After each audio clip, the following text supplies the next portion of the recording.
matters. So what I have decided to do, as you see in the title, I've decided to switch over to a strictly carnivore diet, and the reason for that is multifolding reasons, but multiple reasons. But the biggest reason is because when I went to the fiesta for the last 2 days, there has been untold amounts of food at my landlord's house. And then there's another video where you'll see me walking up the block where Sen he demands that I go into his house to eat something. He's not going to take no for an answer. I posted it. It's underneath amazing hotel, new Chinese hotel, amazing.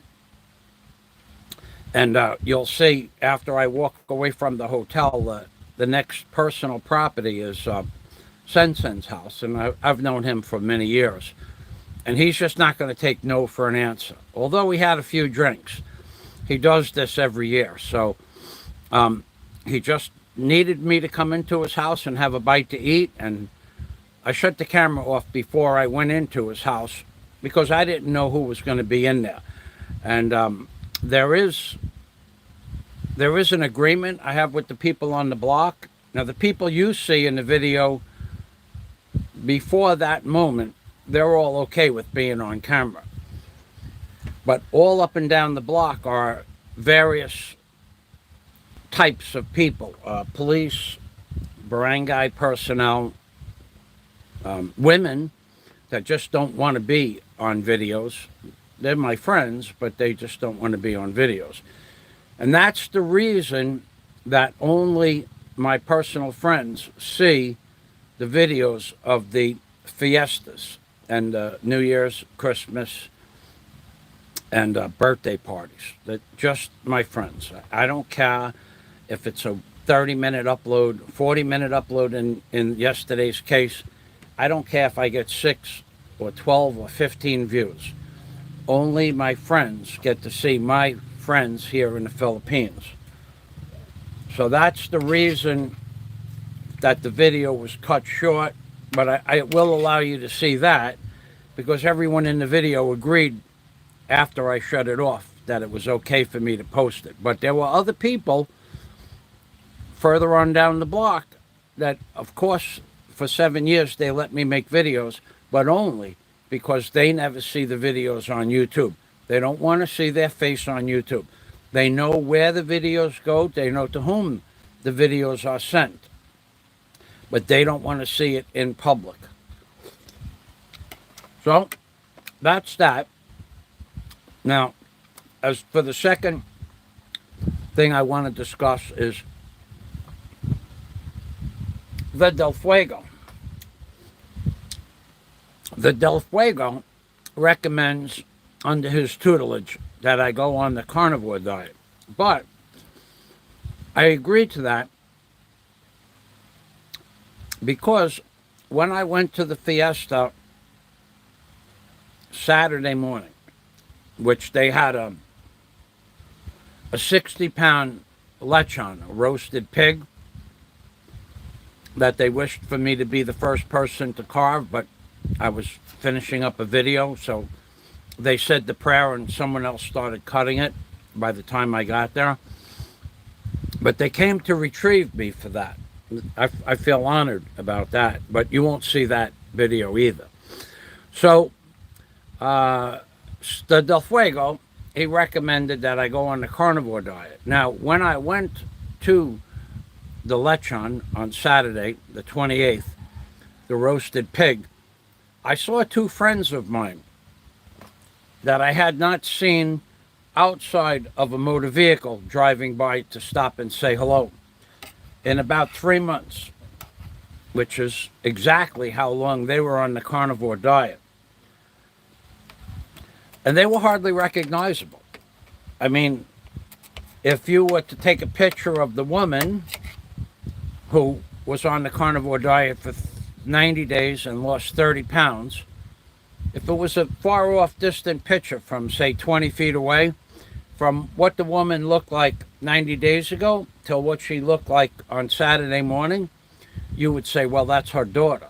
You would not believe what a difference 30 pounds made on this one. She was never fat.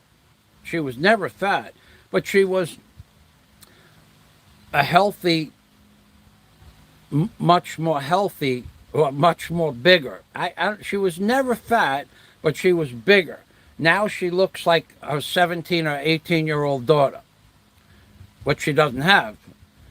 But now she would look like her daughter if you saw her from 90 days ago till Saturday.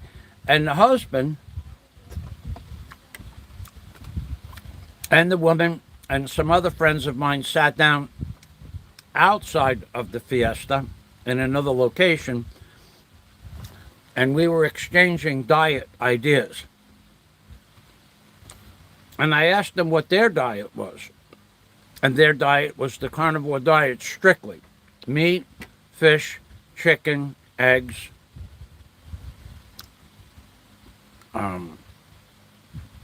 sardines, crabs, lobster, stuff like that.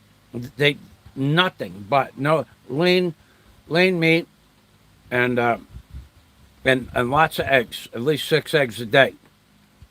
So judging from the results from those people, I'm going to try that for the next 30 days or so. Now fortunately, I ran out of carrots. Well, carrots I gave for the fiesta to put in the soup.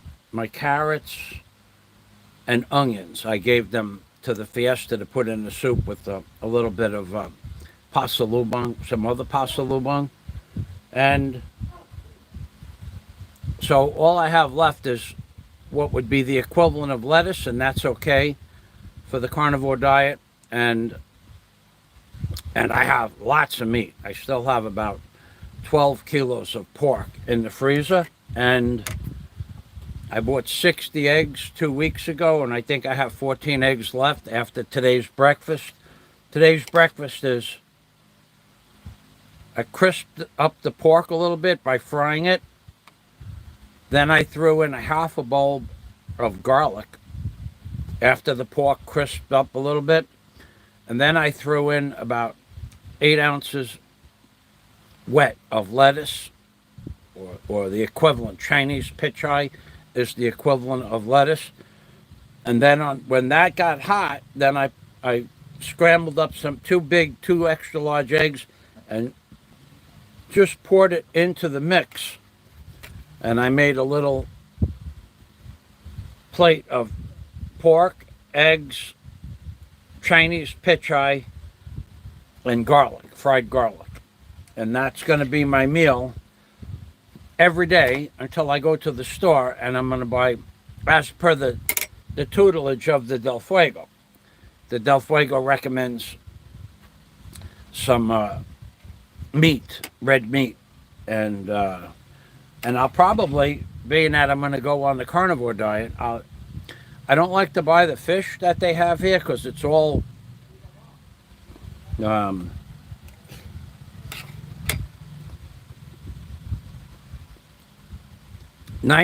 of the fish and shrimp that they have in ICM and the Beacon Mall is all a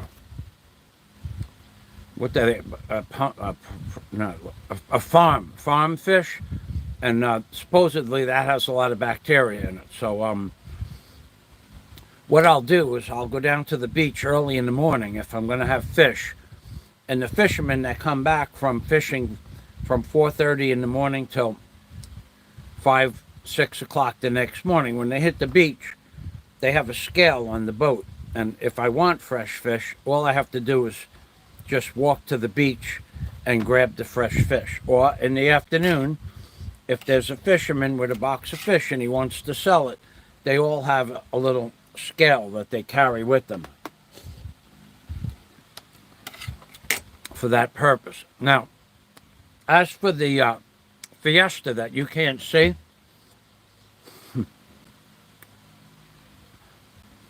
the people here, although they don't have much, where I went for my landlord, I helped out a very small amount to help her with the fiesta, a very small amount. But of course, we've been friends for many years, and I always contribute something towards the fiesta. Not a lot, but even that was so greatly appreciated that they kept sitting me at the head of the table and asking me if they could get me stuff. It's very nice. It's a very nice feeling. So that that went well, and I'm going to say that my landlord fed well. The morning of the fiesta, there's some sort of pecking order that I've never figured out. There was a 60-kilo lechon, okay? Now, that morning, only a certain group of people, the immediate family, they came to retrieve me specifically, and the immediate family were only at the original cutting of the lechon. So, and there were every bit of 40 people that came to get first cut on the hog, on the lechon. Then, that was at noon. Now, it was made clear that at noon the lechon would be ready to that group of people. The rest of the people that came started coming after 2 o'clock. So I had gone back there to give them some things that I had that they could use for cooking. And that was about 3 o'clock. Now, they wanted me to eat again, and I just would not eat twice in one day. And at that time, I sat down with the family, and I was taking a break from working as well. I sat down with the family. I would say they served at that time between 2:45 and the time I left at about 4 o'clock. I'd say they served 200 plus people.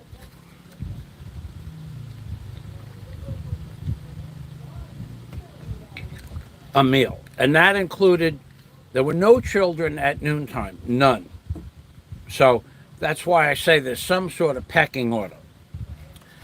So I would say that up until 4 o'clock, 250 people were served food. And that went on until 9 o'clock at night. Well, I left.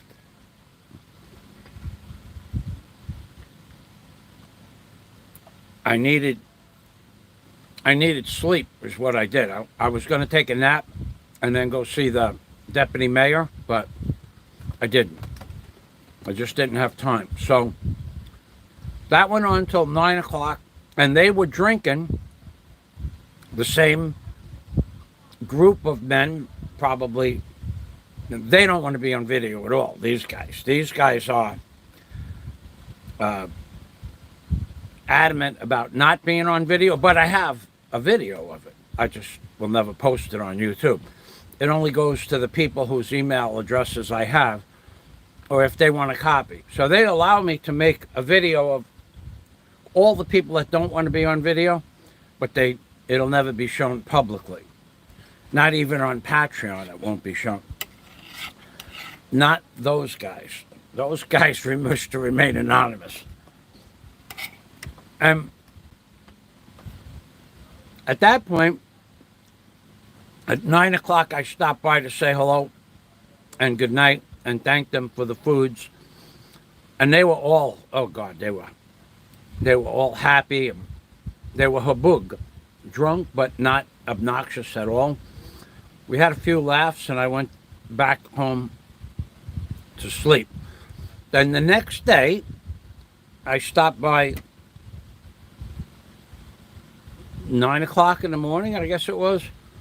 And I gave them some more foods that I will not use because I decided to go on the carnivore diet the day before. Of course, spaghetti and sauce and garlic, and also some some small pesos. It's just a way to help them out with their food bill. Because they fed 300 people that I know of for a fact yesterday, Saturday. So at that point, there were people coming at 9. So what they were doing, now you're going to see Nanai's Filipino with an F, Filipino Dirty Kitchen. It's a 3-minute and 40-second video. You're going to see where all that food is cooked in the dirty kitchen and in the yard. Now that you could see because 2 of the 3 men that were there, they don't have a problem with being on video. The third person you hear in the background yelling out, August 29th, he has never been on video. And that's okay. So, if you go watch Filipino Dirty Kitchen, you'll see a bunch of pieces of cut up firewood underneath a giant cast iron pot. And what that is that's one of 3 pots of food that were made for Sunday's food. And all that food was made from the leftover roasted hog. And that was from, one of it was soup with lots of ginger, lots of garlic and lots of onions and Chinese pichay. One pot was that. And then one pot was the pork belly and pork fat and what was left of the meat. And then there was another pot of what was left of the fresh goat. Now they consider that goat an absolute delicacy. And if it's cooked right, it is delicious. And Sunday, it was cooked right. So I had a double serving of goat. And I'm glad I did. Because sometimes the goat is cooked, it's a little bit bland. But this goat was cooked perfect. Now, also when I say there's a pecking order,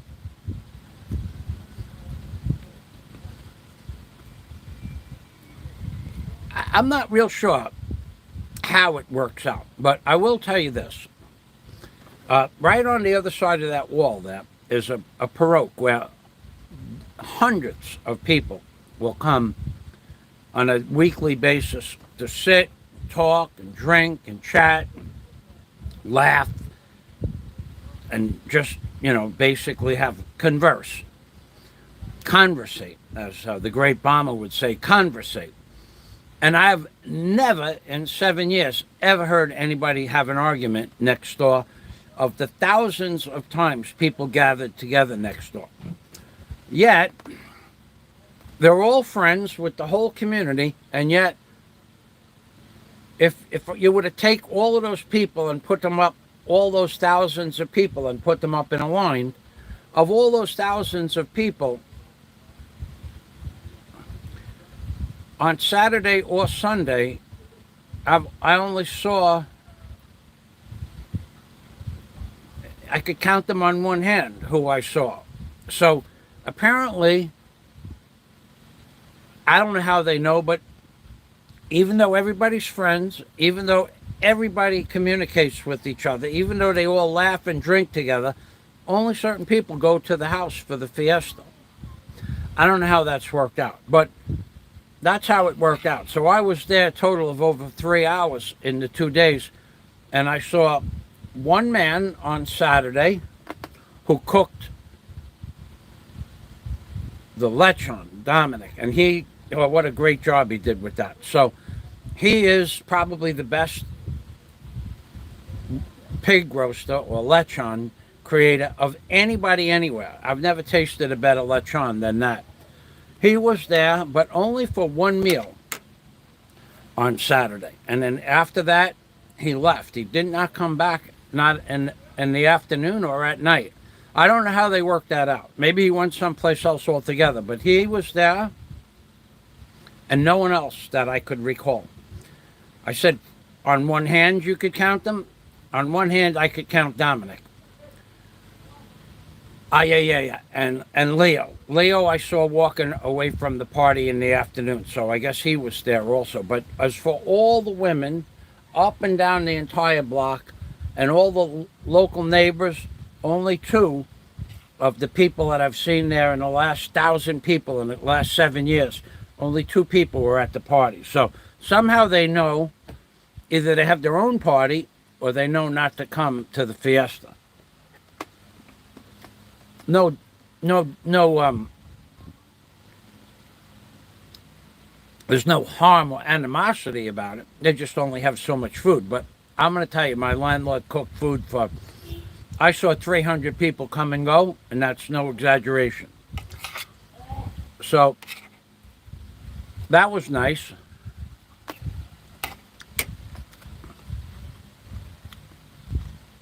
But at the same time, the two meals I had the second day, Sunday, I went back for seconds.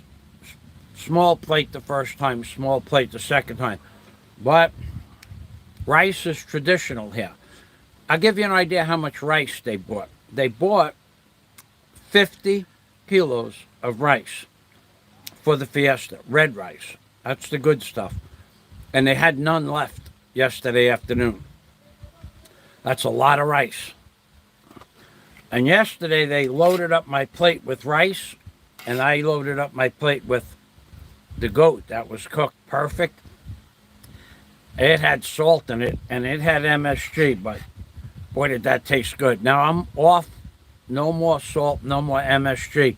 In the eggs and pork I cooked this morning, no salt, no pepper, garlic. So garlic will be the spice I use. All right. I saw a comment pass through the screen before. I was busy. Hopefully it's not a stupid comment. I do want to make a note of this, the new channel, Hawaii Flaccid Fool. None. No more. That killed my leg. I ate that stuff. I was talking to Scott this morning and told him that the meal I had yesterday afternoon had MSG, it had salt, and it had what they call, flavor enhancers, MSG. Just different names for it here. And the wounds on my leg were perfectly healing up as a giant scab, an eschar. When I got home from that meal, even an hour and a half later, when I took the bandage off my leg, it was leaking fluid. It hadn't leaked fluid for 5 days. But from the salt and the MSG and whatever else they put in that delicious meat and sauce, it made my leg leak fluid. Oh, there'll be no more salt. I'm not going to throw it out, but I have 3 kilos of salt that I have nothing to do with. I guess I could give it to Nanoi, but it is imported from America, and I'll save it in case I ever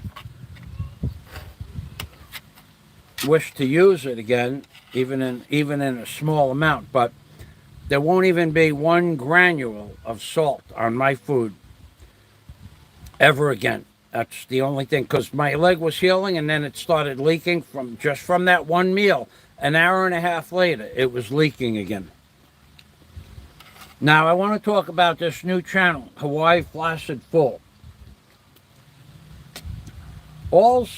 It's all fun and games until you start posting crap that's not true. Now, I try not to do that, and I try not to pass on stuff that's not true. I don't like when it's done to me, and I sure don't like when it's done to anybody else, because that wouldn't be fair. So this Hawaiian Flaccid Fool posted a video and made it appear that it was a particular blogger. Now, if it was him, I asked him a legal question on his channel this morning.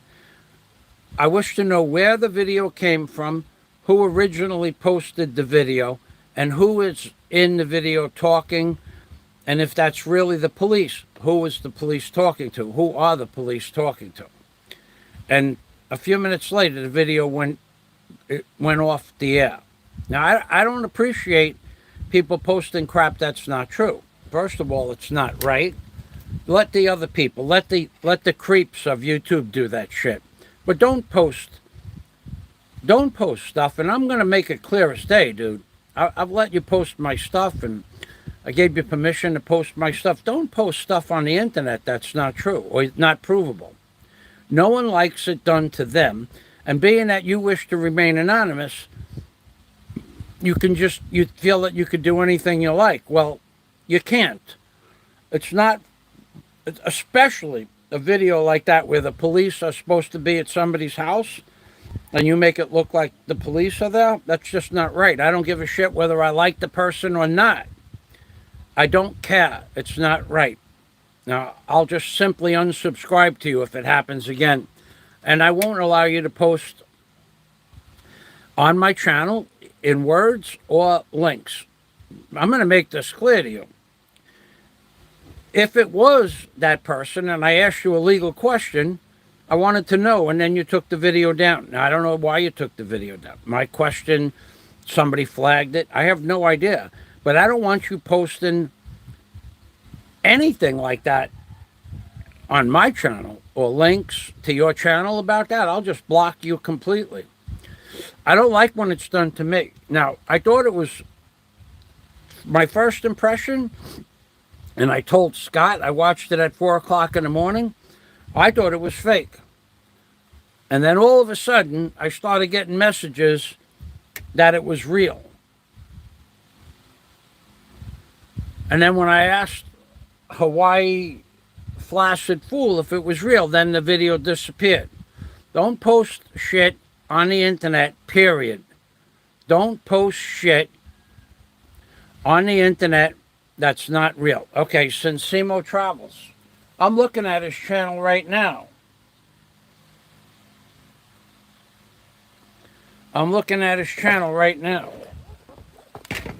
Well, let's take a look at this. Okay, so Hawaii Flaccid Fool. I wasn't even kidding about this. Now, I didn't flag your channel. I did not flag. I don't flag pretty much anybody's videos at all. I don't have the time for that. But I will tell you that what we're going to do now is we're going to refresh the page. Sensimo said the channel was taken down. So let's go. Let's refresh this page here.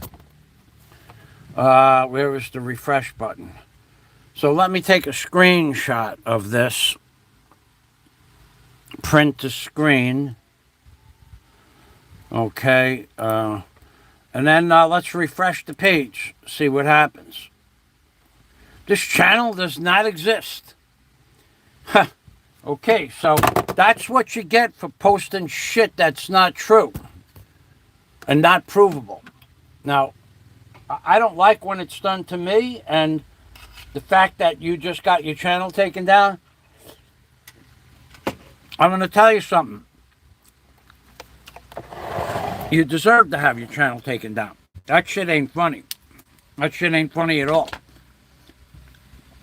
If it was real and truthful and honest and provable, it's legal. But that shit about posting videos about police coming to another man's house and insinuating in some way that it was a particular person, that shit ain't funny, dude. It ain't funny at all. And you got your channel taken down for it. And well, you should have. Just because I liked some of your stuff doesn't mean that I'm going to change my moral turpitude. If someone did that to me, you want to remain anonymous, you people out there that want to remain anonymous and post anything you like. That's not fair. I believe every single person on YouTube should have to post their real name along with a telephone number, along with their real email address and where they live before they can post videos on YouTube. Because otherwise they post shit like this Hawaii Flaccid Fool posted, and it's false. It hurts people, unduly hurts people. It's not fun and games anymore. When you say that the police went to somebody's house, it's not fun and games anymore. I'm glad your channel got taken down, actually. Because that video was just wrong in so many ways, which is why I asked you if it was a legit video, who made it, who uploaded it, is there a channel that I'm not aware of that's posting stuff like this, who was in the video, and is it real?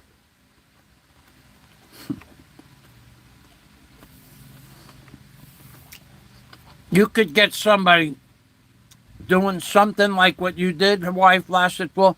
You could get somebody killed like that. Somebody could have serious harm or damage headed their way because you post shit that's not true. Now, if it's true, well, so be it. It is what it is.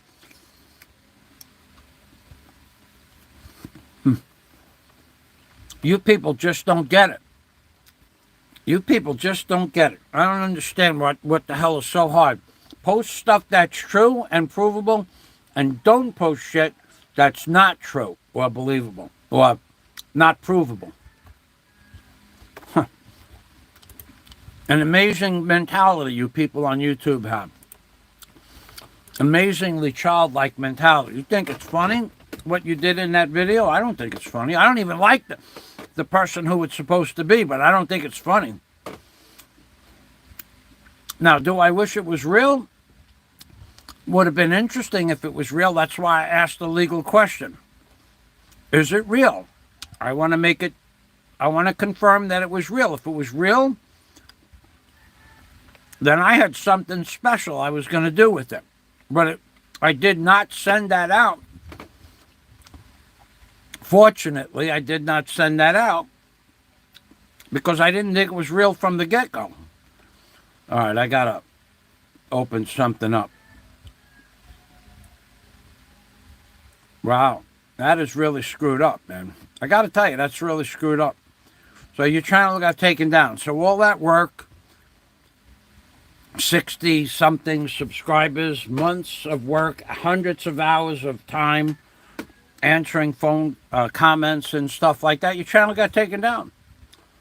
All that work for nothing because you couldn't prove, or what you said is totally false. Dude, it's not right. I don't know how to make it. You know, I had a guy tell me a few weeks ago that he likes my channel because of my moral turpitude. And my moral turpitude is I tell you the truth. If I tell you something's going to happen, it's going to happen. If I tell you I'm going to the authorities with something, I'm going to the authorities. But first I'm going to confirm that what I have is real.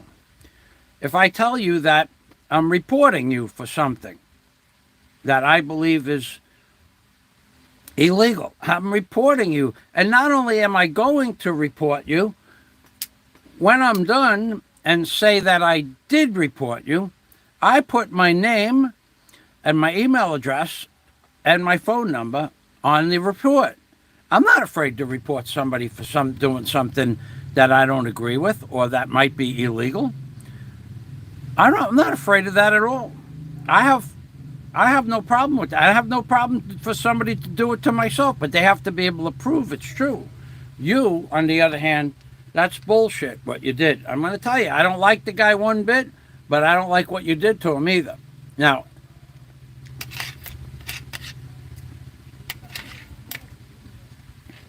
and apparently YouTube didn't like what you did either. You got, it's not humor anymore. When you put someone's life in jeopardy, it's not funny. Okay, I'm done with that. So what do we have here? We have Hawaii Flaccid Full, 57 subscribers. Whenever you started your channel, And let's go back to the... Let's go back to... how do I get out of this? Oh, boy. And now this channel is gone. Let's take a screenshot of that. Where's that button? Okay. And let's take a screenshot of that. Now, isn't that strange? Now, I did not report your channel. I'm going to tell you that right now. But that question I asked you, is it real? Can you prove it? Who posted it first? Who is it talking? Who are the police talking to? It's not a damn joke, man. I'll tell you how much of a joke it isn't. Now let me be clear on this. If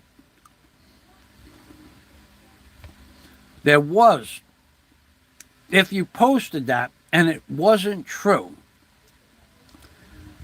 and you posted it about the wrong person who had unlimited resources to figure out where you lived and who you were, you could put yourself in big jeopardy for doing that kind of stuff. There are people that have resources. They have, even now, I mean, I doubt the person that you insinuated it was has the kind of resources I'm talking about. But there are serious repercussions for shit like that. You shouldn't post stuff on YouTube that's not true. For instance, I am going so far out of my way because someone said that I am the creator of a song called the Mushroom Man song, and I humiliated myself in the song on purpose, and then sang the song about myself, and then I created the Mushroom Man song when that's absolutely not true. So now I made it clear as day that the only person I know who ever sang the song, I'm going after with every venue that the law will allow.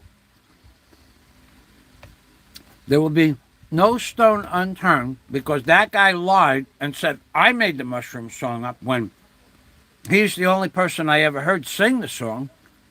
But besides that, I used this as an example yesterday. It's raining out. That's why I'm sitting here, by the way. That guy sang the song where it should not be sung, to whom it should not be sung. That's provable. That is absolutely provable. But at the same time, for him to lie and say, I made the song up about myself, humiliating myself in a song, and then I tried to glorify the song, that's plain nonsense. So when I say I'm going after him, I am going after him for singing that song. And I am going after him for singing that song day after day after day after day until that final chorus that he sang of the Mushroom Man song, where W-H-E-R-E, where he sang it and to whom he sang it to. That shit's going to backfire on you big time, dude, and that's provable. Even though you claimed there were no witnesses or there's not enough evidence, dude, you have another guess coming at that. You have another guess coming down the pike about as to whether there are witnesses or not. You are so out of bounds with that statement. But you'll see. You'll see. All right, let me see. Let me go back over here to the comments now. Let me shut the sound off here. Okay. So,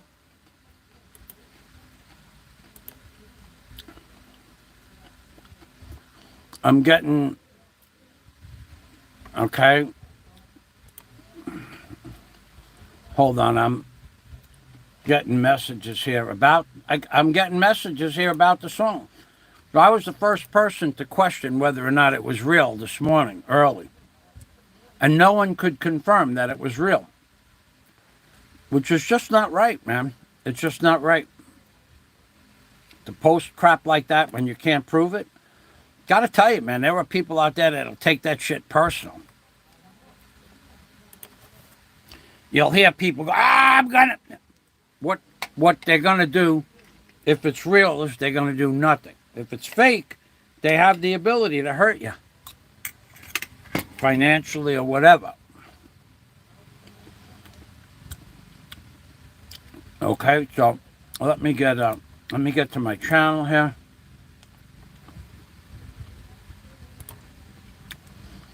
I also want to talk about the pants. You see me.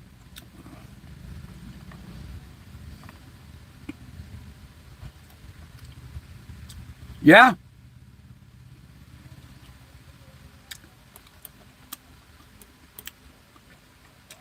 I'm never going to... Scott Delfuego. No. In fact, in a video that you will never see, Scott will see it, a man named Michael, who I don't even know for 3 years, he'll see the video. A couple of other people. A few other people. Very few. I sent it to, well, I'm not going to tell you who I sent it to, but in the video that you will never see,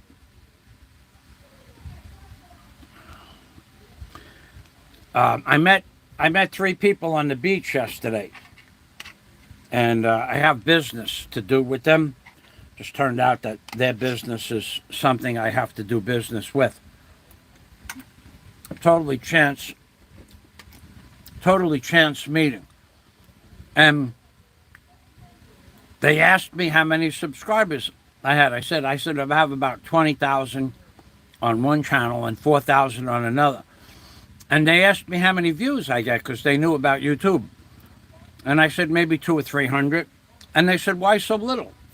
I said, because I don't post stuff for the general public. I post stuff because I want to post it. And you know what? Apparently, what the people want to see is that piece of crap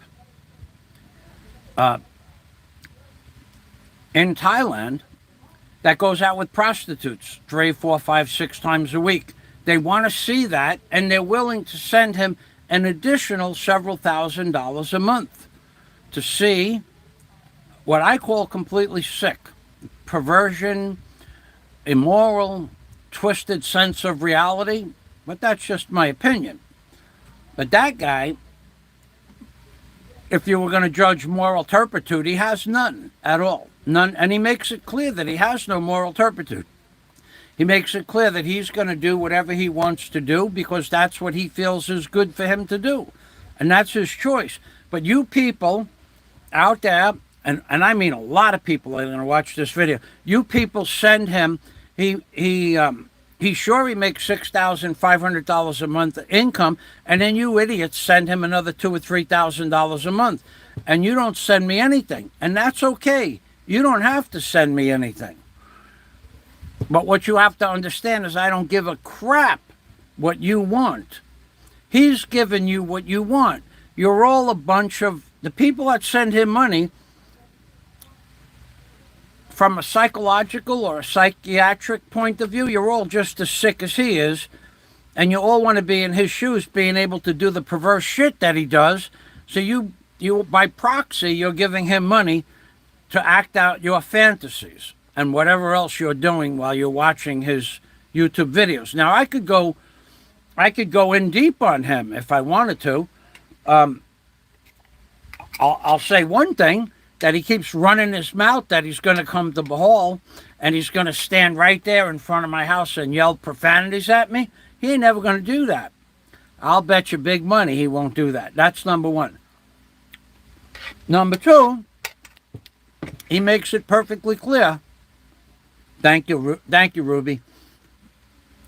He makes it perfectly clear that he dates women who he pays. Now, that one girl that he calls, I forget what the hell he calls her, honey, my honey, I mean, I wouldn't date that girl on a bet. I wouldn't date her. First of all, she's a pro. And second of all, he pays that girl $50 a day, or that's what he says. Who in their right mind would pay a woman $50 a day to and then all her bills and all her food bills and all her nails and pedicures and fingernails? Who in their right mind would pay somebody $50 a day to be with them? Number one. And on a side note, the woman is not even, in my opinion, well, I have a certain look that I would go after. She's not it. I mean, now people say she has a pretty face, but that's about it. And so negating all of the pretty face and the makeup and the hair and the fingernails and the way she gives him a massage, she's still nothing more than a person that gets paid $50 a day to stand by his side and laugh at his stupid jokes. Now, if you think that's funny, so be it. Now, but that's my morals. That's not his morals. That's one person that I could go all in on for hours and hours. I'm going to go to Fazio's house. You're not going to do any of that. He's not, I guarantee you, he's not going to do any of that. He doesn't have the spine to back up what he says, number one. Number two, his false bravado, where if you fool around with me, I'm going to pull the trigger. Don't think that's all bullshit. It's all bullshit that he's basically acting like the toughest guy in the world. I've seen some of the toughest guys in the world. I really did see some guys, they make movies about it. That's how tough some of these guys are. And he ain't one of them. Because he was in the military. God bless you, in the military. But all that bravado, that bullshit, where if you screw with me, I'll drop the hammer. I'll pull the trigger. It's all bullshit. You know how you can tell it's all bullshit? Because he's never going to stand out in front of my house and yell profanities at me. That's all you need to know. That's all he needs to know. All the rest of it, Fat Fazio this and Fat Fazio that and Fat Fazio this and he's Gaylord Fazio and he's going to do this. He's not going to do any of that. The guy's got a big mouth and he got nothing to back it up with. And when he gets in front of my house, which is never going to happen, then you're going to see him back it up. But until then, he's full of crap. And well, he should be. Well, he should be. It's called self-preservation. Gonna drop the hammer. I'm gonna pull the trigger. All that street military jargon and bravado and military terminology. Pull the trigger, drop the hammer, lay it down. You'll be laying it down, all right. Go ahead. Only 60 feet away from here. Keep your promise. You notice how he stopped talking about coming to my house. And then one time he was going to hire people. He was going to hire people to stand in front of my house and yell out profanities. Well, that's not going to go over so well either. And if you could see yesterday's video of my friends in my neighborhood, you would understand why. But he's entitled to believe whatever he wants. But just remember one thing. That slob is never going to stand in front of my house yelling out profanities, with or without his camera on. It ain't never going to happen. That's the kind of crap you see on YouTube all the time. Now, notice another guy that had a big mouth, Andy Omar. Now, I saw a post from Andy Omar 2 days ago. He's not on YouTube much anymore. Isn't it a coincidence that after he made a big stink about who he was going to do what to and when and how he was going to do it, and And then all of a sudden he just went off YouTube. Maybe he understands. Maybe someone sent him a message that got through to him to knock it off. He's gone after some of the more famous people on YouTube, including myself, and I've never sent him a private message. And there's no proof that anybody else ever sent him a private message, but he's gone off YouTube. Got to be a reason for that, because he had a big mouth too. He was doxing people and calling them this, that, and the other thing, and in my opinion, he may have been breaking the law. It's possible that he was breaking the law. But either way, Andy Omar is gone. There was a note on YouTube the other day in the community settings, if you need assistance, you can call me, and he left a telephone number. So whatever he did to retreat off YouTube, him and his big mouth, and he had a big mouth, and he really had nothing to back it up with. I kind of dropped his name a few times saying, you know, if you want to come or you want me to come there, just let me know where you are. I'll come and visit you. But there was never a response. And that's okay. It was okay that he didn't respond. He doesn't have to respond. But he did stop running his mouth. Now, he might be back again tomorrow. Who knows? But this is what happens to these people that run their mouth about stuff they can't back up, they can't prove is not true, false, and then they can be gone after legally, and possibly somebody could take it personal and go after them in person. I mean, it's possible. You saw what he did with that guy Tim. He was running his mouth and running his mouth and running his mouth, and then when Tim was following him, not chasing him, just following behind him, he just kept walking. Didn't want no part of that guy Tim K. No part of it at all. Because, first of all, I think I saw a video of Tim K. He looks like he's a pretty big dude, man. And Andy is not a big guy. Not that that matters. But who knows how, who knows what made Andy go off the air, but he's gone. And so I don't care about views. So I don't do this for views.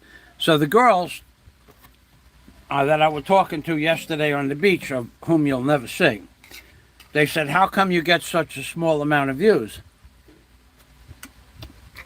And I told them, I entertain only a small group of people on the YouTube community. And YouTube has me boxed in with algorithms that will never let my videos go viral. Doesn't matter what video I make. I made an amazing amount of really cool videos about the beach and the ocean and building boats. They get 0 views. Some of them should have hundreds of thousands, if not millions of views. I have a video that got 1.2 million views a month. The first time I posted it in 2011. And after that, in 10 years, it got 800 views. After YouTube took my first channel down. They have me in a box, and that's okay. I don't care about that. So now I'm getting ready to go outside. I don't hear the rain anymore. I don't see the rain anymore either.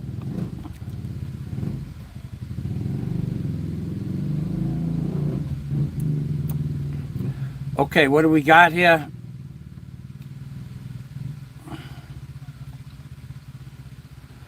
Bill Sigmund says, Orange Hair Section 8. Oh, yeah, that's going to get reported. If that Section 8 housing thing, don't make any mistake about that. In fact, I don't even think I'd have to do anything about that. I think it was already reported. But the reason I didn't report it is because I can't prove what I would want to be able to prove to report it. So I didn't report it. I want to, and if I can prove it, I will, but I can't prove it, so I didn't report it. I don't like people that lie. I don't like liars. So I'm almost done with my my first carnivore meal.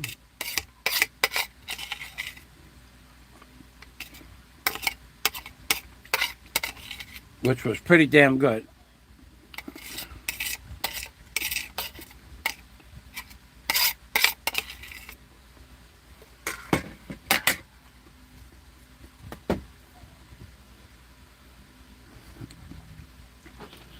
Take a look at the comments, and then I'm going to go outside and show you my new pants that are 44s that fit now. That 4 weeks ago I couldn't even put these pants on past my knees, and now they fit with slack around the waist.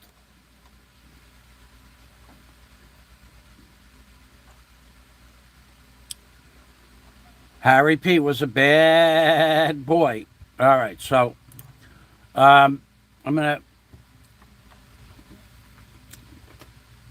Well, no one knows that. No one knows whether the crazy guy will ever come back to the Philippines. At this point, it's 11:29 in the morning here, so he won't know whether he's coming back to the Philippines for months from now, but only he knows that. Although what he says things that may or may not be true, but no one knows any of that for sure. So I want to go put this, clean this plate, and I'll be back momentarily.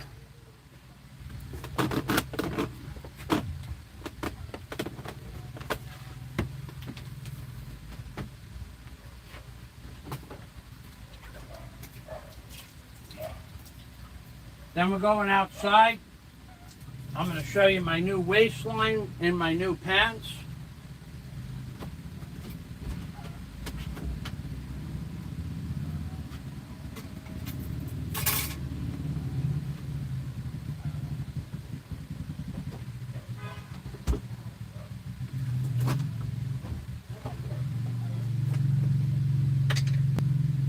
The sun just popped out a minute ago.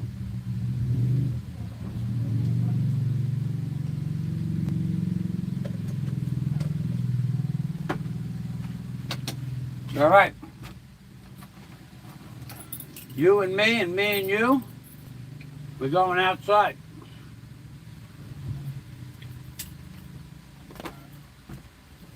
No, I gotta get water.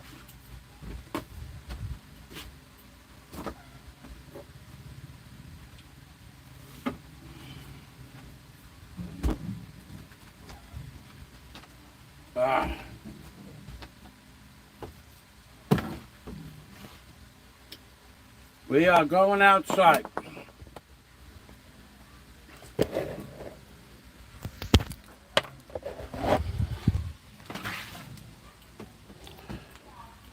I'll show you the progress. I'll show you my next job.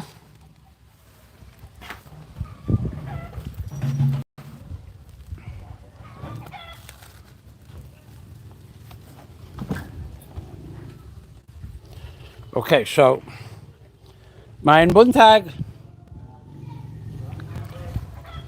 My next one of my next jobs is all this plastic. I sell the bottles for the locals, and I'm gonna film under the locals that take scrap. They'll take scrap bottles and they'll take scrap metal that I've set aside. But my next job, one of the next jobs is going to be to show you these new pants that I have on that didn't even fit. The pants would not even go past my knees a month ago. 4 weeks ago, these pants I have on now that I'm going to display for you. Public display.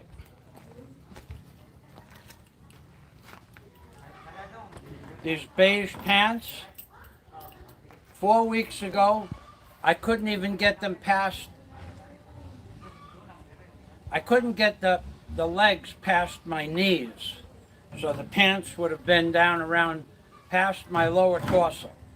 In other words, my thighs were so big that they wouldn't fit in the pants at all. And now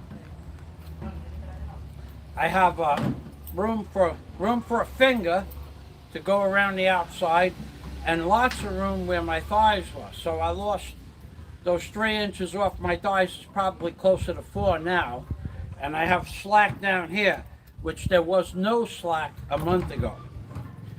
So here is a profile, the new profile, and then the new portrait view. And these pants are a size 44. So they're a size 44, and they're called the Columbia pants. No way I could have put these pants on. I couldn't get the waistline much above my knees. That's how fat my lower torso was.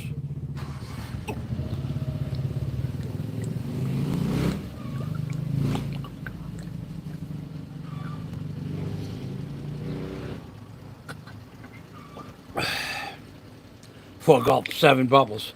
The only way a real man drinks water. Mein Buntag. The only way to drink water. Okay, so what I really need to do now before I even start is I need to go into the house and change into my work shorts. So I'm going to turn this camera around, and you're going to just look at the area that was, all that area in the back, up 8 feet, was a big storage shed. That's all gone. Everything in the shed is gone, stored or away somewhere. And when I come back, I'm going to make a soapy solution for the inside of the track hose floor and wash down the floor of the cab of the track with soapy water and bleach. And then I'm going to let that dry a little bit and paint it with the isomeric paint.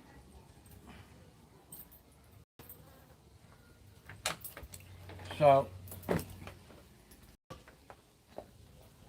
that's what you're going to be watching when I come back out here.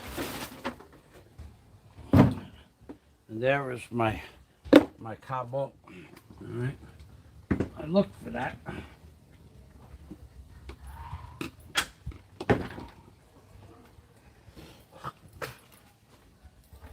Okay, so this is the this was the floor with an 1/8 of an inch of rust on it.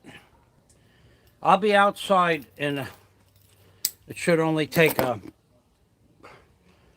2 minutes to put my pants and my belt on. Without the belt,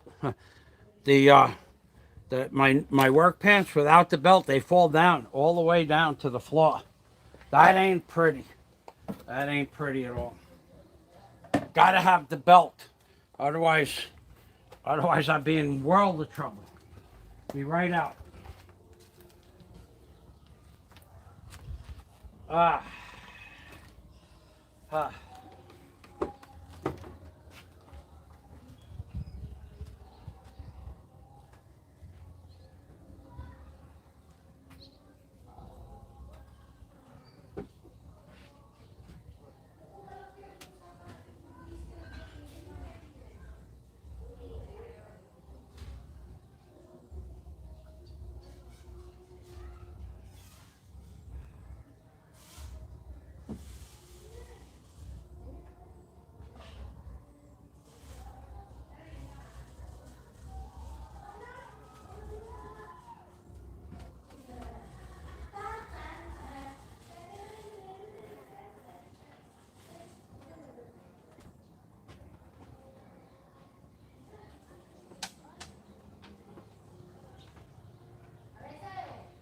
Yeah. Yeah.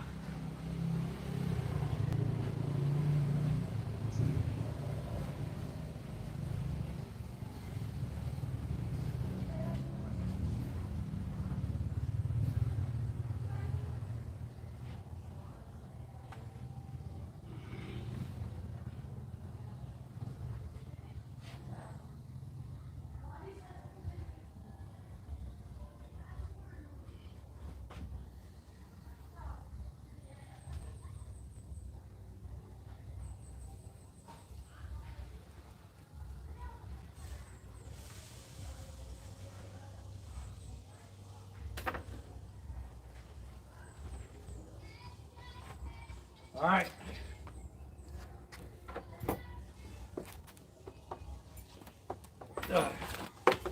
Oh, all righty. I could do this, but I'm not gonna. I could, wait a second, where are we here? I could make a teaser video and show you how my pants fall down without the belt on. Just if I let them go, they'll go all the way down, right down to the floor. I'm just teasing you now. I won't let that happen. Not until I can find a pair of underwear. But when I find a pair of underwear, I'm gonna put my pants on with my new diet body, my carnivore diet body. I'm gonna put my pants on, and I'm just gonna not buckle the belt, and I'm gonna let them drop. And then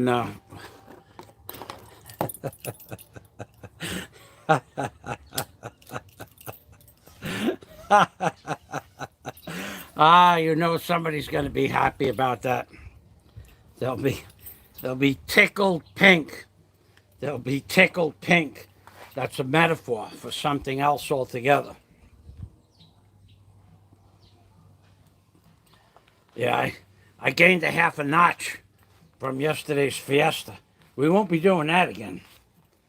Not until Christmas. Okay, so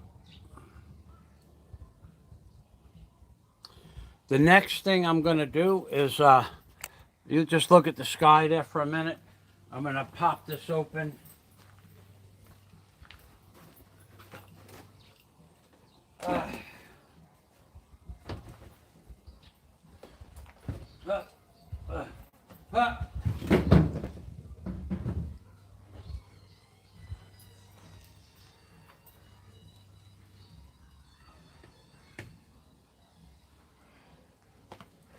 Alrighty. You know what I should do while I'm doing it? Okay. I have a plan. I have a new plan. It's almost the same as the old plan, but it's not the old plan. It's a new plan. It's a new plan that incorporates the old plan plus a new plan. So it's the new plus the old, or the old plus the new. So what really needs to be done, being that I made all that rust dust on the machine yesterday with the needle scaler, all the glass here, if I go like this,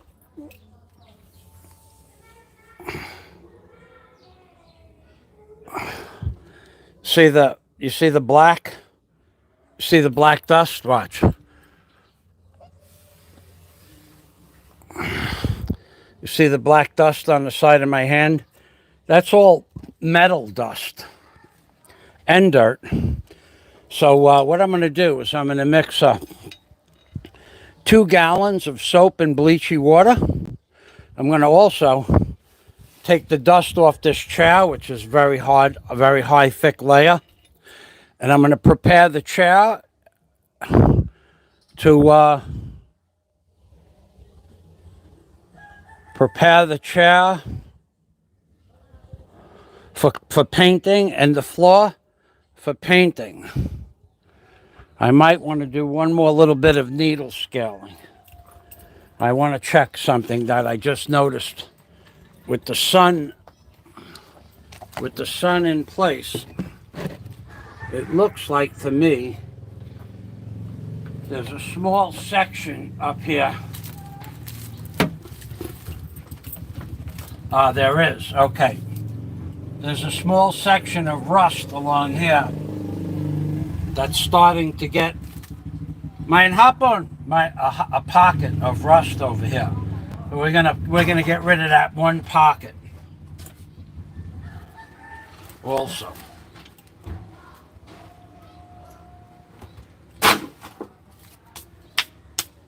Guapo. Mein Buntag. Okay, so we're going to get rid of that small pocket, and I'm going to get a brush and 2 gallons of soapy water. I'm going to get rid of this stuff here. That rust, I'm going to get the needle scaler out, and we're going to wash all these windows down, because I'll be digging in a week or so, or certainly moving the container in the house around with the machine. So that's going to happen. So we might as well get it ready. And let me see what we got back here. I should go up on the roof and get the... Oh, yeah. Oh, yeah. Okay. I got a little more needle scaling to do back here. And a little bit more blowing. Okay, well, if I'm going to do the job... But I got dirt back here from the chickens and the roosters. Rooster dirt and chicken dirt. Okay, so I'm going to go get the air, the needle scaler, the oil, the broom from the roof, and I'll still make the soapy water in a few minutes. But right now, and the blower. I need the blower. So right now, I'll be back in minutes. Well, you can come with me, actually. You can watch the, I'll gather the appliances.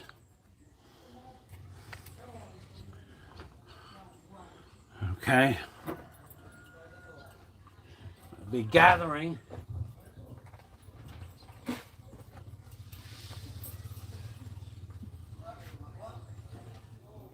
Now my shirt is washed and cleaned from yesterday. It's also dry, so I'm going to wet it down and I'm going to put it in the sun so the water warms up, because actually to put this shirt on, that water's cold from last night. It was 73 degrees last night. I don't know if I'm man enough to put on a shirt with 73 degree water. That water's cold. 4 years, 3 years now. Room temperature bucket baths, man. Whatever doesn't kill you will make you stronger. Isn't that what they say?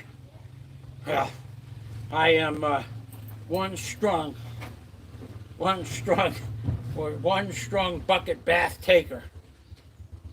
Okay, what do we got here? We have a shirt that very difficult to find out what's in and out on this shirt. Okay, it looks like I got it. I think I got it. Yeah, I do. Okay, I'll put it on cold. I'm a real man. Real men. Oh yeah. Every night I clean my shirt. I put it on the ladder to dry overnight. And by the time the sun comes out, it's usually dry. Oh yeah. Oh, that feels good. Although something is wrong here. My apron. My apron. There we go. Much better now. Okay. Go get the tools.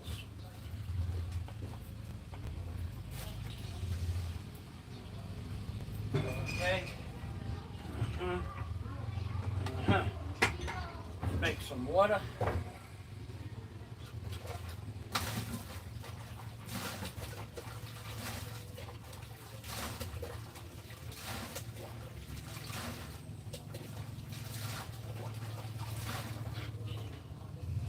All right, we have lots of water.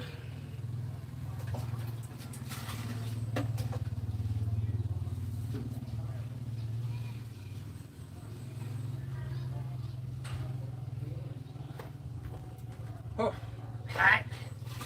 It's 73 degree hot. That ought to cool me off a little bit.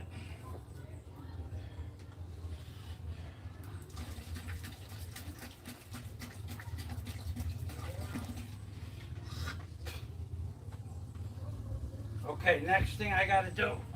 All right, I got the water here. I have the water here. I have the water made, but I'm not going to be using that yet. I got to go up on the roof, get the broom. At the same time, I'll get rid of these 2x3s.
Okay, all right, so, all right, I have no idea. Well, I know why the live stream shut off. The live stream shut off because that compressor, somehow, whatever harmonic frequency or whatever sine wave that the compressor, 220 volt compressor motor is putting out, it negates the live stream. So I don't know why it does that, and I don't know if I can put the camera in another position. Some positions the compressor kicks on and the live stream goes off. So what I'm going to do is I'm going to put the live stream in the house like that, just 5 feet away from the 5 feet away from the modem, and then I'm going to put the compressor on and see if it happens again. And if it happens again, you're going to somebody just leave a note that it'll be 2 minutes before the compressor warms up, loads up.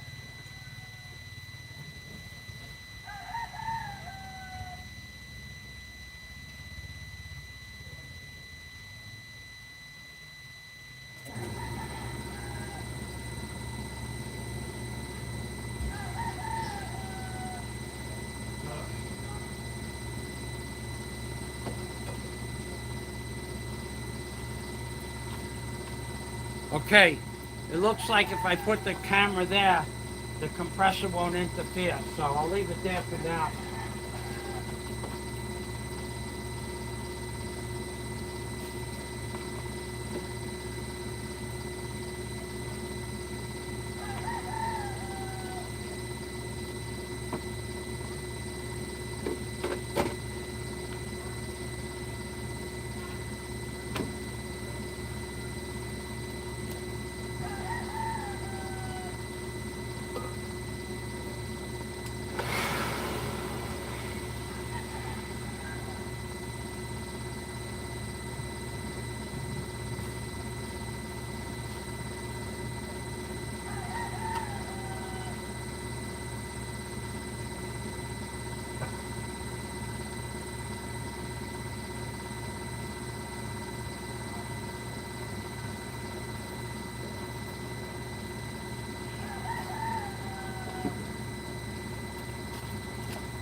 All right, I'm going up on the roof I got to get a broom with a long handle on it. I'll be down in about 2 minutes.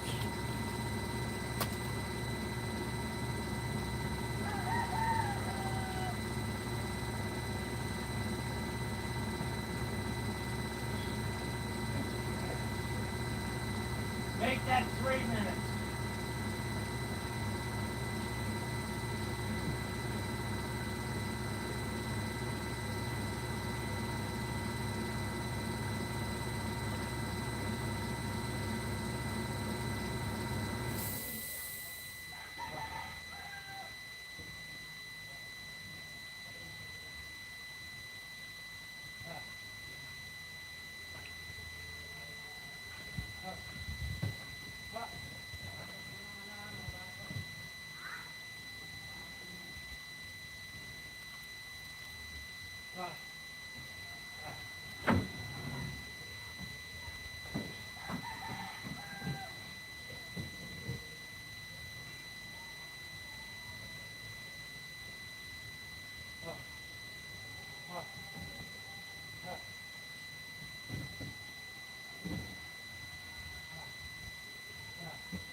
All right, I found it. If you can hear me, I found the broom. There it is. Coming down.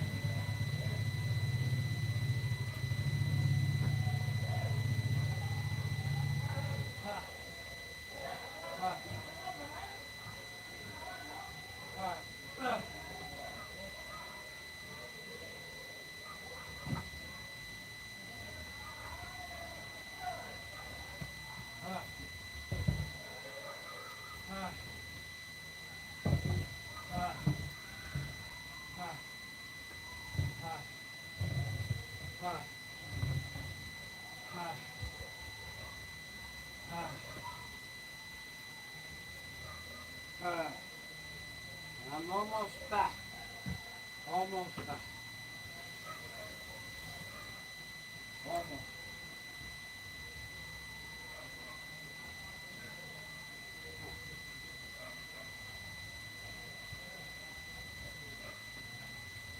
Huh. Okay. Found the broom, but I did not find.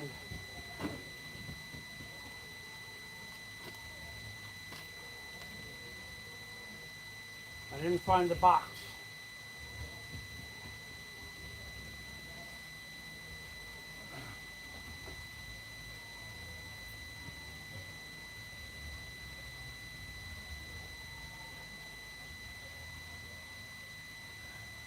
Huh.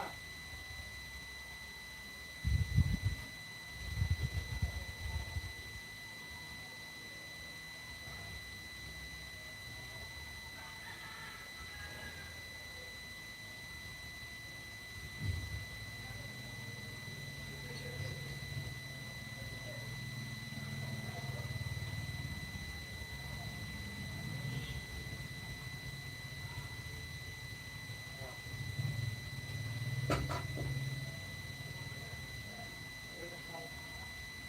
Where's my headphone?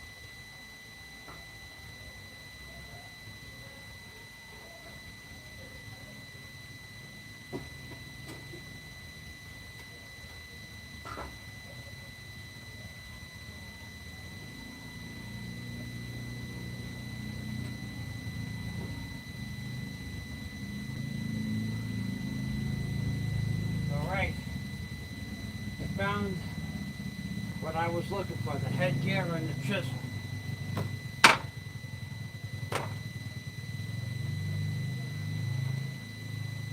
Huh.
Ah.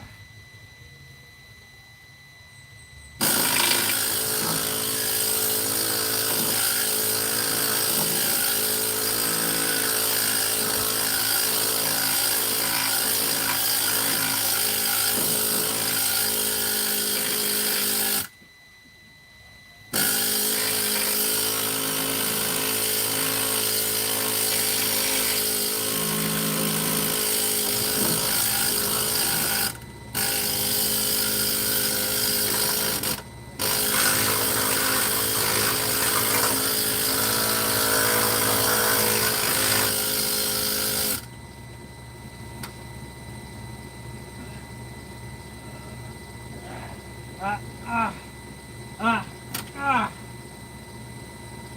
Ha, a good shirt. A good shirt. Half a good shirt. Half. Oh yeah, baby. That's my new winter shirt. Todo. Todo. That's a good half a shirt.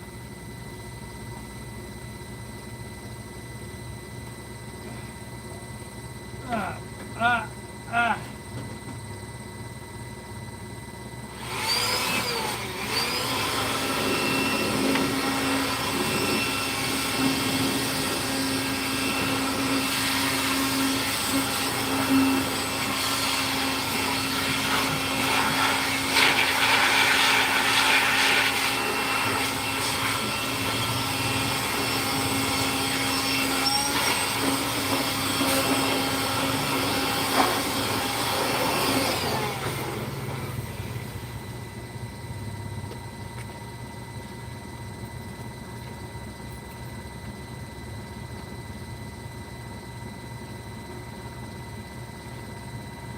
Ah, ah.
you that's what that was.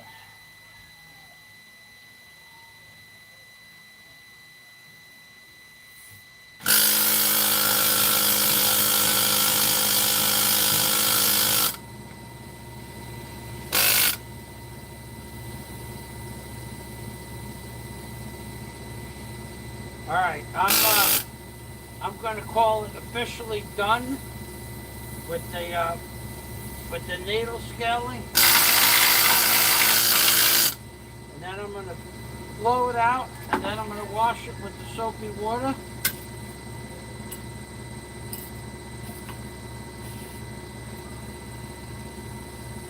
And then I'm going to get 2 brushes to paint 2 different types of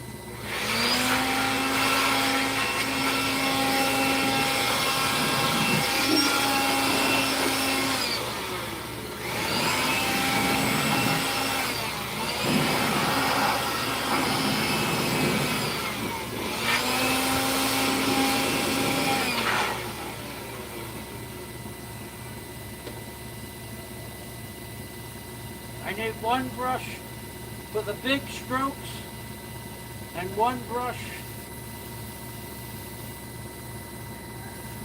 for the fine trim around the windows. I wasn't going to do around the windows, but being that I'm going to paint, I'm going to paint.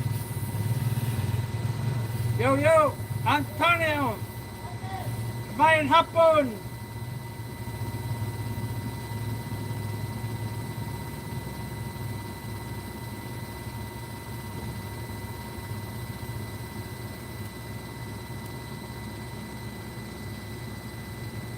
Alright.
done now, because otherwise I could go on forever.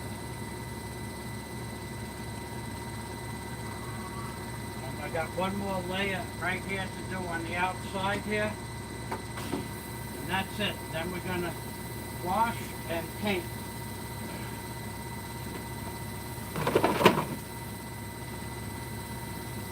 I'm going to check the comments. I'm going to check the comments, and I'm going to get some water.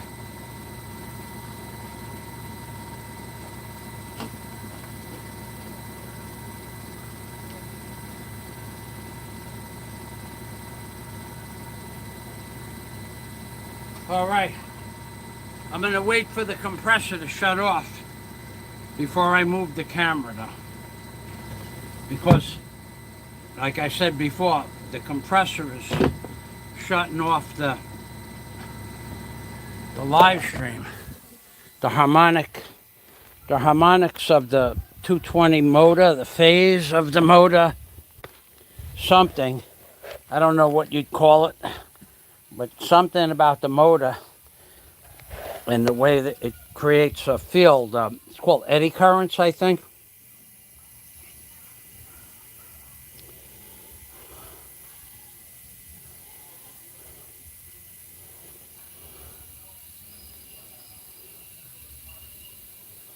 Oh yeah, that's for sure, Scott. Oh God, did I put aside creature comforts. Dr. DR. Thank you.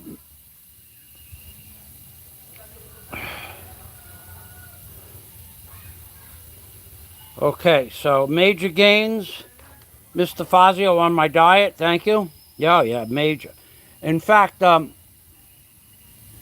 there's so many ways I feel the difference. Walking, even though I still waddle in the yard here, I waddle for two reasons. One, I still have some open wounds on my right calf muscle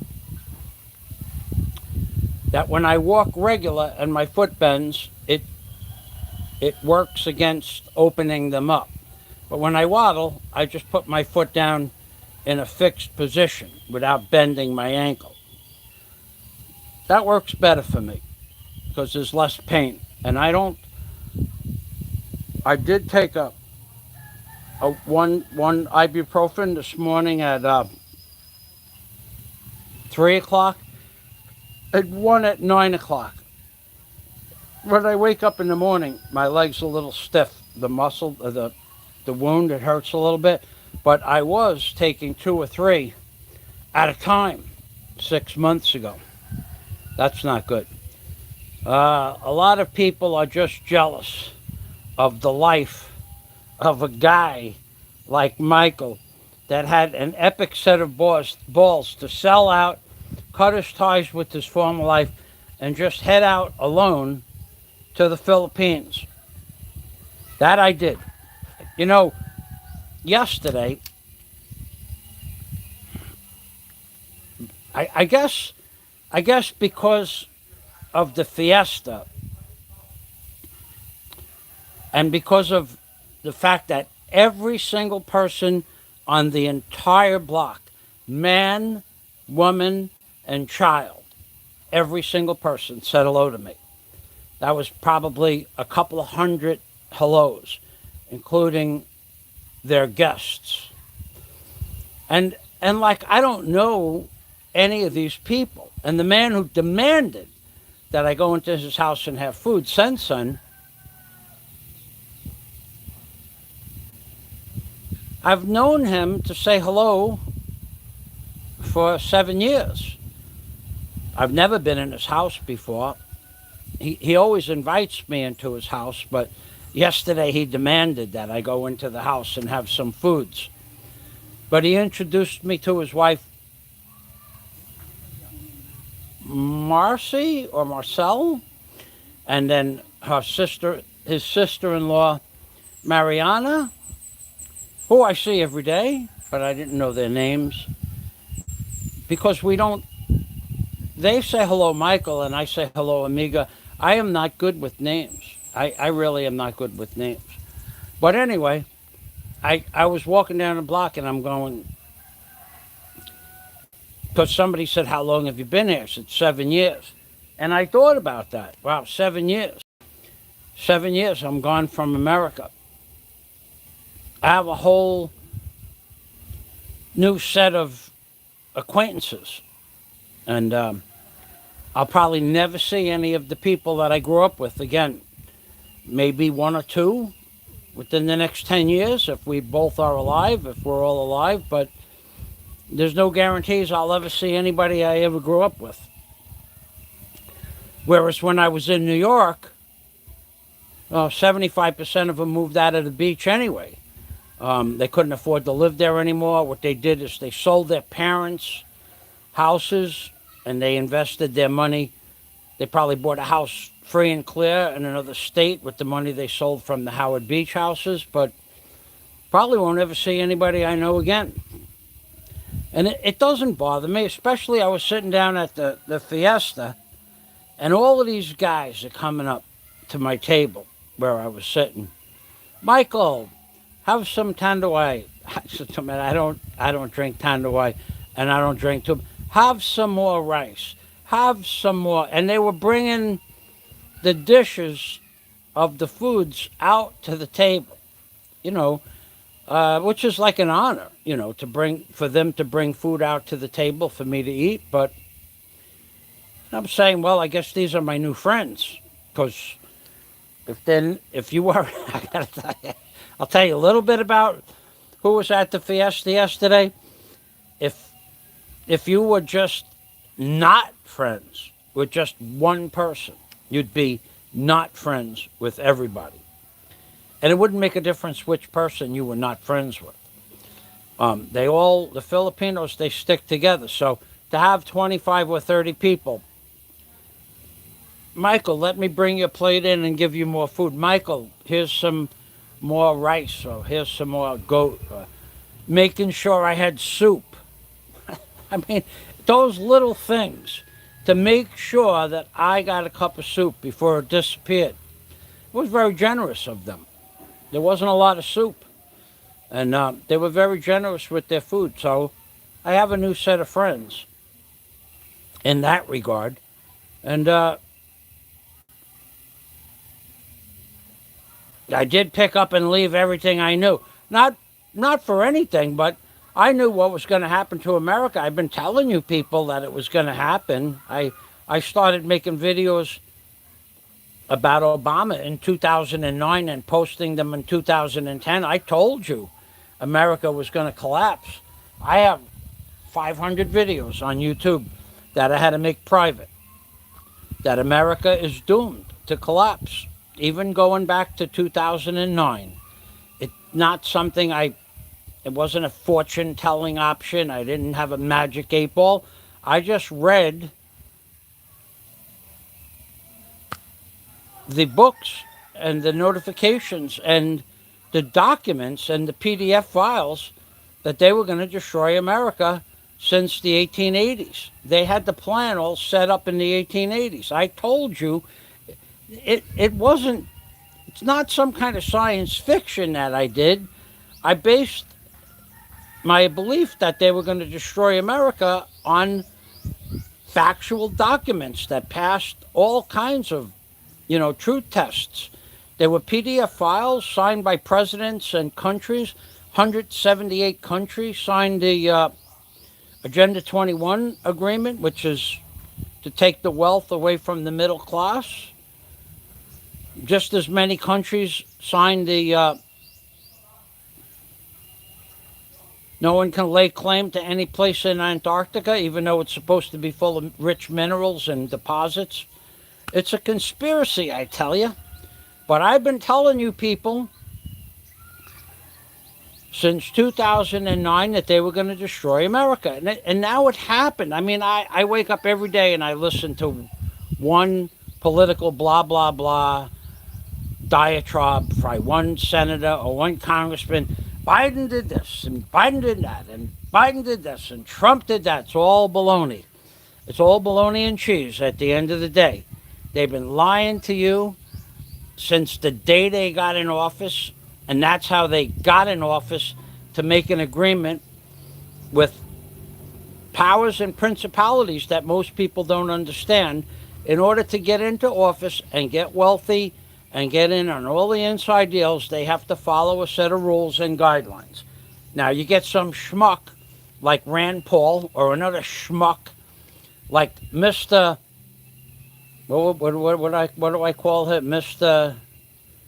What was the name of that thing? Mr. Warp Speed, that piece of crap.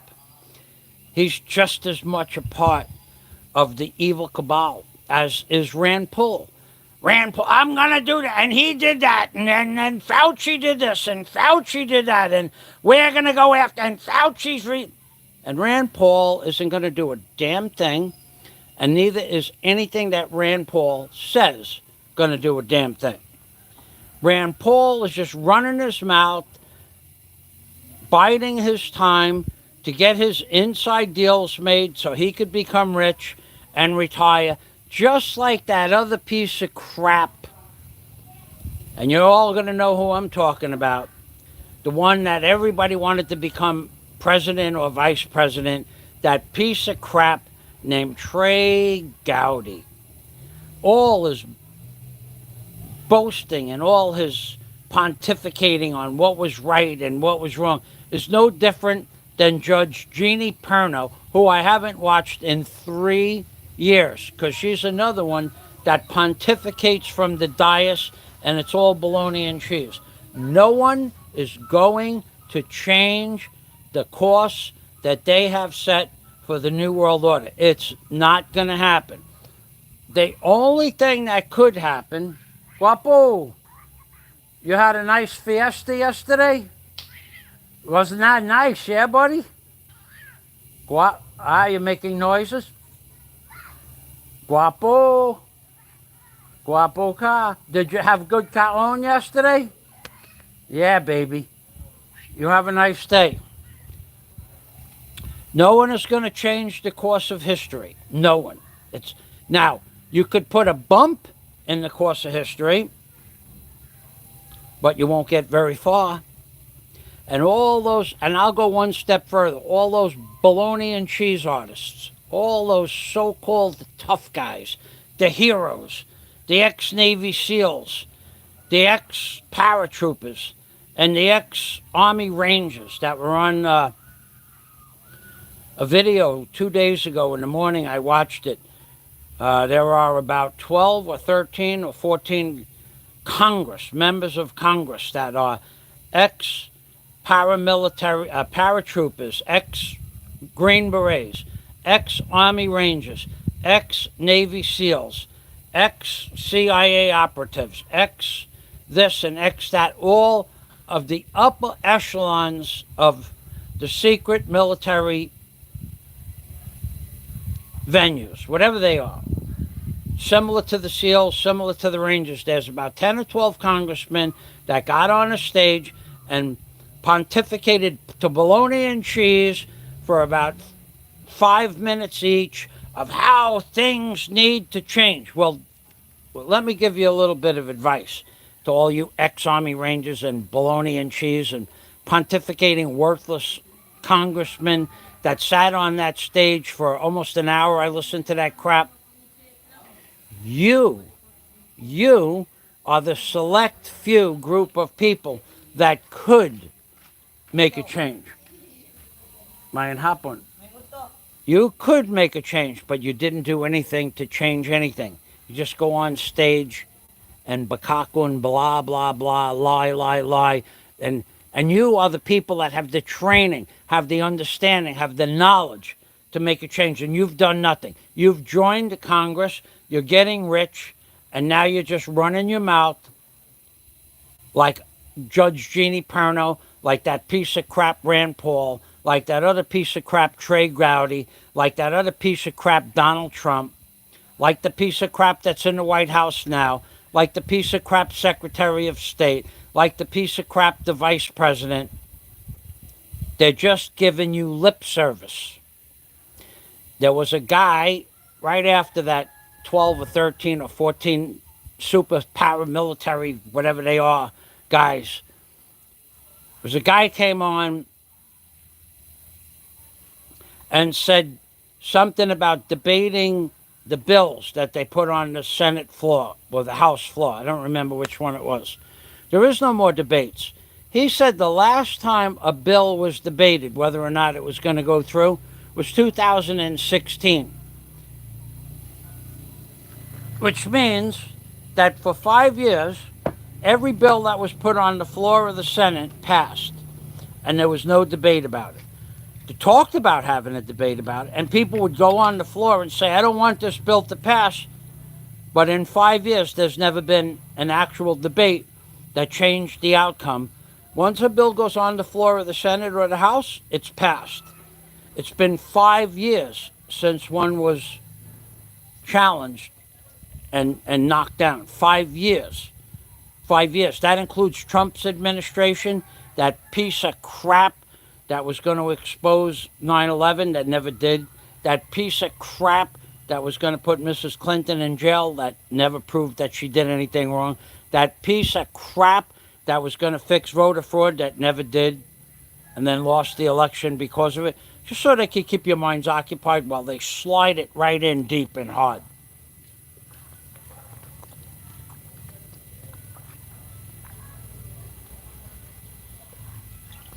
So as far as why I moved to the Philippines, I knew this shit was going to happen back in 2005 when I really got in deep on the research in my book. It's been written since 1880. It's part of the Masonic Order. It's part of the Illuminati Order. It's part of the Club of Rome. It's part of the Vatican Scriptures.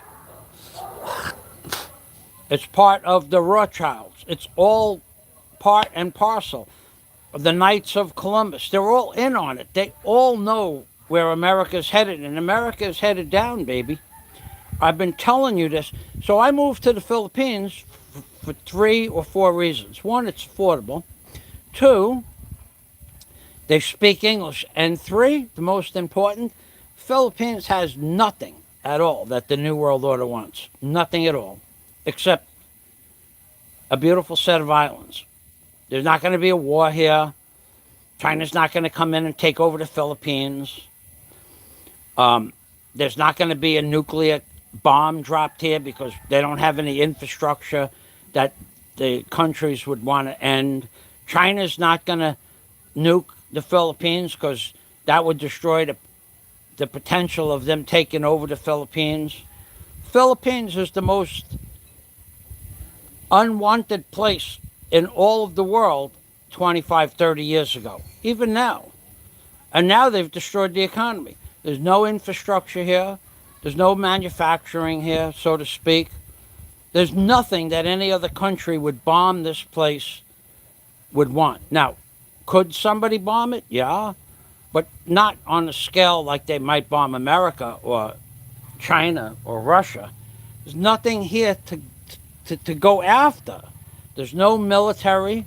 There's no Navy, so to speak. There's no Air Force, so to speak. That's why I moved to the Philippines. It's one of the most not sought after places in the world that speaks English. And it's warm here all year, and so is the water. But you people, you all have your stupid, worthless ideas why people moved here.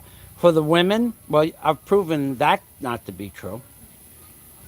Although I will have a date occasionally, I don't put it on YouTube anymore. And although I could date, I give them an interview, and if I don't like the way the interview turns out, I don't date them. Women do it to us all the time. They want to know if you're capable of supporting them and a possible family and their extended family. And if you're not, well, they may go out to dinner with you, but there's no long-term plans for you. So unless you're going to become an ATM machine, 90%, 95%, 97% of the relationships here are just going to be temporary. And that's okay too. But I knew that they were bringing down America. And I was so right. I was so right. Look at what 200,000 illegals coming across the border that they catch every month. Catch and release 200,000. So as possible as another 100,000 illegals come across the border every month. 300,000 a month, maybe more. And this includes the gangs called MS-13. It includes possible ISIS fighters, possible Taliban fighters, possible terrorist groups. And they just let them come across the border. They don't check them for COVID viruses. They check their jail record, and if they have one, they still catch and release them. That's why I moved to the Philippines. You don't see that crap happening here. If you're in the Philippines and you don't belong here, pretty much they don't let you stay. So I'm going back to work now. And I did give up my creature comforts. No doubt about that.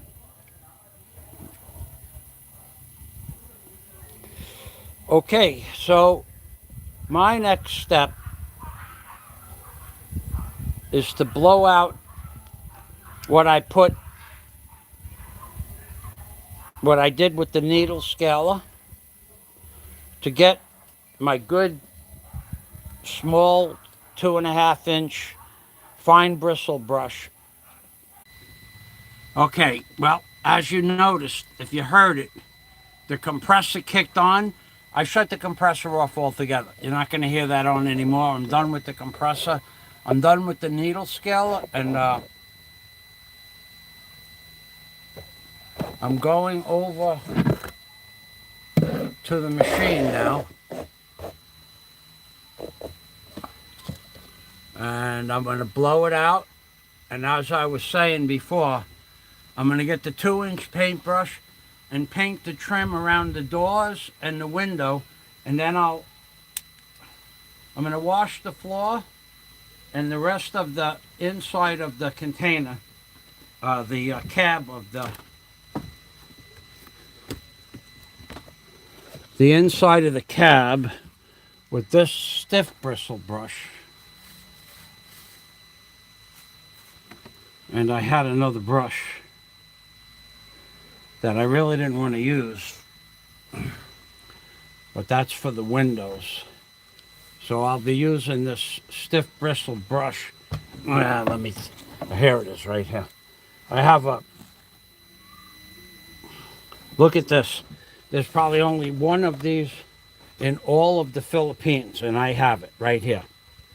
Look at this, what I have here. I'm not going to use this brush.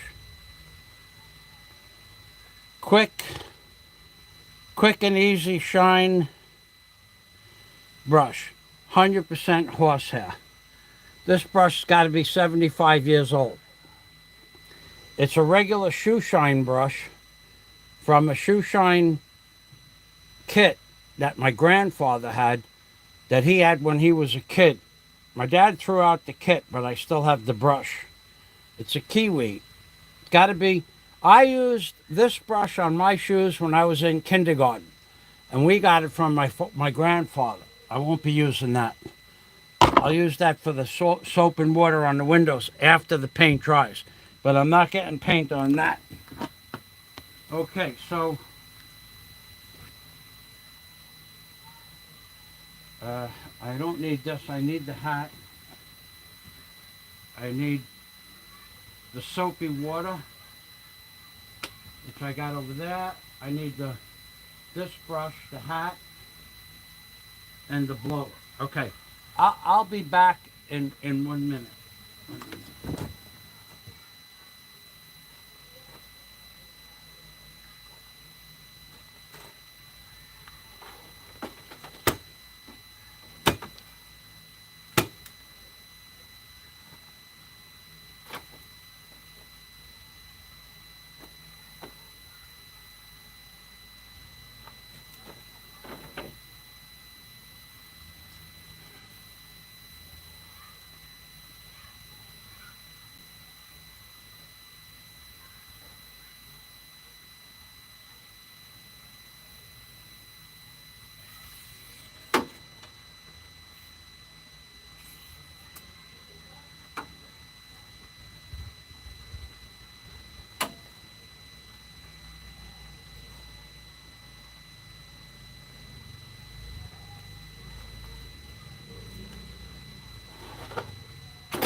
Ha.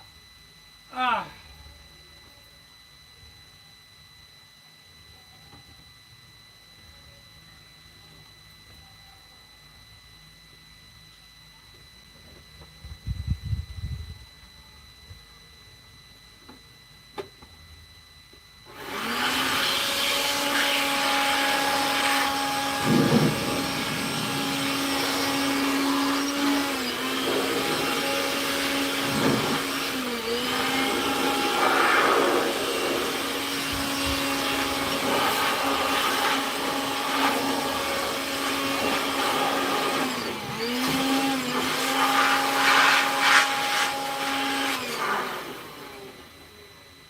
Ha.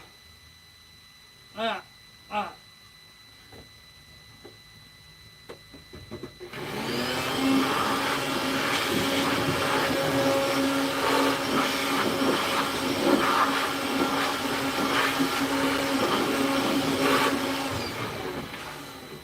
Ah.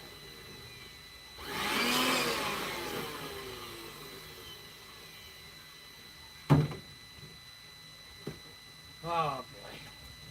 Ah. Ah.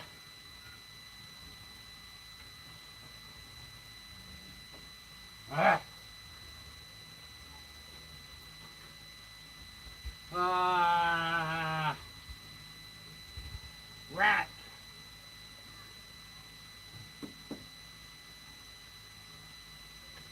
One more.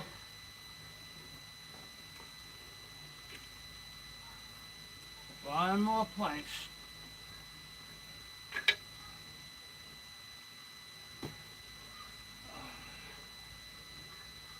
Ah.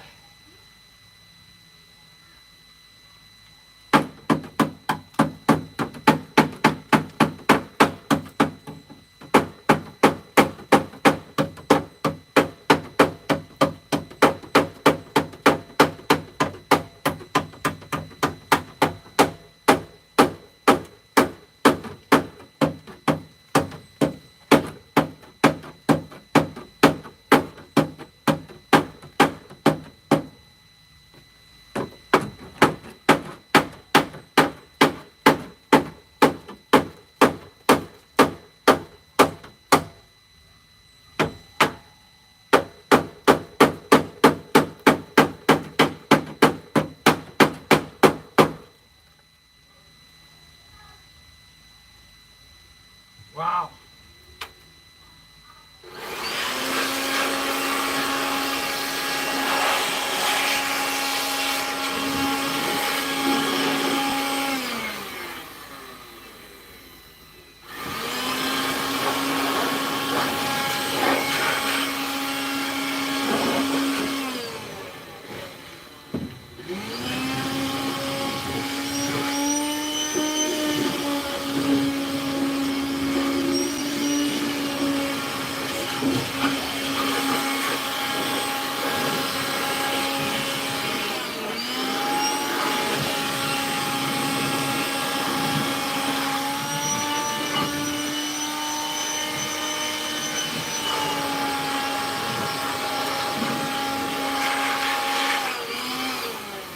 That's it.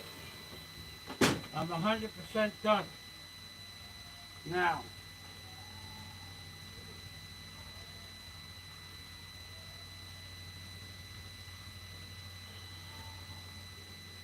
hundred percent, 10,000%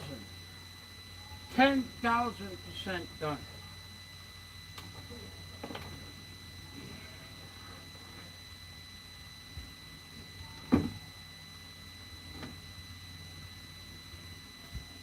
No more hammering, no more needle scaling.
paint, baby. Time to lay down some yellow. Yellow. Paint it yellow or go to hello. First, I want to show you a shirt that I found in between the metal over there. Look at this. It's still good, this shirt. Still a good shirt. It's only got 3 or 4 huge holes in it. That'd be perfect for air conditioning and perfect for my house moving painting shirt.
Okay, here we go.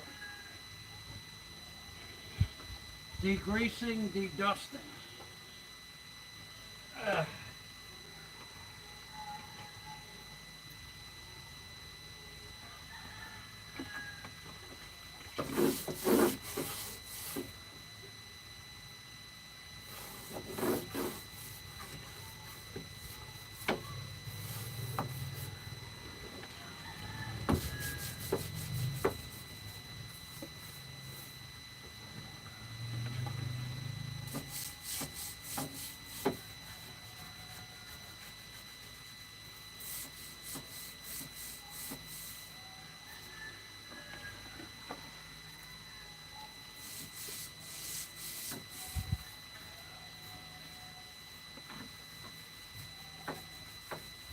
Wow, I can see we're going to miss a lot of spots with this.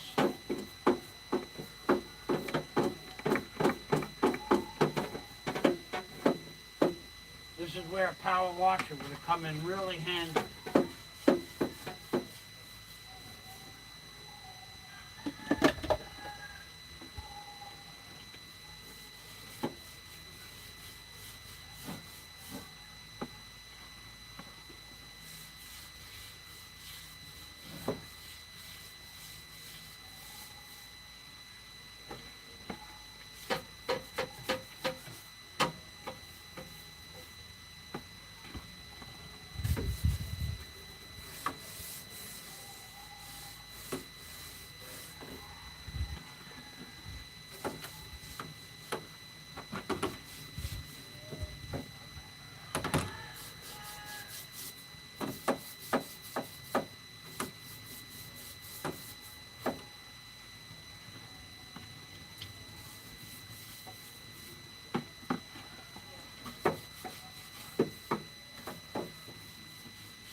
Wow.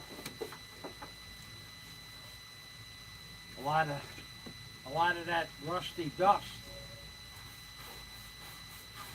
went everywhere. The yellow paint will stick pretty good, but I don't know how well. We'll give it the best shot we can.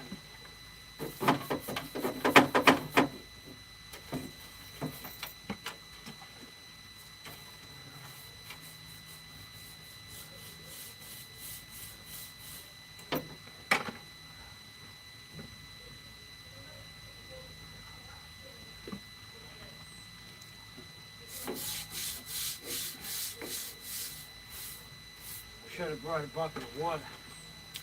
That's fresh water.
Ah.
Oh boy.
Ah, ah, ah, ah.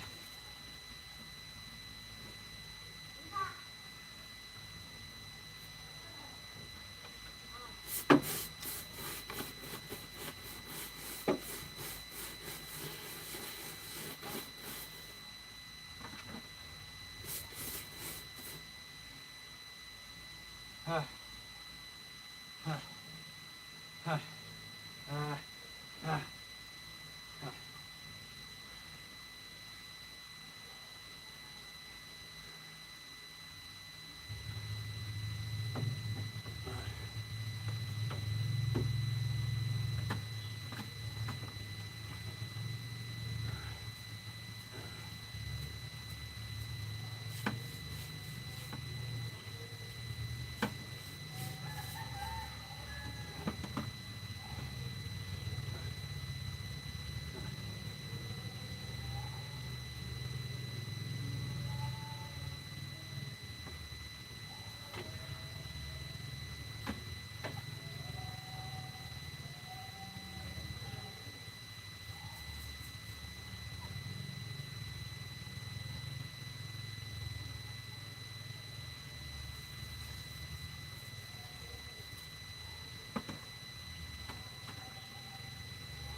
Uh,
uh.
Mine happen. Who are you looking for?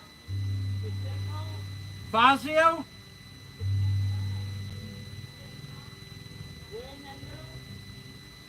Come here. Take the damn mask off so I can hear you. Who are you looking for? Wayne? Okay. You go next door. Now, door number 2, the manager. Right there. Right in there. Inside. What's up, Ian?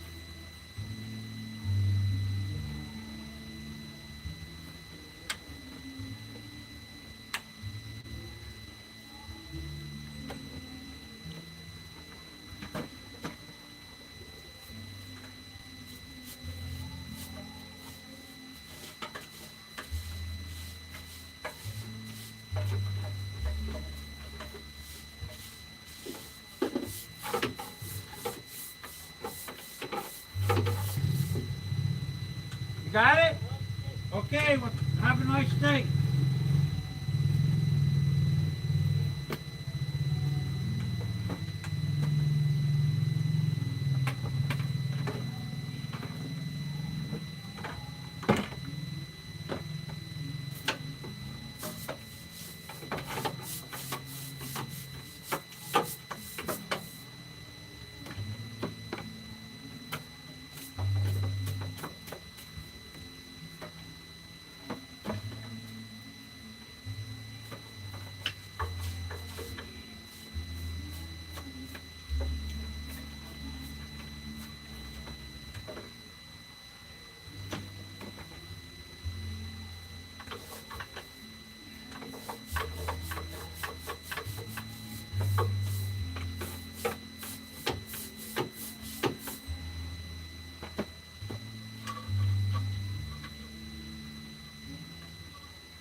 Ah.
ha, ha, ha, ha, ha.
I'll be reading my friend's comments in about 5 minutes. Oh.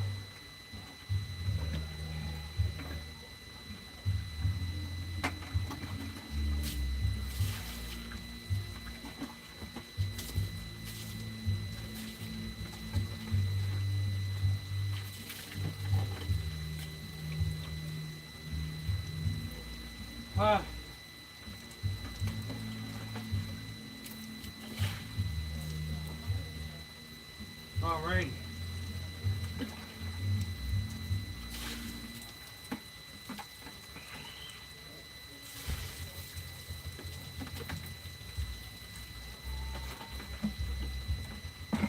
Oh. Oh.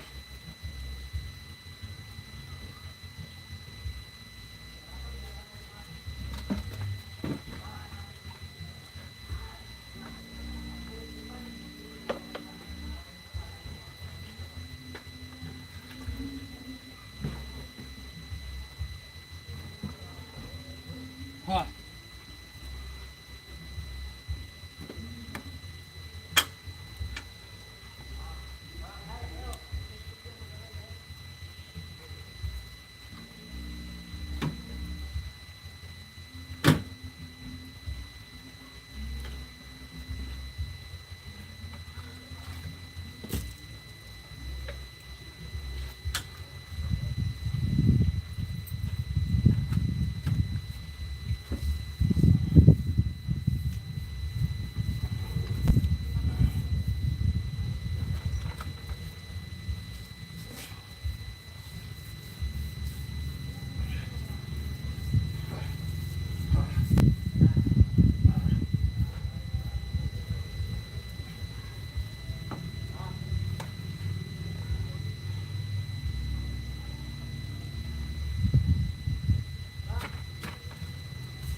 Oh. Oh. Oh. Okay. It's time to read. Time for me to take a break. It doesn't look like much work got done, but all that bending over, I tell you what, and that bending over, halfway bending over, it's the same kind of back muscles that you use when you're bending over the bathroom sink. Whoever designed the bathroom sink to be 34 inches, 33 inches high, what a mistake that was. It's a completely different height than the kitchen sink. It's just at that weird height where you bend over and it hurts your back muscles. Not that my back muscles hurt, but it's a bad height. I was in that cab at a bad height for over half an hour. Okay, what do we got going here? I got a live stream. I got no comments. Okay.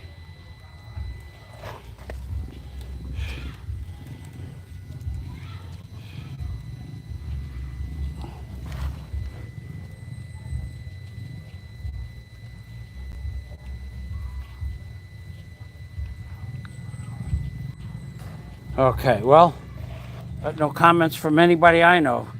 So, if you're making comments, you're welcome to leave comments to other people on my channel.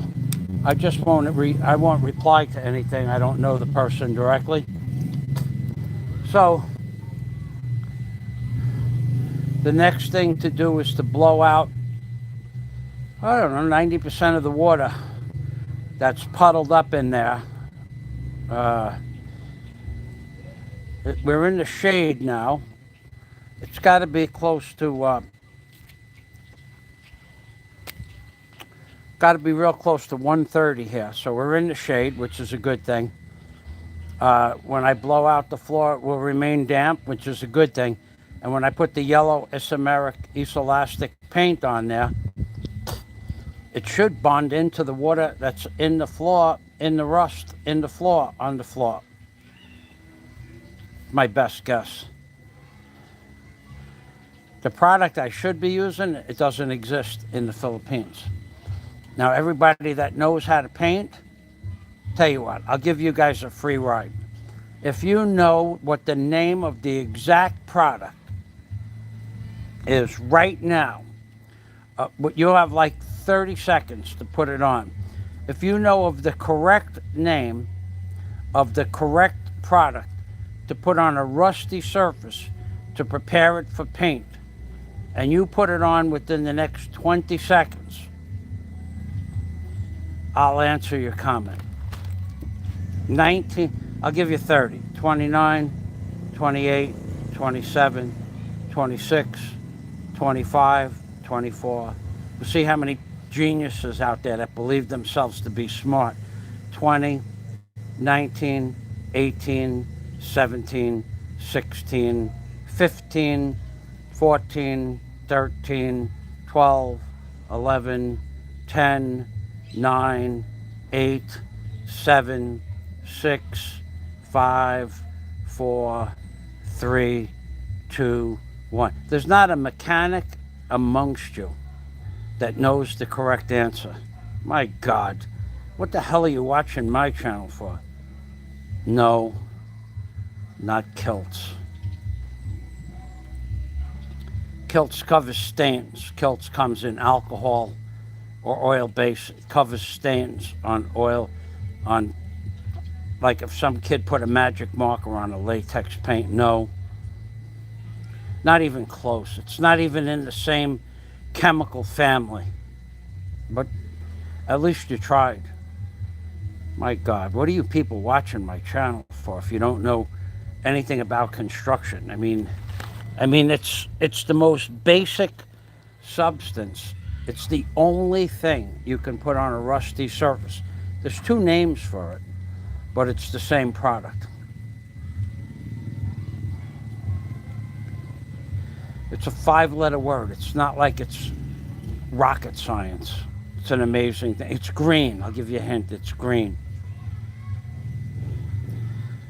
Amazing. How many people out there believe themselves to be smart? And basically, you're completely incompetent when it comes to doing anything automotive, anything mechanical, anything construction-wise. And I'm not being facetious. That product that I'm looking for the name of is the most common product in the world used on a rusty surface as a base.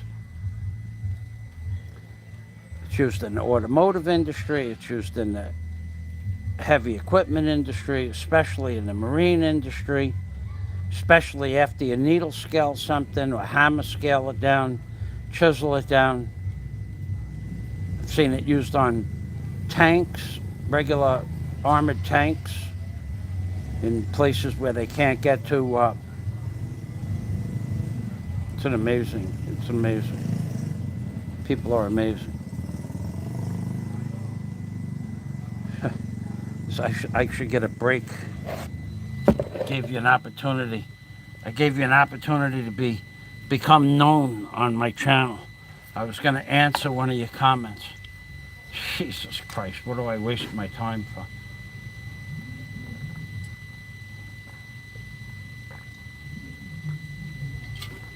If you asked me that question, and the name sometimes eludes me, even though I've used it for 30 years, I would tell you what color it is.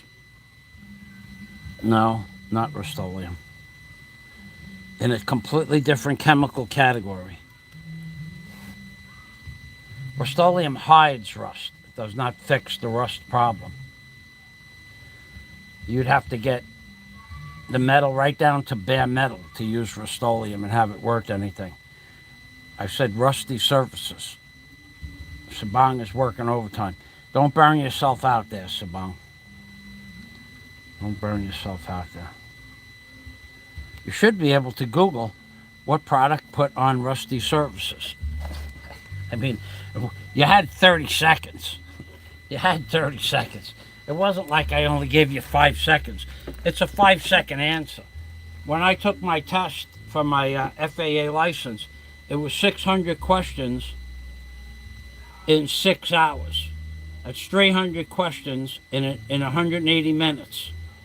That means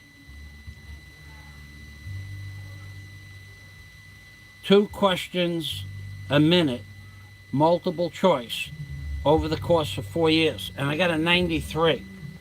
For what I learned in 4 years, I got a 93 on a 600 question test.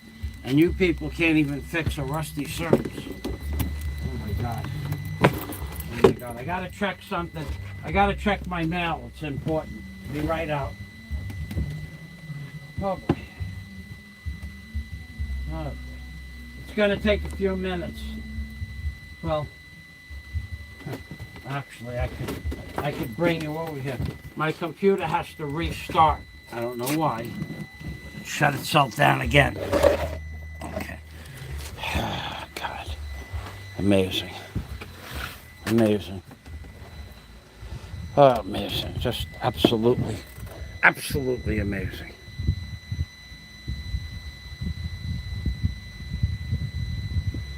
Osfa, that's right, Osfa. Osfa. Oh boy.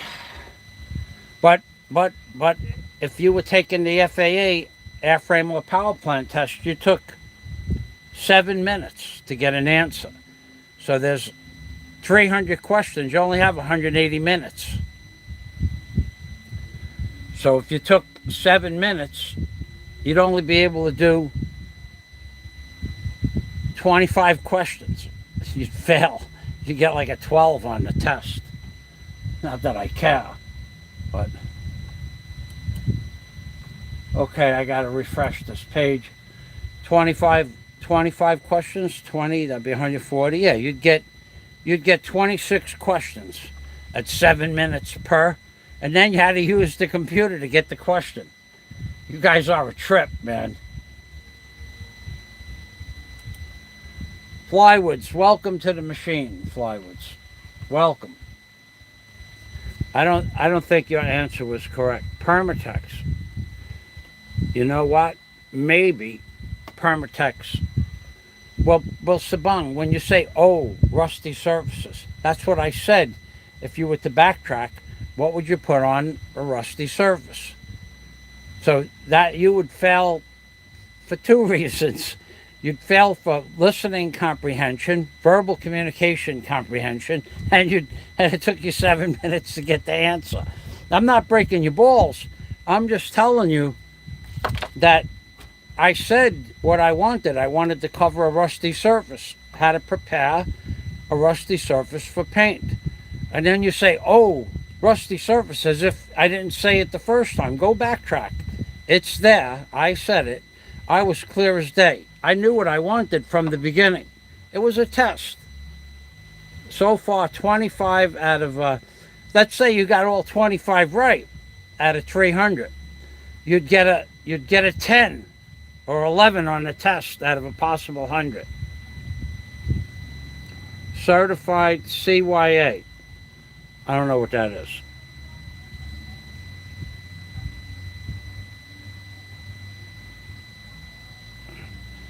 I said, how would you prepare, Flywoods? How would you prepare a rusty surface to paint? You would never use. You know, that's what's wrong with this world. Rust-Oleum puts out $1 billion worth of commercials telling you that Rust-Oleum is the best product to put down as a base. It's not. Even if you had a clean surface, sanded and polished with 100 grit sandpaper, you'd still be better off using Osfo over Rust-Oleum. Rust-Oleum doesn't do jack shit. Rust-Oleum covers the surface. If there's any oil or dust, it peels off shortly afterwards, 1 or 2 years. Ospho burns itself into the metal. And then on a molecular level, it changes the rust or oxidized metal into a completely different element. It has what rust needs. Yeah.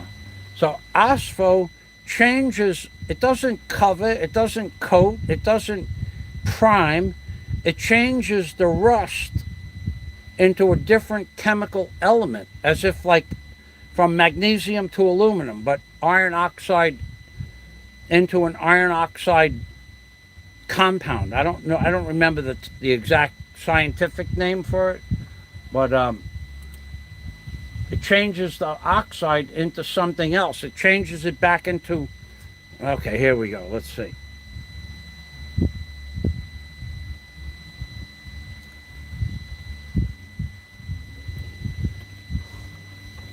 I don't know. That would depend on the person doing the job. Plywoods. For what I'm doing, so, okay, let's just make it simple. For what I'm doing in that machine that I've been doing for 2 days, that's what I wanted the answer for. Not fixing cars or building boats. I just wanted the answer to put on that rust that's in that machine. What would be the proper stuff to put on there? Rust-Oleum, you put Rust-Oleum on, it's going to come off. And that paint I used outside is better than Rust-Oleum, and it was a primer. And it just peeled, it just made the water go between the metal and the paint. It just rusted it worse. If you don't know how to prepare a surface, you're not going to, by painting it doesn't, all the paint did was make a place so that the water couldn't get out between the paint and the metal, and it rusted it further. Anyway, okay, we have good news here. We have good news. Wow, I'm a very happy camper. I put out a request for something yesterday, and it came back. It came back.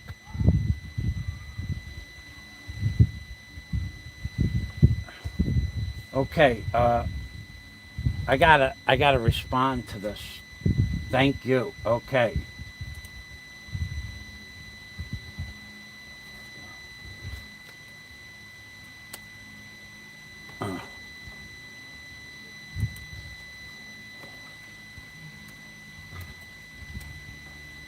But that's not where I want to be.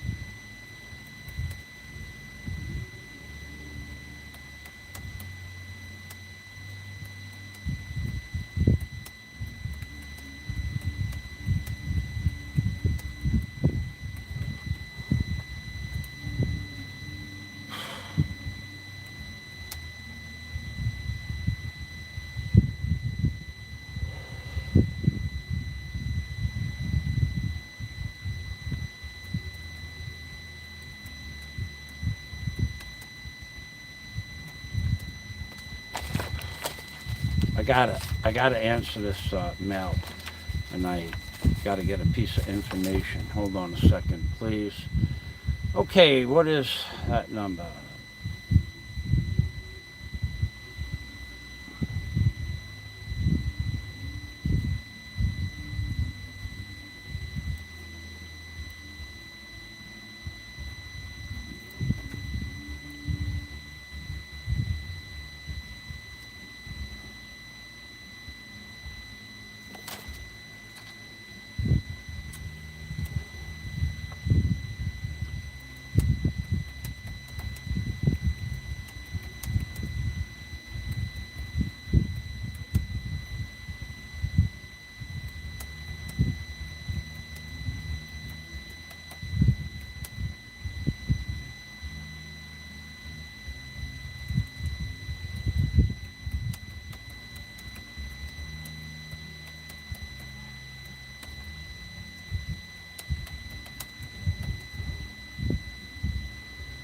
Oh boy.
Okay. No internet connection. I have an internet connection. Okay, live streaming.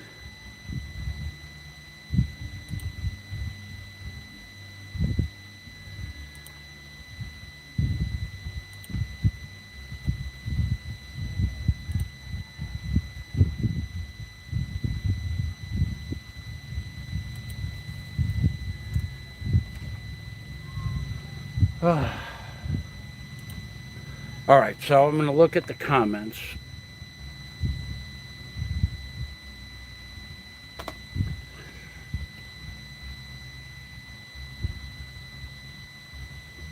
Flywoods, to explain it to you a little bit further. Okay. You get the heavy scale rust off. You beat it with a hammer, hit it with a needle scaler, needle gun, whatever you want to call it. Then the next step after that is several working over of a needle scaler or hammering the rust to loosen up everything as much as possible. Then you wash it with soap and water to get the grease and dust as best as you can out of it. Then you wash it with fresh water. Then the OSFO can go on a wet, damp surface. It mixes with the water because it's a water-based acid product. It etches into the steel. It bonds on a molecular basis. It bonds into the steel. It changes the oxidation into metal oxide. I think it was metal oxide. But it has nothing to do with painting. It changes. So that's how you would prepare a rusty surface. And I don't want to, if you want to go into it further, then you just can go on and research what OSFO does. It's self-explanatory. Just research OSPHO what does it do to metal? And you'll be able to see my point. At that point, I'm done talking about asphalt. That was 20 minutes about talking about asphalt. There is no more conversation about that. I'm going to send out this email, and then I'm going to go put cream on my hands, and then I'm going to oh yeah. I forgot to do one more thing.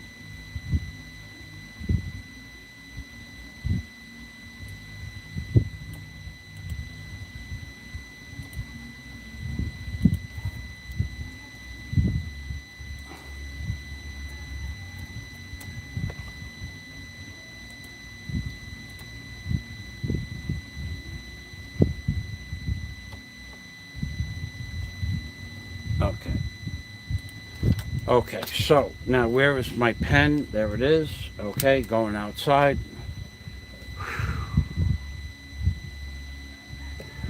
Okay, I have 5 minutes.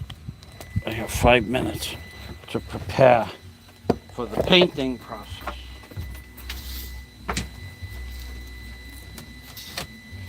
Uh,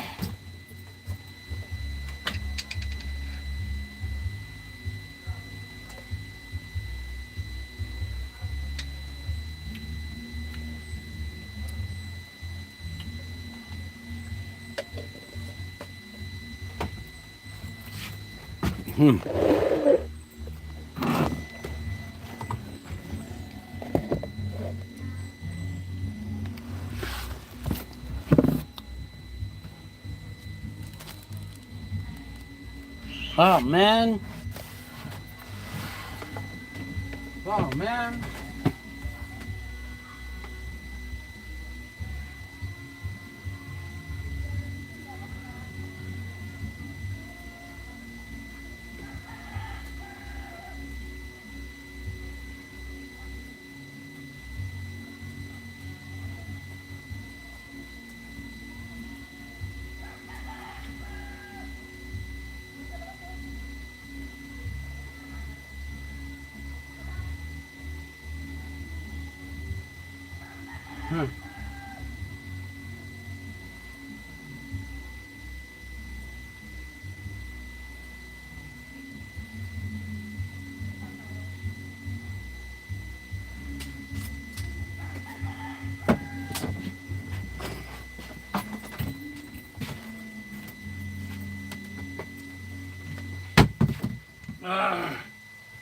I'm coming. I forgot to send something out.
Okay, we corrected that problem.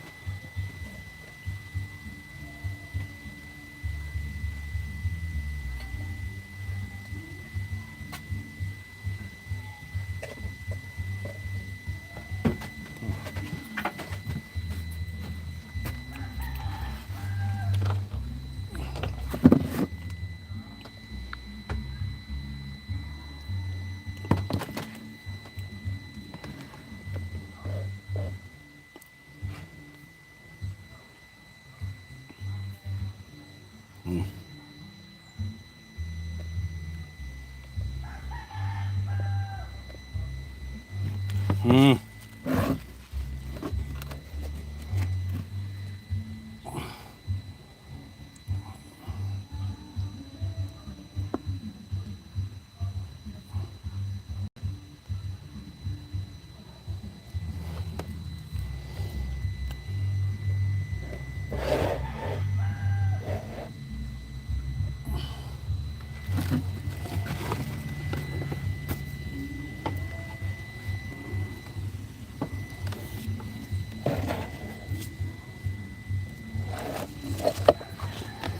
Ah.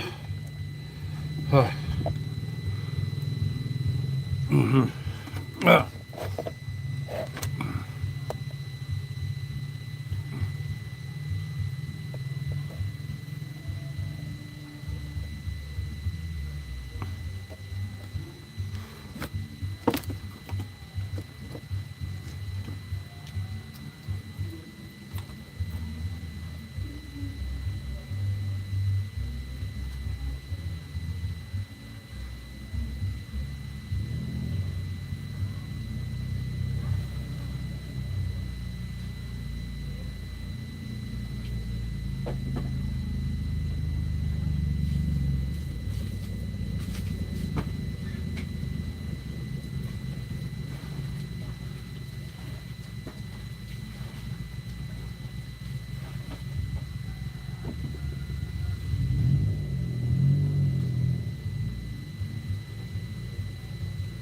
Okay, so as always, I'm going to put on some skin shampoo or conditioner on my fingers and my arms to prepare. I'm going to put I'm putting Head and Shoulders shampoo on my hands and my arms to protect myself from the ravaging paint that's going to be splashing all over everything in a few minutes. There will be, you know how I am about painting. You know I'm a complete disaster when it comes to painting. So you put the Head and Shoulders shampoo or conditioner or sunscreen or olive, you could put oil. I wouldn't put oil on it. You could use ivory soap, dish soap, anything you want. And that protects your hands from the paint sticking at the end of the day.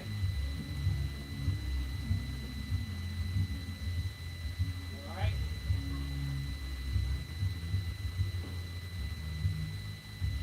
Coming right out.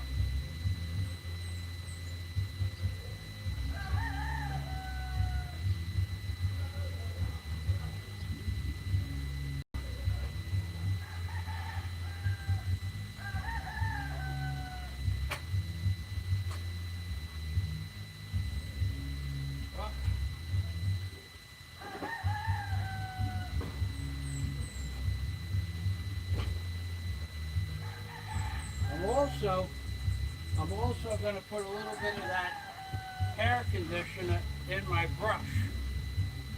I'm going to put a little bit of this hair conditioner in my brush.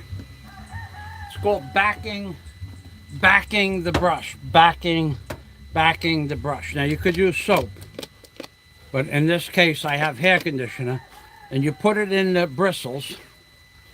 Guapo, my hapon.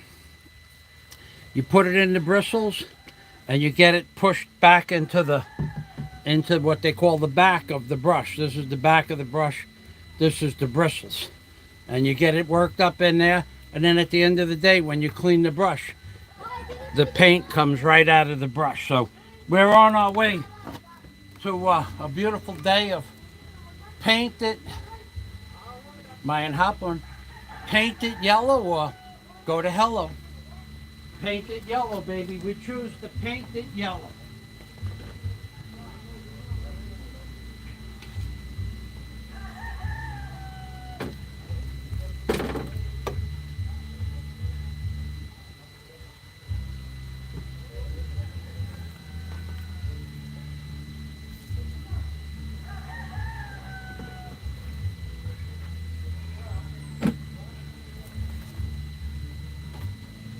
choose to paint it yellow rather than go to hello.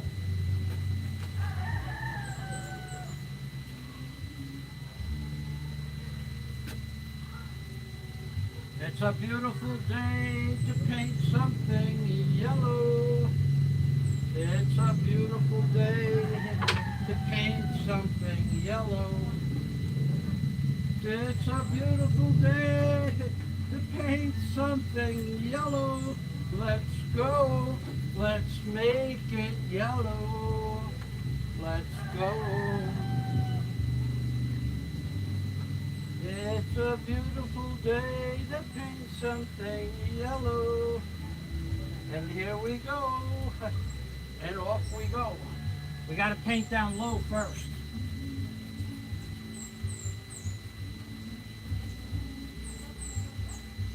Now you got to remember, this is only a first coat.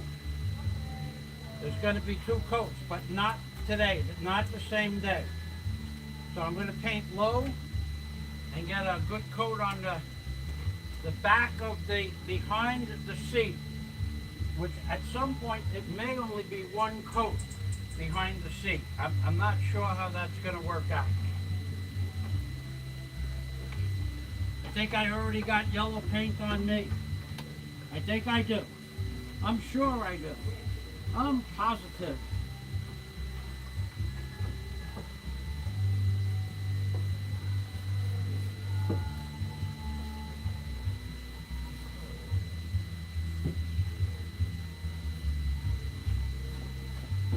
Now you're not going to be able to see the effects of the yellow for about 10 minutes till I get up past the seat. But behind the seat, it's looking good already. It's already looking yellow.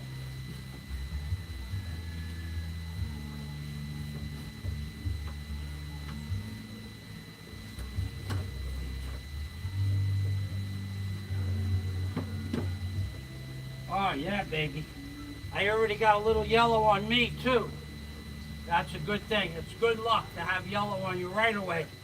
Get that yellow on you right away so you don't have to worry about getting it on you later. That's the best thing. You get it on you right from the get-go. Right from the get-go, and then you don't have to worry about getting it on you later. Saves you all that worrying about whether or not you're going to get paint on you or not. Put it right on your body, on your arms, on your shirt, on your pants, right away. Get it on there. Get it over with. That's the best thing to do.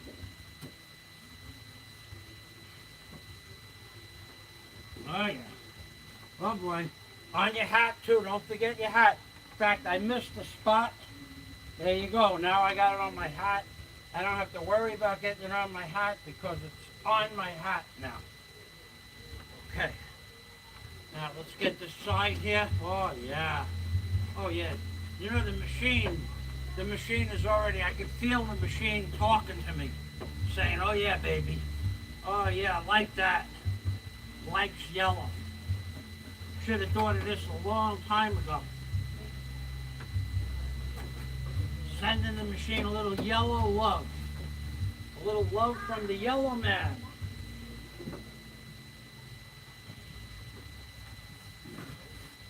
Ah, yellow man, he does what he can to get things yellow.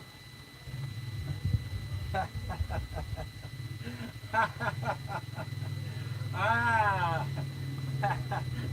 Oh boy, I am a mess.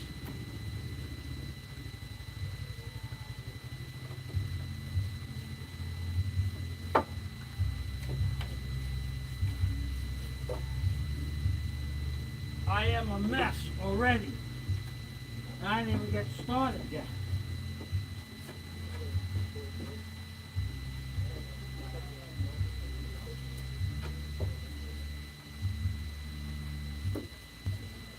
Oh boy, drop the hat into the yellow paint. Get back up there.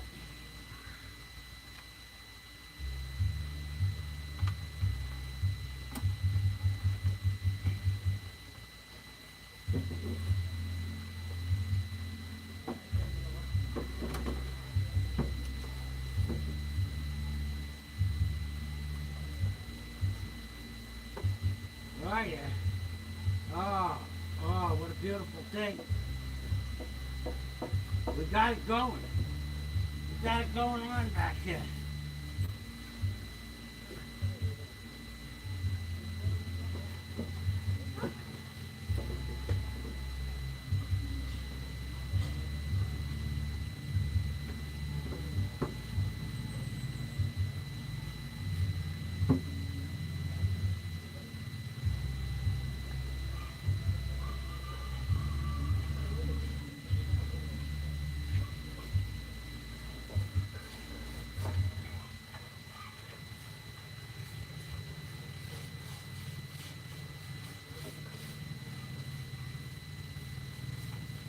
We got it going on now. You can start to see the color of God, the yellow sun, the yellow paint, the same color as the sun, the giver of life to all that is and all that will ever be. Yellow, baby, yellow.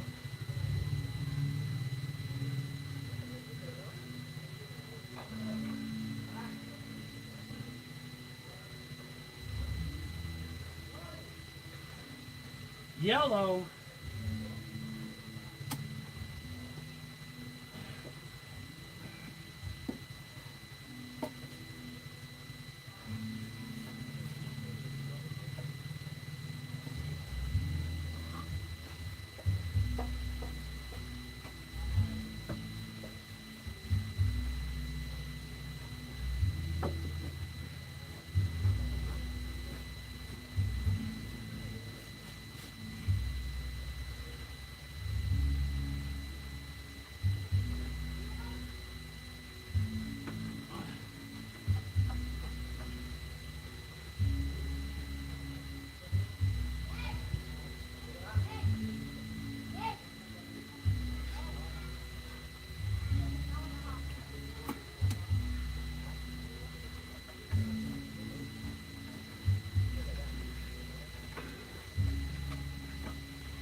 Huh.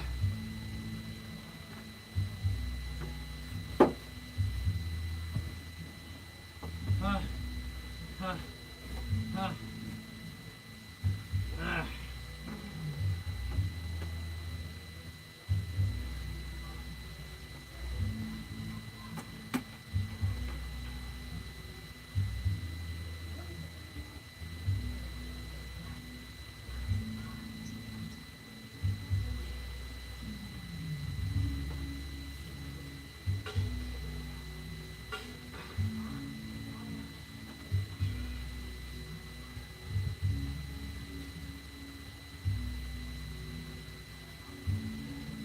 Wow, it's starting to get really bright in here.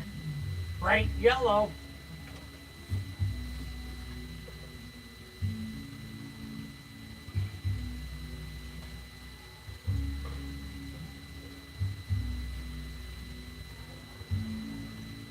Huh. Alright, I got a little 2-inch brush to do the trim. I'm not ready for that yet, but we're coming up on trim in a minute.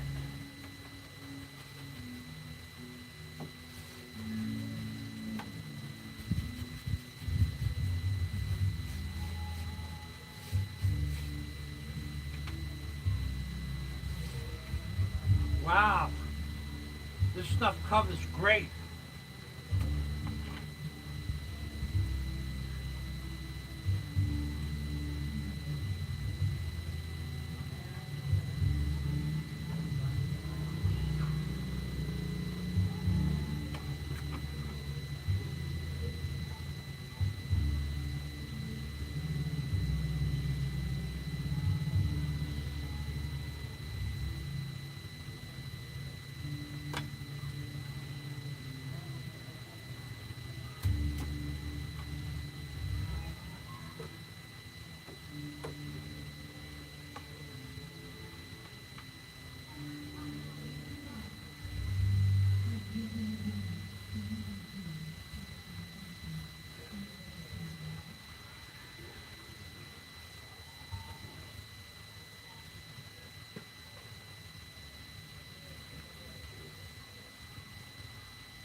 Ah.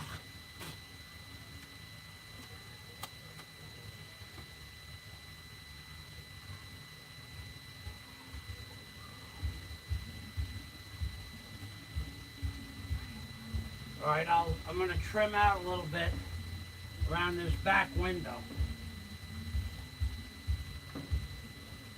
with a trim brush.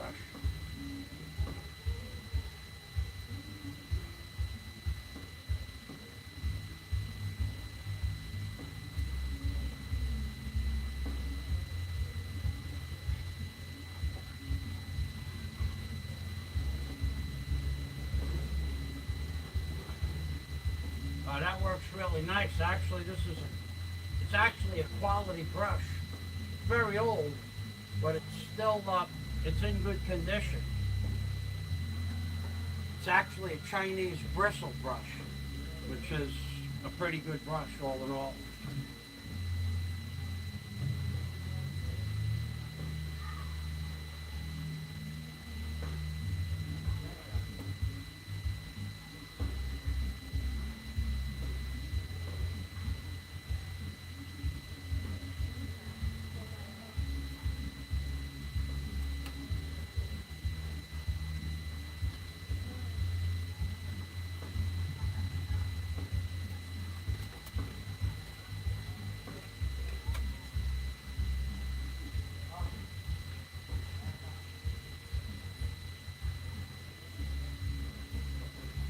And in about 3 or 4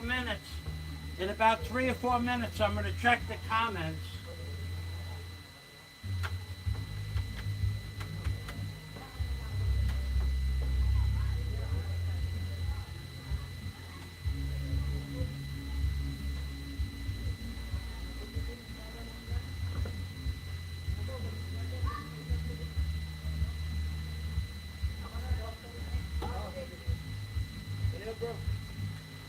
Wapo, Mas gwapo ka. main hapon.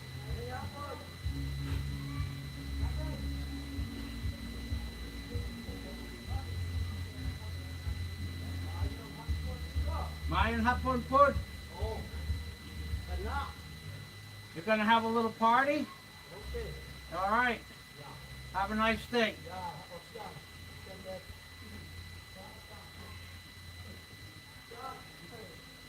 All right. Actually, I could paint this roof part right now. Yeah, there's nothing stopping me from painting the fiberglass roof. But I don't need a trim brush for that.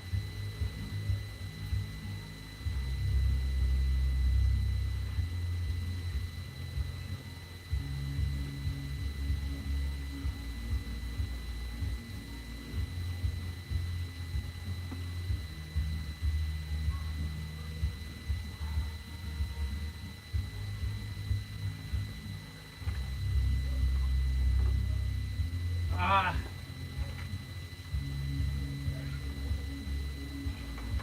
Ah. Ah.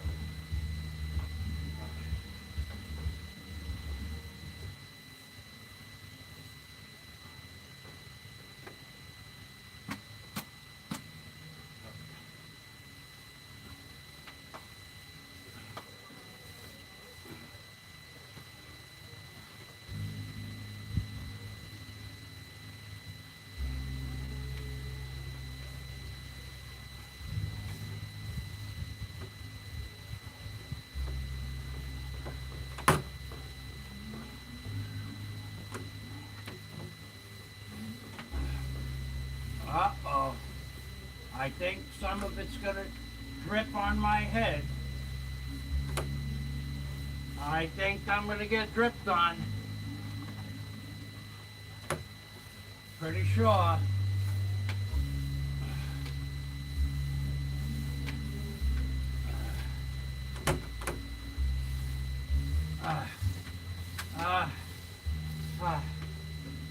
Oh yeah.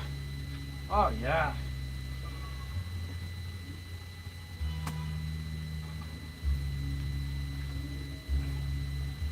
Oh yeah, we got dripped on big time. Thank God I have a hat on. Thank God I have a hat on. Thank the gods. I didn't get any paint in my hair. Ah, that's a lie. I am Bakaku and Co. There's probably enough paint on my hair to paint the car. Left over to paint the car. I could get caught. I could be accused of stealing paint.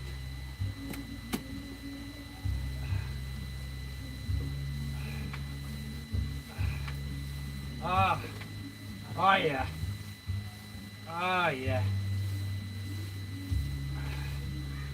Oh, there is freaking paint, yellow paint everywhere now. In case there wasn't yellow paint everywhere before, there is now.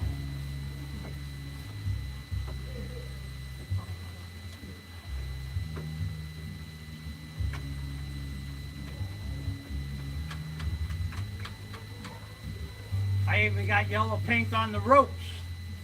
On the ropes, the yellow paint went.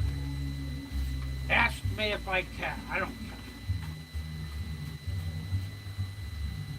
It's all part of the show. It's all part of the show. I'll show you who can get more yellow on him in less time than anybody else. I'll show you. I'm Yellow Man. Yellow? I even got yellow on the ropes. Ha! Who else but me would paint the ropes yellow? Rope a dope on the yellow soap rope dope brush. Roping, roping, roping, yellow roping. Yellow, yellow, yellow everywhere. Yellow, yellow, I don't care.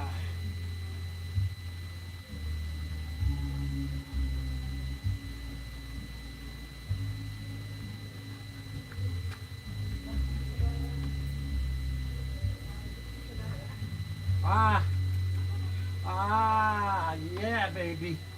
We got yellow on top of yellow, over white, over gray, over blue, over black. We are yellowed up, baby. Oh, okay. I'm gonna finish trimming out the top of this window, and I'll check the comments.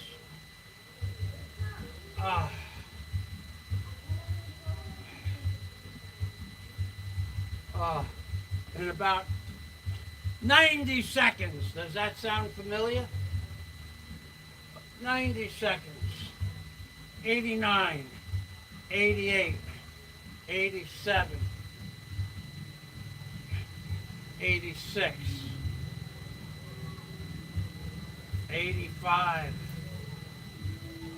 83, 82, 81, 80. 75, 73,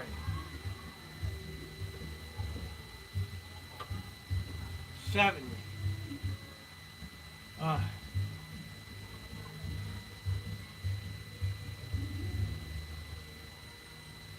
65, 60,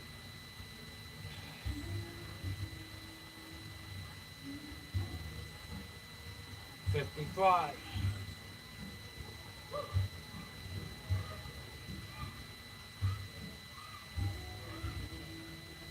50,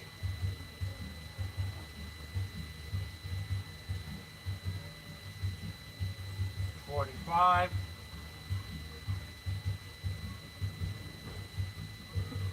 40,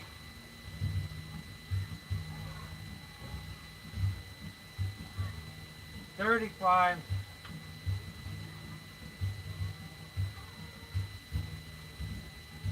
30. Uh-oh.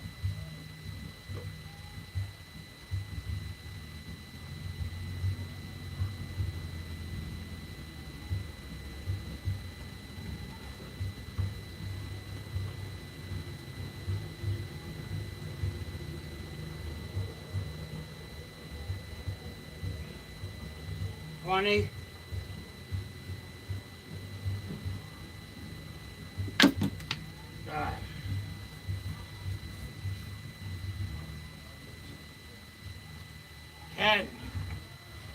coming. 9, 8, 7, 6, 5. Slowly. Everything is yellowed up. Yellow, yellow, Yellow.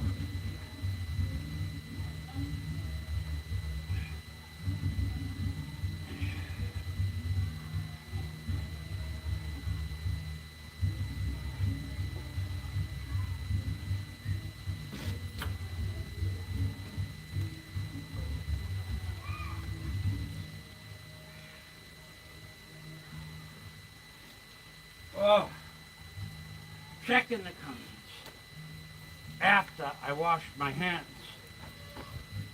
Another 15 or 20 seconds at least.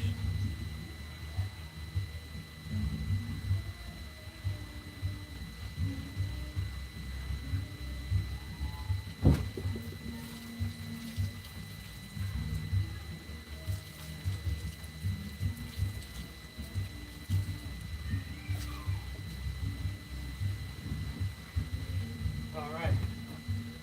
Now, if there are no comments, I'm going straight back to work. If I don't know who you are, I'm going straight back to work.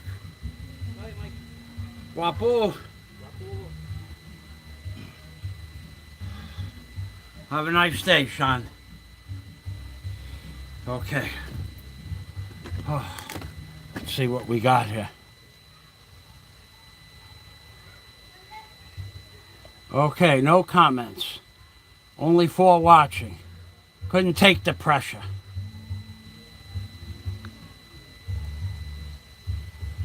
Okay, I'm going straight back to work because I actually have a lot of work to do to, I got paint on the windows. And that's going to require a little finesse and a lot of water to get that off.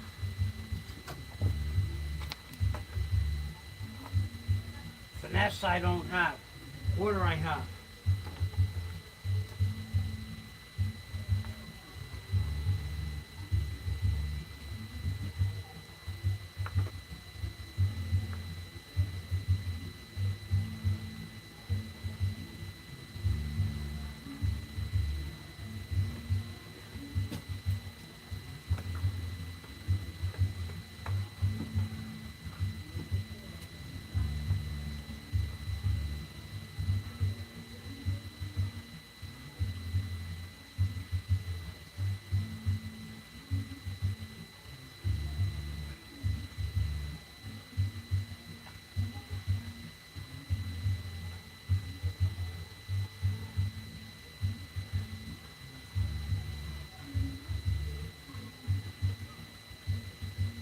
All right, the next thing I got to do is paint underneath the seat. Underneath, not underneath on the floor, but underneath the framework also. Before I forget.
Oh, oh.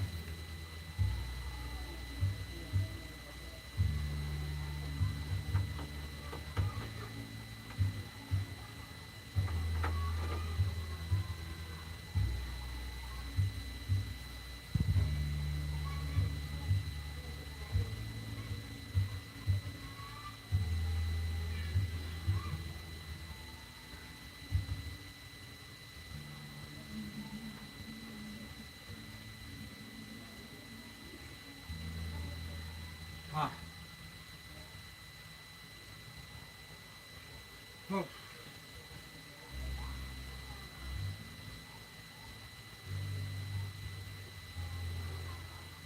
Ah. Ah.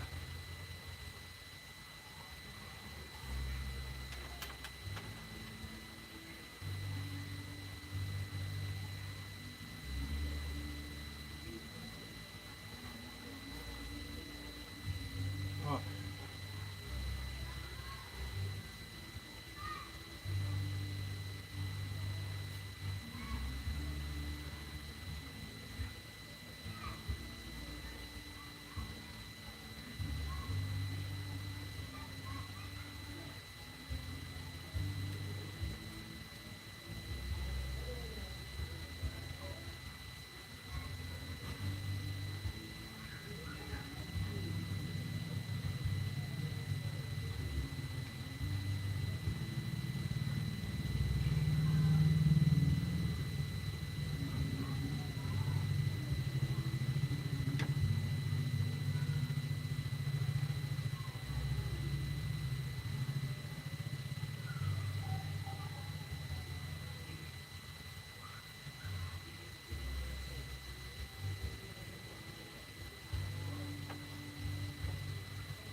Kristen, Yes. you will finish for me, please. You finish painting, polyhold. Thank you.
Oh.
Oh.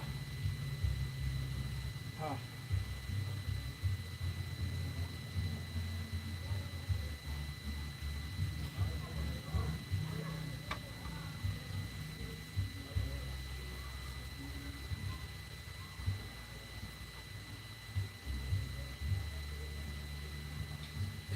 Oh.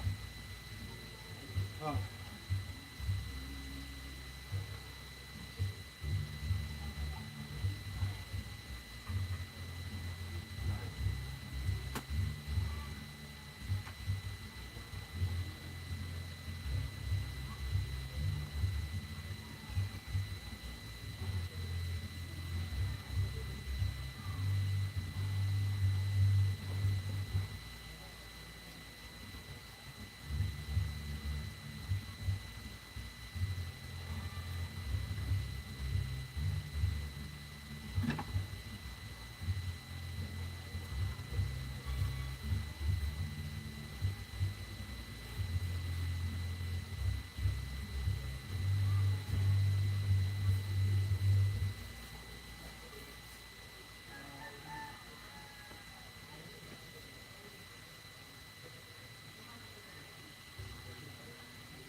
Oh.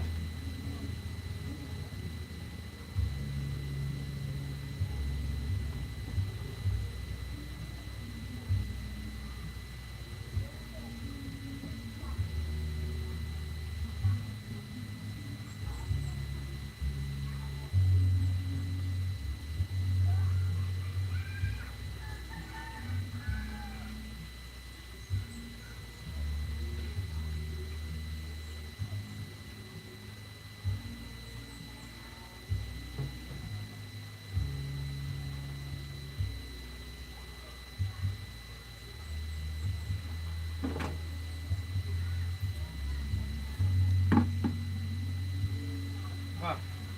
Oh.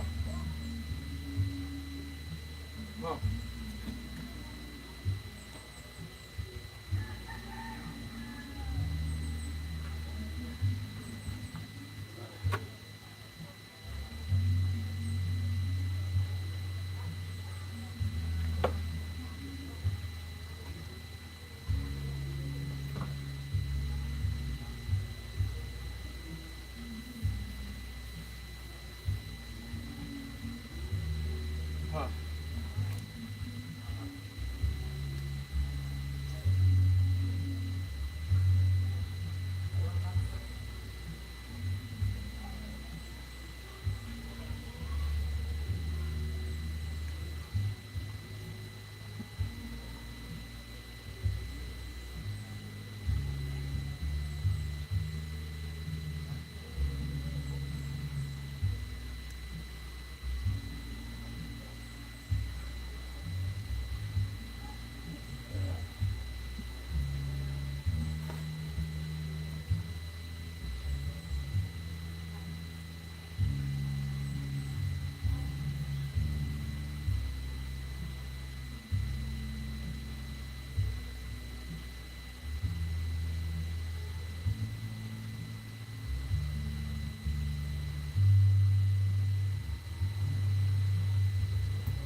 Main buntag.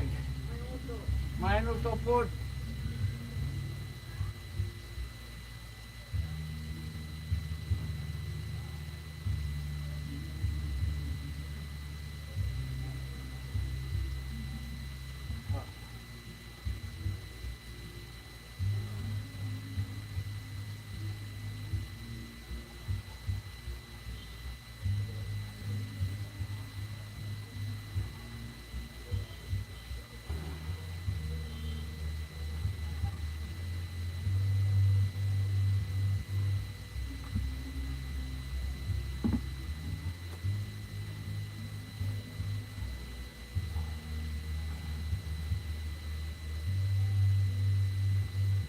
I'm going snow blind here.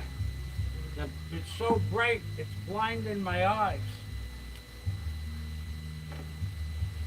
Like when you go snow skiing and you can't see after you come out of after the sun in the shadows, you go snow blind. That's what's happening now.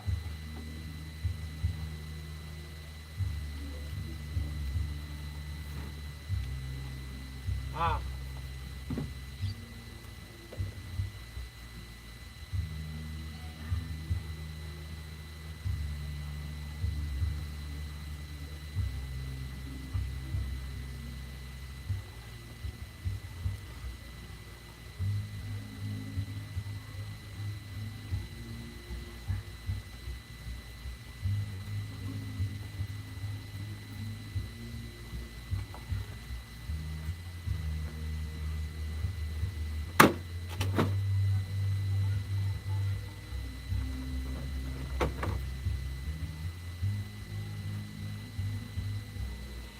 Huh.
Uh-oh.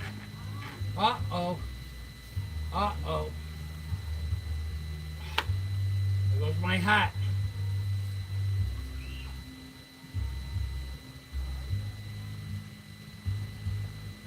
That's not the problem.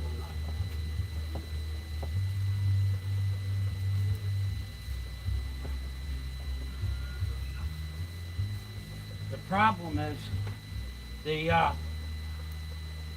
power. The power on the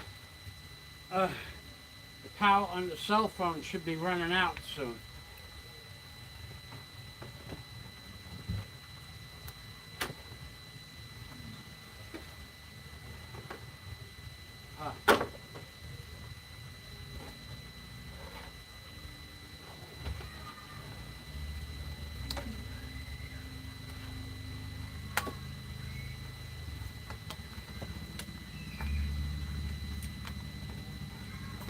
Yeah, the power on the live stream cell phone probably only has about 10 minutes left. So I'm going to check the comments.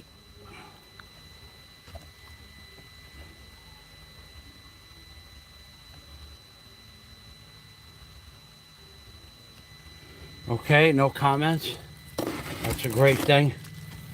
I gotta get the power now.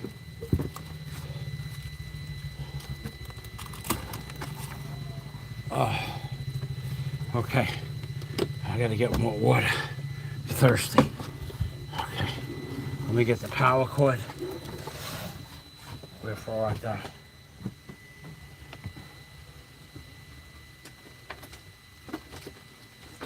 Uh-oh.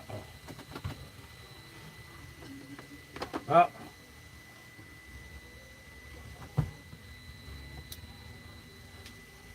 Huh. Huh.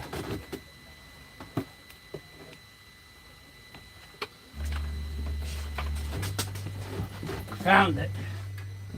Just in time. Okay.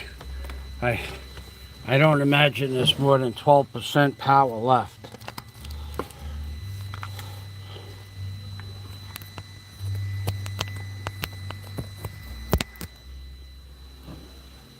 %. Okay. All right, so I'm just gonna finish trimming out that door. And that's it for me for the day. It's going on 3 o'clock here. I want to get some water. I'm gonna sit down for a minute, get some water. Oh, I'm not gonna get any water out of that jug.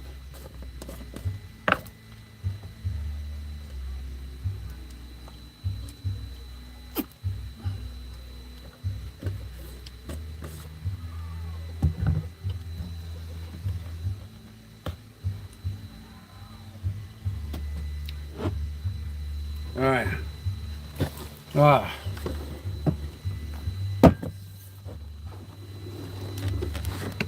Now, as to why I painted the machine, well,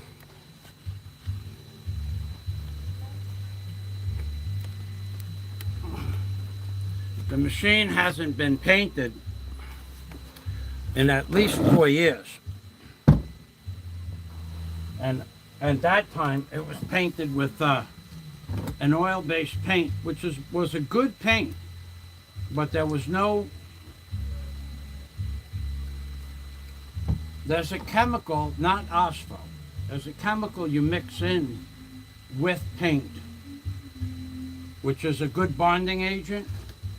Now they have it in latex, it's called Acryl 60. But in oil base, you would use something called fisheye oil that artists use in high quality production artwork. I'm talking, when they're doing masterpiece replicas, artwork, fisheye oil. You'd put maybe an ounce to a gallon, and it makes a big difference. But there's another product, and I forgot the name of it, that you can mix in with oil-based paint, but they don't have it here in the Philippines, so it doesn't matter.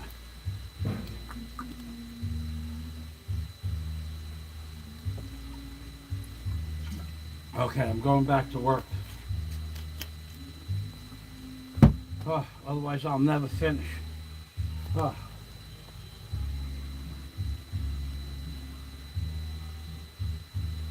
I still have to clean the windows. Okay.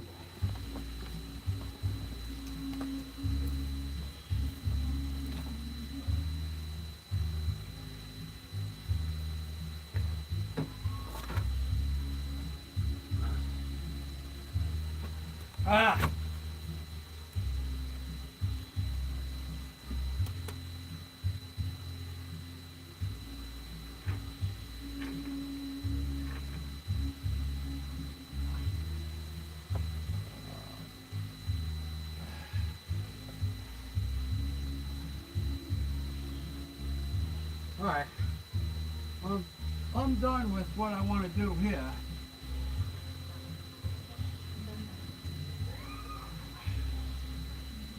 Now I'll get the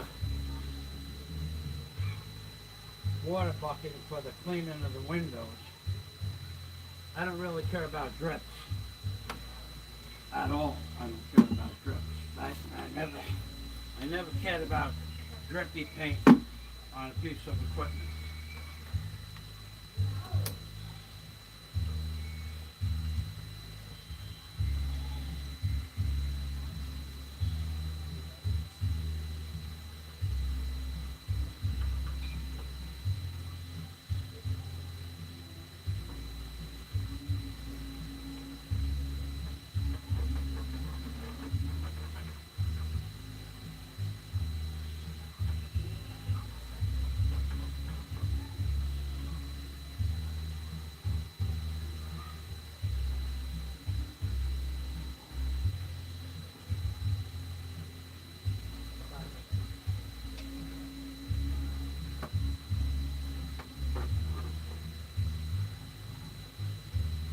All right.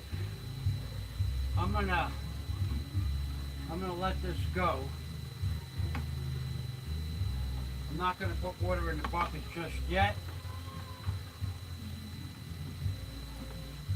but I am gonna put water in the bucket when I close it up tonight.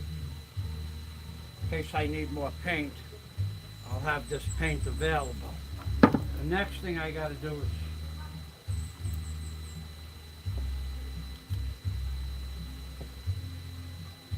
wash my hands a little bit and get some clean water in a rag.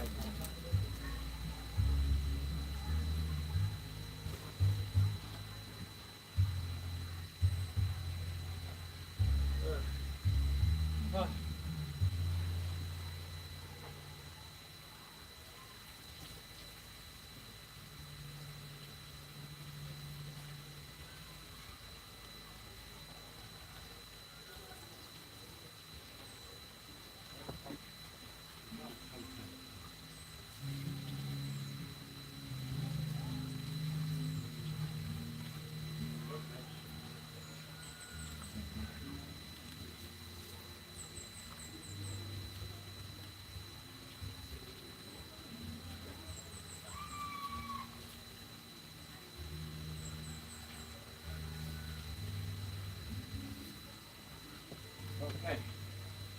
All right.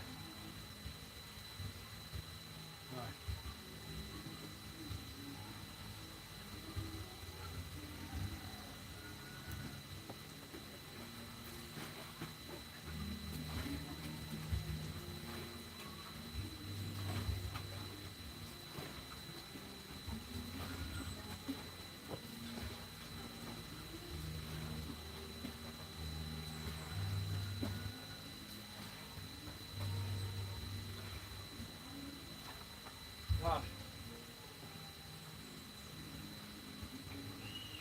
Ah.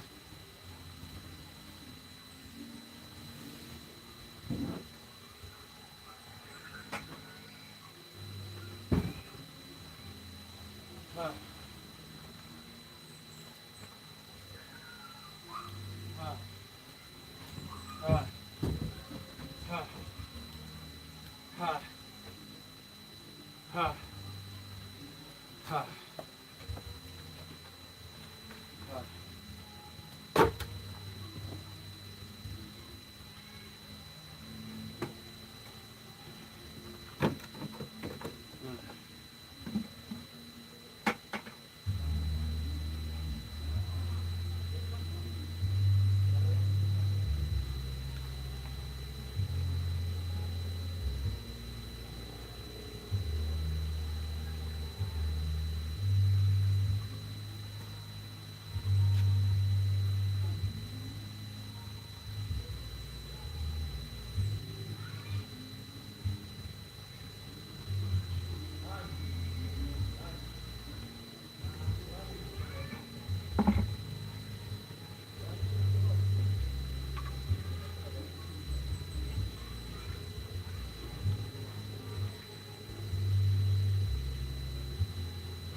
Yo, yo.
Ah.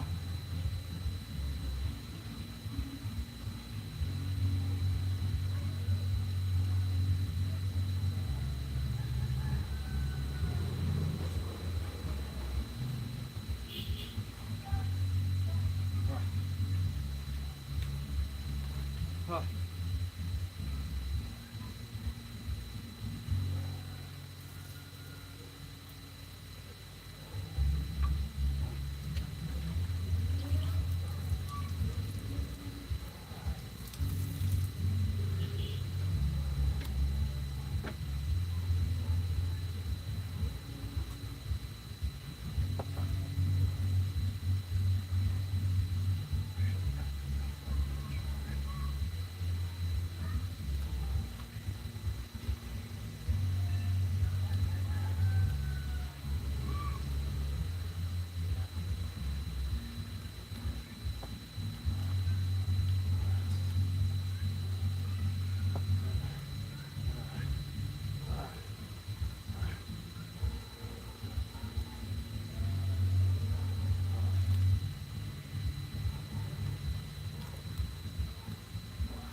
Ah.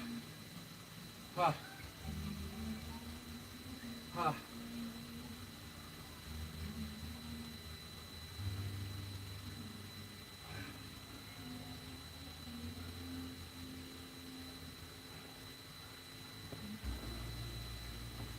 Huh. Huh.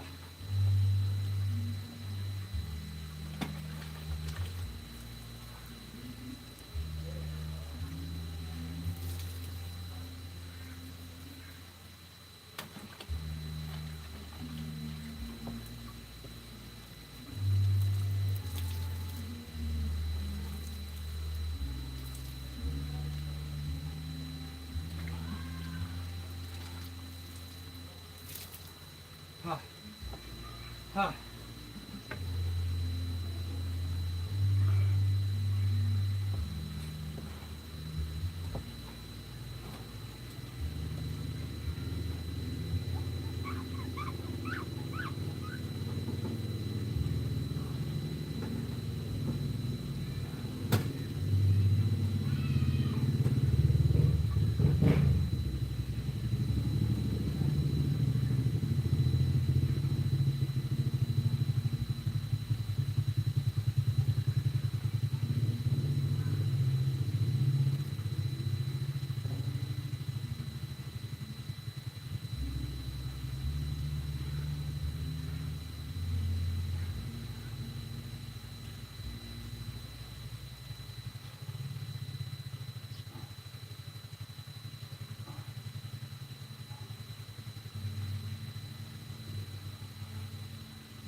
Huh.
Huh.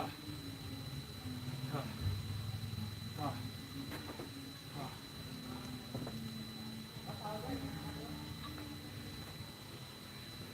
Huh.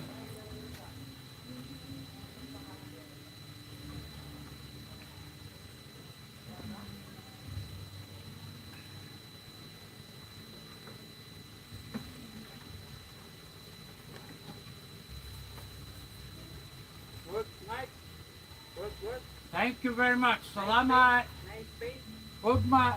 What? Nice, paint. nice color. Yes. What? Yellow.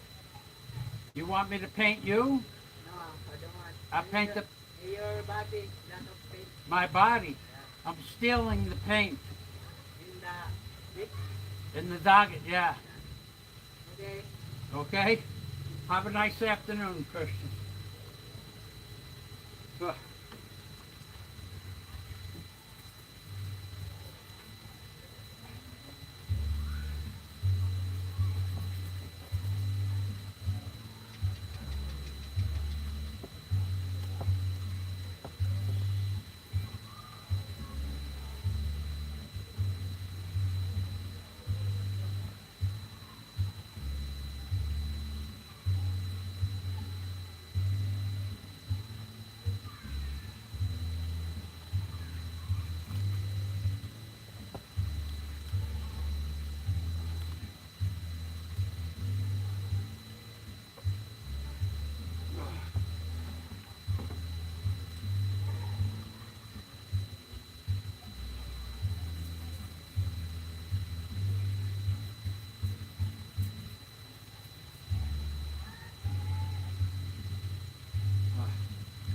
Huh.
Huh.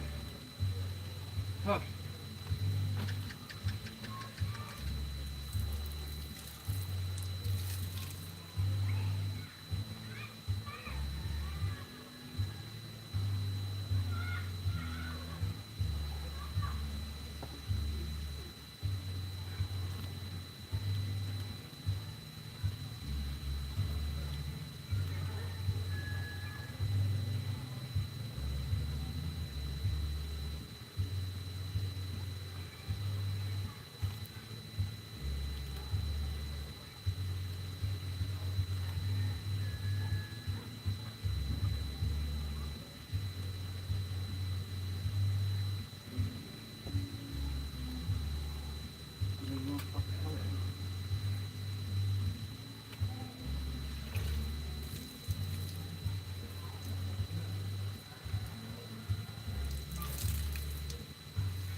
Huh. Huh.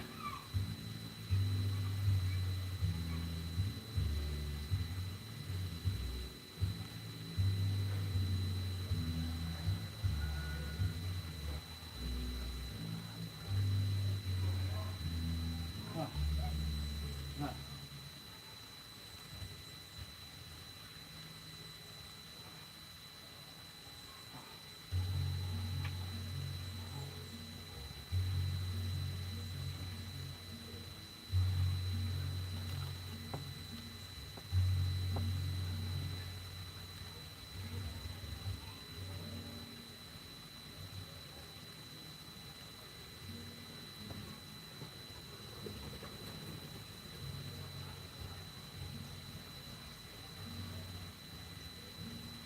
Huh. Huh.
that fucking sponge.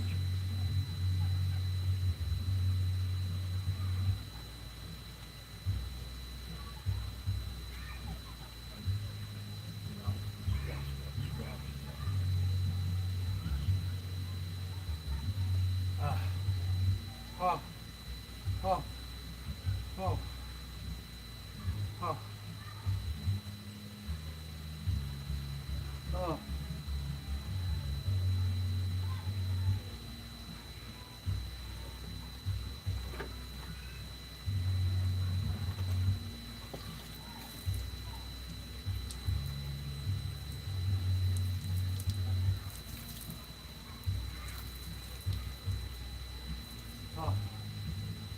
oh, oh,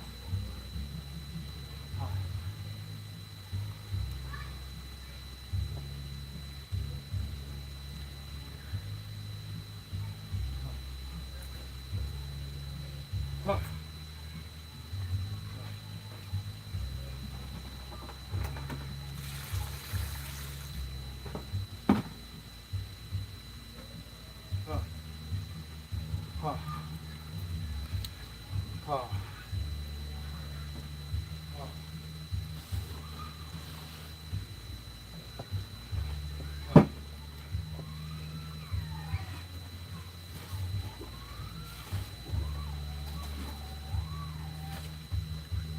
Huh.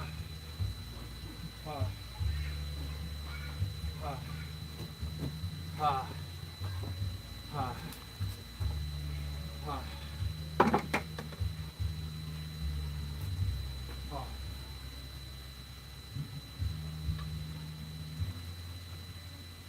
Huh. Huh.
Huh. Huh. Huh. Huh.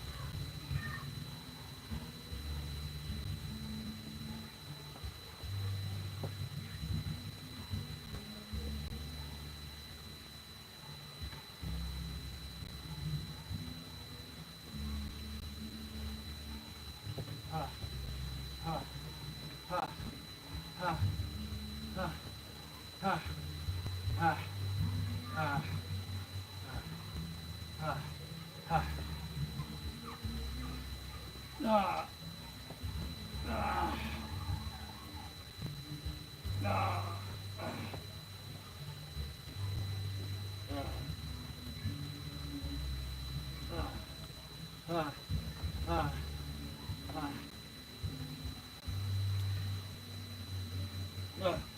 Ha, ha, ha, ha.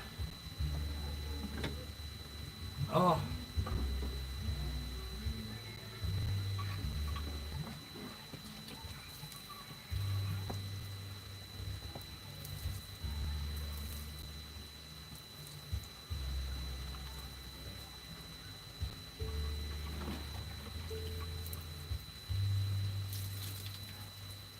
Oh. Oh.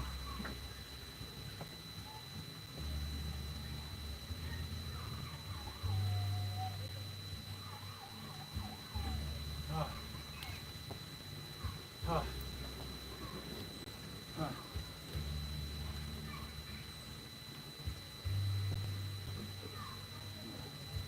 Okay, that's done. That's done.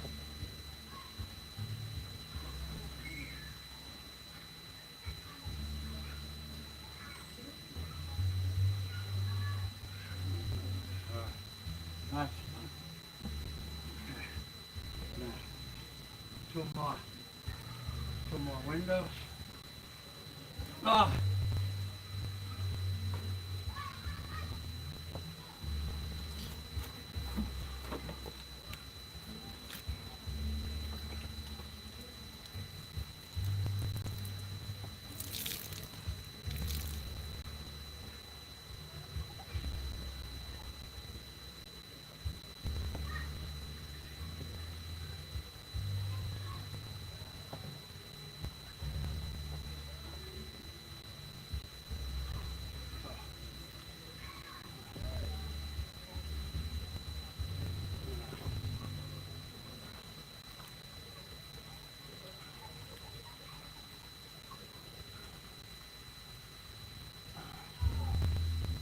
Oh.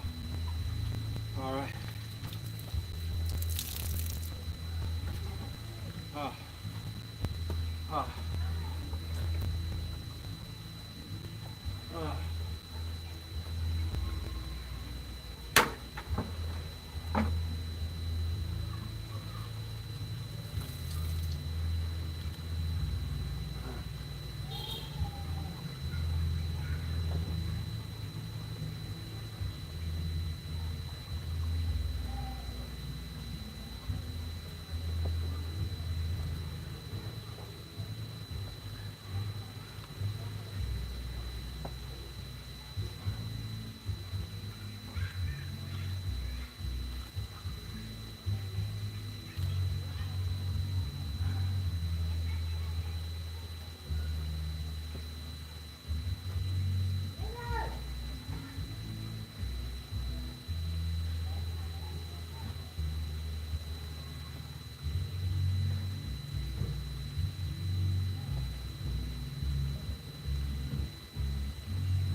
Huh.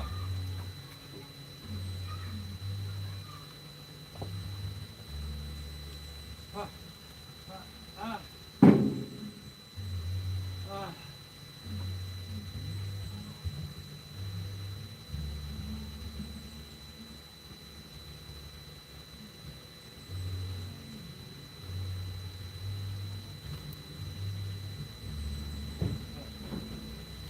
Huh. Huh. Ah. Huh.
Oh.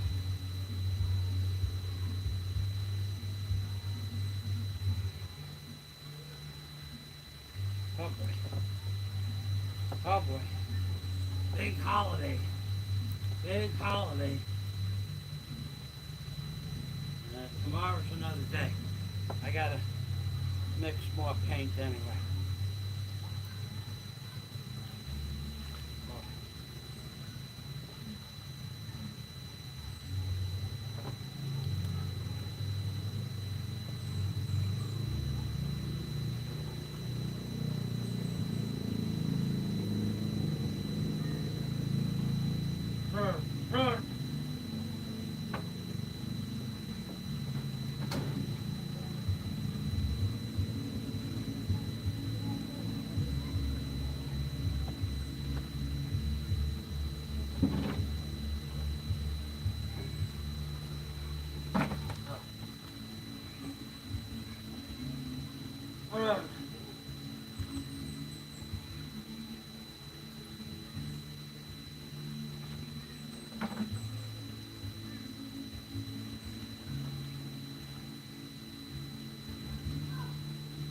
Yeah, tomorrow's another day.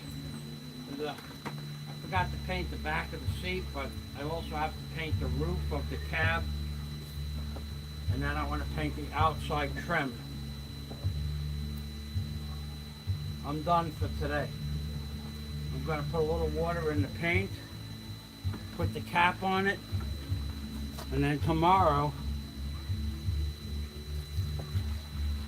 what I'm going to have to do is mix another quart of white and a half a quart of yellow. That'll give me enough to finish it up.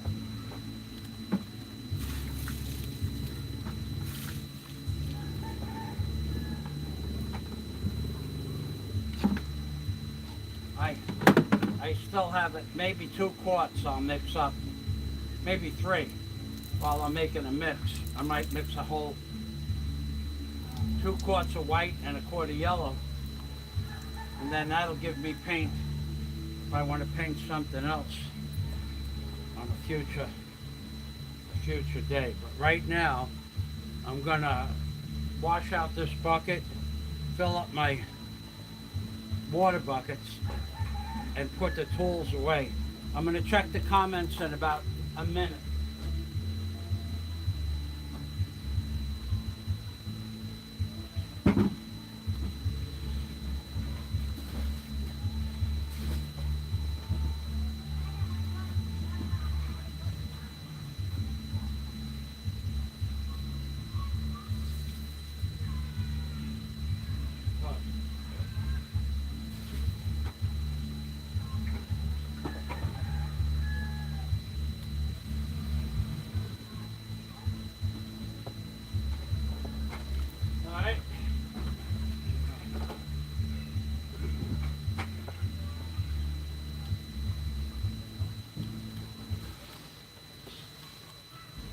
Okay, I'm going to check the comments, and if I don't see anybody I know, I won't answer any of the comments as per usual. But I will check, and then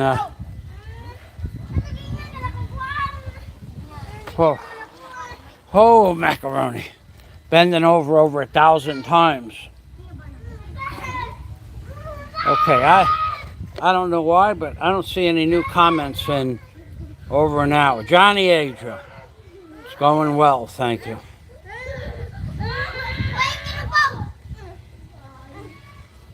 Okay, no new comments besides Johnny. All right, so it was a good day. I got the base coat of yellow on there.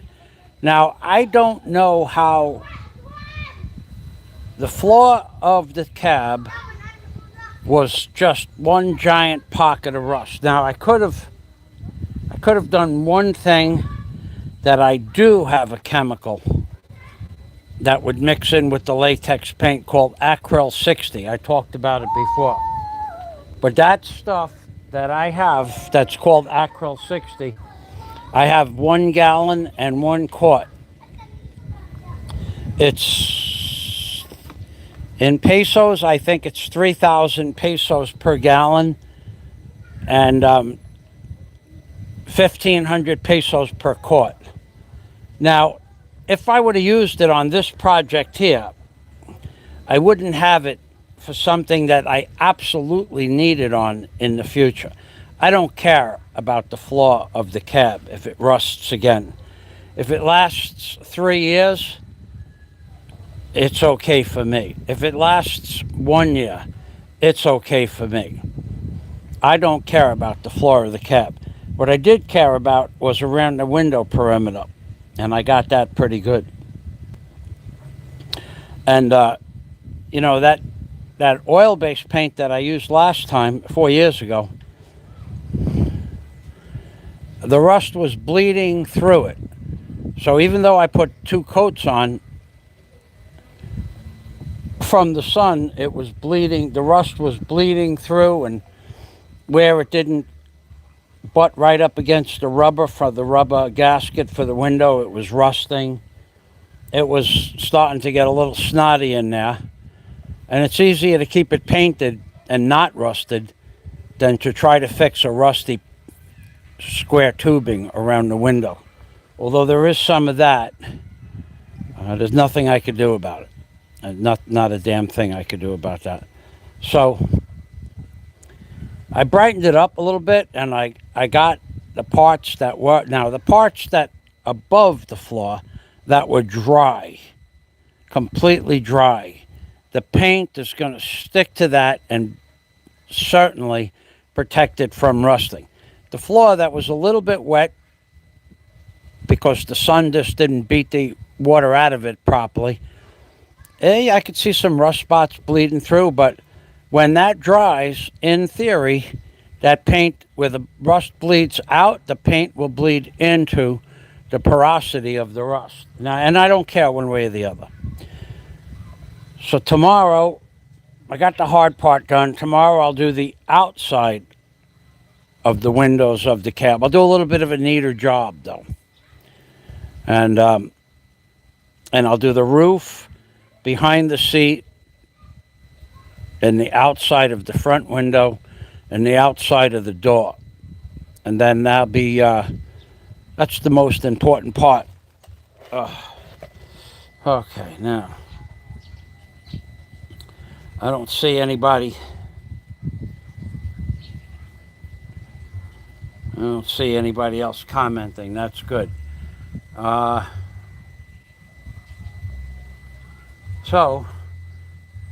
I don't know how many times I bent over today. 1,000, 2,000 times, a half a bend, a full bend over. How many buckets of water? 8, 10 buckets of water. 1,500, 2,000, 3,000 strokes of the brush, right-handed, 1,000 left-handed. It's a good exercise program. Up and down, up and down, up and down, up and down, up and down the box 30 times. I bet I did that 30 times since this morning. We call it steps when we're working out. Now, it's not much, but it is a 16-inch step. So it does build up your legs in a different way. Mayan hapon. Mayan buntag pod. They know me. They know I want to say Mayan buntag. He got me. So, yeah, it's actually one of the men that I'm friends with, the manager next door. He stopped by. He said it was a nice color. It's not caterpillar orange. And I could have painted it with caterpillar orange, or what is the equivalent of Mitsubishi orange yellow. But I didn't have any. I didn't have any of that. And as I told you people before, what I did do, mistakenly, nonetheless, is I bought 4 gallons of this yellow Elastic paint. It's good paint, but it's not as good as the white Elastic. So I made a yellow color out of it, which is the color of my tools anyway. And I'm going to use that up. Now I still have 1 full gallon up on the roof of yellow, the Elastic yellow, and 1 full gallon in my cargo container, in the tool container. I have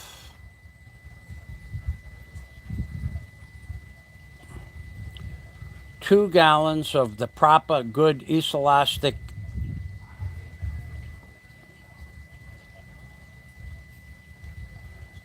three gallons of the proper Elastic paint. I forgot 3 gallons because I painted that container with this stuff too. So I used 1.5 gallons up there. So I still have 3 and 2. I have 5 gallons, enough to make another 1.5 gallons of yellow, and still have 2.5 gallons of white. And I doubt I'll be painting anything after that, because the next process is to move this house 19 inches towards the doggett. So once I'm done with this machine, I'm gonna seriously, I didn't buy the jack. Oh God. I ordered the jack and my credit card didn't work. And my credit card didn't work because the bank cannot fix the credit card online. They can't fix the credit card with me online with the bank, but they say they can fix the credit card when I go into the bank. Well, I'm going to fix something when I go into the bank. I'm going to fix it so I never have that problem again with that bank.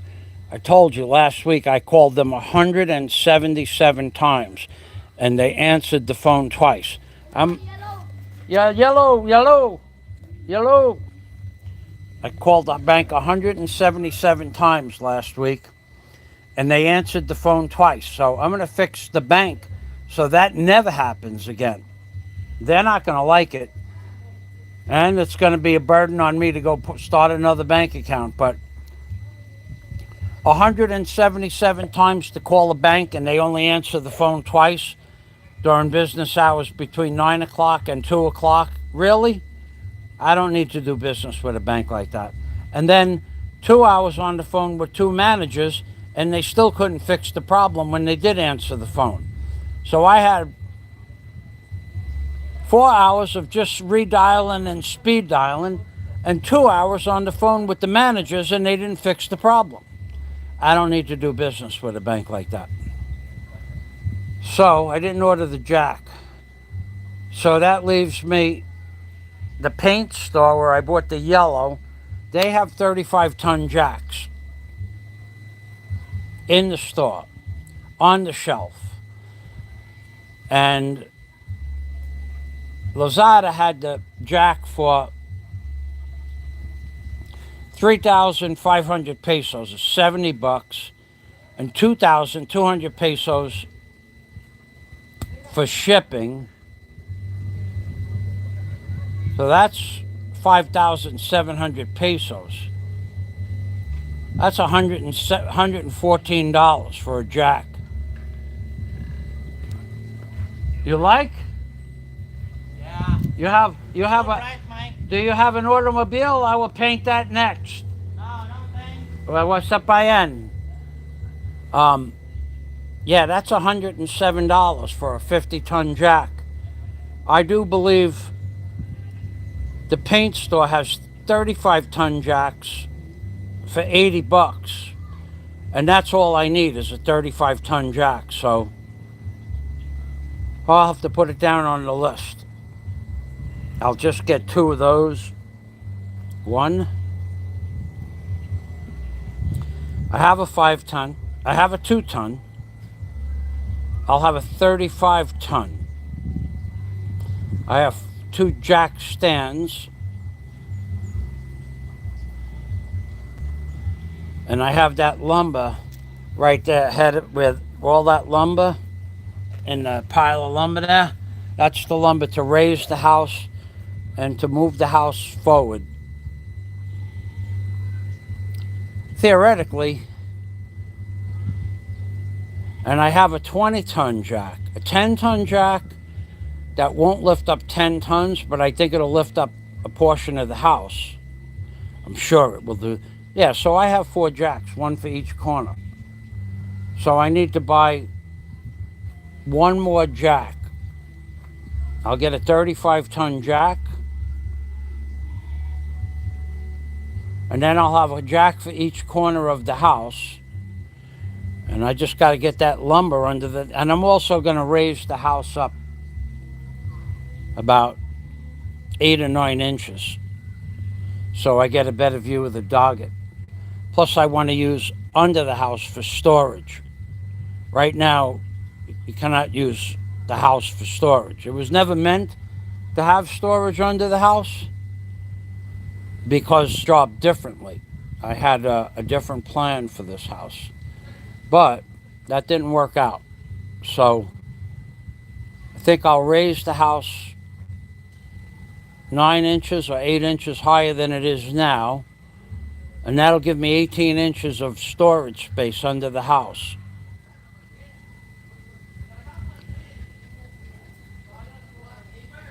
That's enough to do what I wanted to do. I just want to store some lumber under there. Nothing important, just junk lumber to keep it out of the way and out of the weather. So that's the new plan. Finish the painting tomorrow.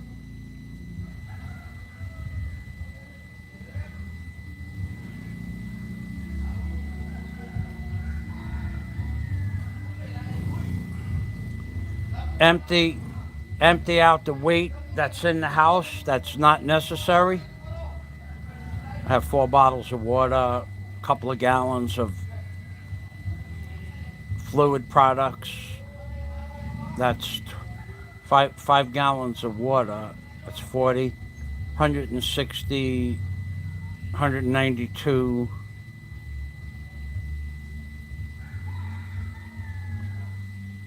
I could take 400 pounds out of the house in about 15 or 20 minutes, half hour. And that'll help. That'll help.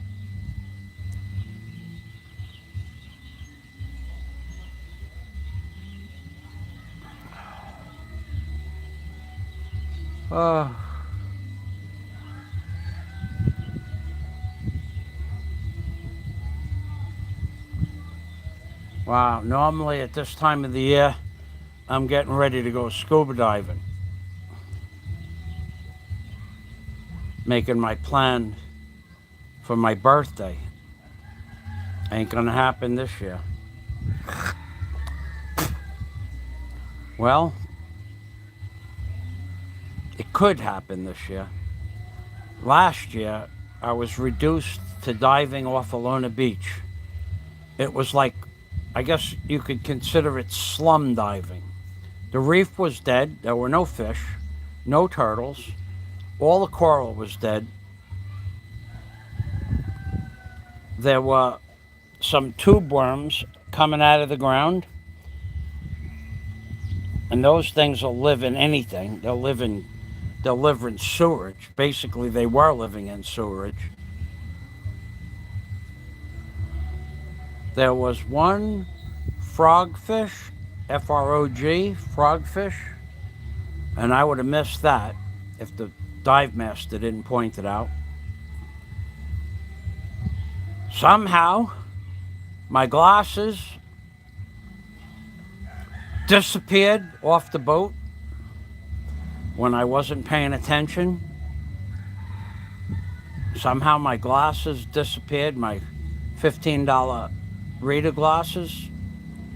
It would have been impossible. They were in my shoe on the deck of the bow of the boat, inside my shoe.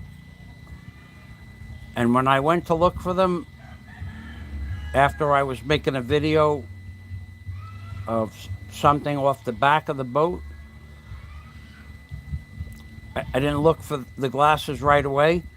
And then maybe a few minutes later, I needed the glasses to see if the video I made was a good video. And I looked inside my shoe, which was still on the bow of the boat, and my glasses were missing.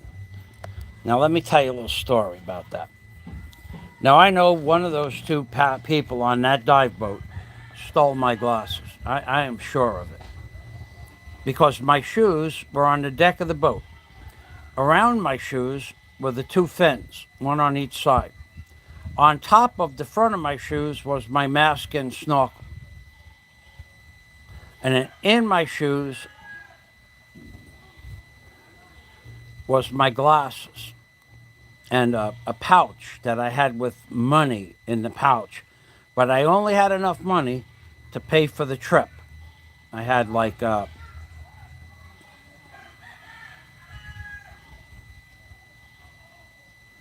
was supposed to be 3,000 pesos, and I think I had about 4,000 pesos.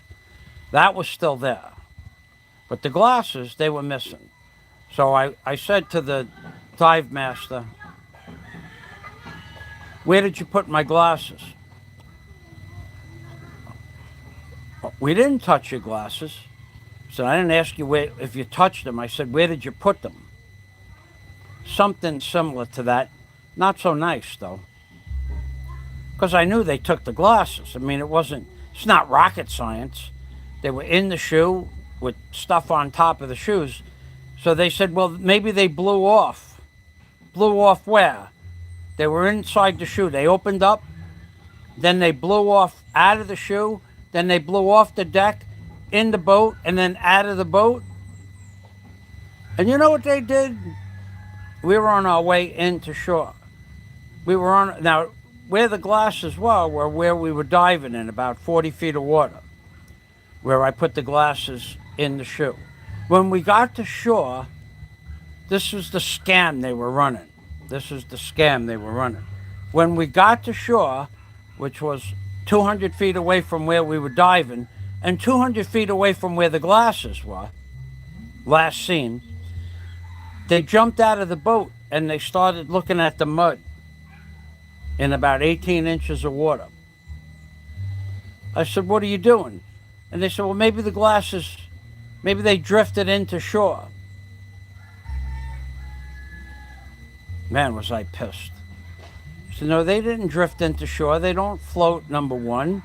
And number two, we dropped them off 200 feet away that way, and the wind is blowing this way, and you're looking in 18 inches of water for a pair of glasses that fell in 40 feet of water."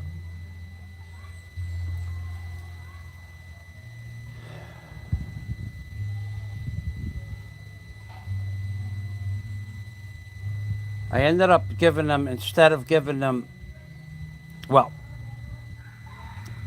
so the owner of the shop, he knew they stole the glasses. He just wasn't going to admit it. He knew it. So he offered me a discount. And I said, "No, I don't want a discount. You didn't steal my glasses. You didn't misplace my glasses. They got misplaced on your boat." And he knew that what I was saying. I didn't call one of them a thief, but one of them is a thief. So I paid him in full 3,000 pesos, but he gave me 500 pesos back. So the 500 pesos that he gave me back, I gave to the dive master and the assistant. And I said, "You would have got more, but my glasses were missing." "So we looked for your glasses." I said, don't even talk to me. Don't talk to me. Don't say another word. Just shut up and go away. There's your 500 pesos. And my glasses did not open up, blow out of my shoe, fall onto the inside of the deck of the boat, blow 25 feet to the back of the boat, and then blow overboard. They didn't do that. Especially considering they had an orange ribbon on them like this, and nobody saw that. So I won't. But anyway, I don't know about going diving this year. It depends. I will never go diving in Alona Beach again When I moved to Alona Beach, Alona Beach had a live reef in 2014. Now the entire reef from one end of Alona Beach to the other is dead. Anybody that tells you that the reef outside Alona Beach is not a dead reef is a liar. Any dive master, any dive company, any dive boat, any dive captain, any dive assistant that tells you the reef outside Alona Beach is a live reef, they're lying. Man, that pissed me off. I paid $60 to go diving on some garbage boat, 25-foot garbage boat. In America, you pay $60. You go on a 38 or a 42-foot boat. It's got a shower on it. They give you an orange. They give you an apple. They give you a soda. They give you a bag of potato chips. You watch a big screen TV. They have a freshwater shower. You have stereo. You have big screen TV for the videos that you load that day or somebody else's videos that were loaded that day. Here, $60, you get to go out on a piece of crap like a giant rowboat and they take your shit.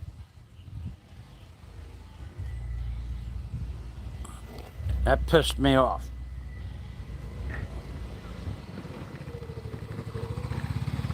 So being that I never got my glasses back, I won't say the name of the dive shop, but I'll tell you right now, they'll never get any business from me.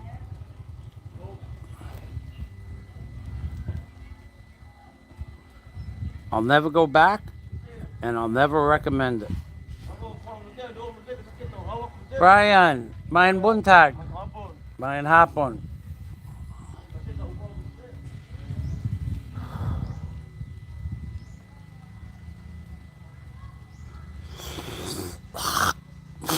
I'm done.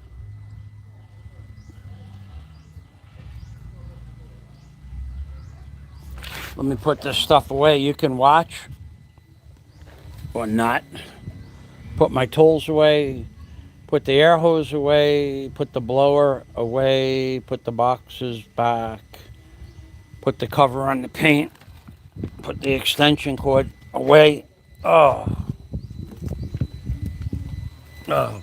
Uh-oh.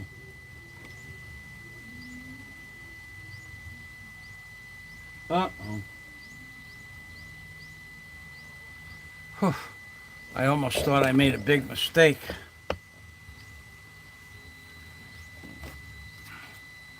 Huh.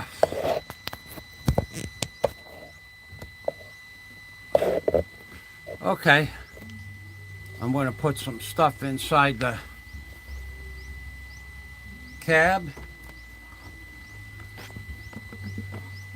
Have a little bit of water.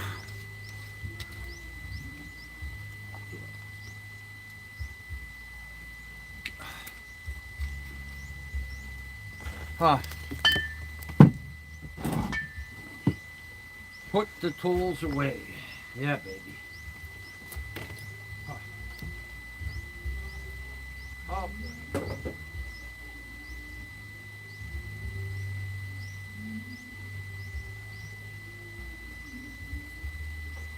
Oh.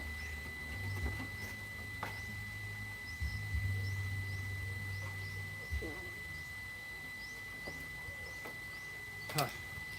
Well, I really don't have to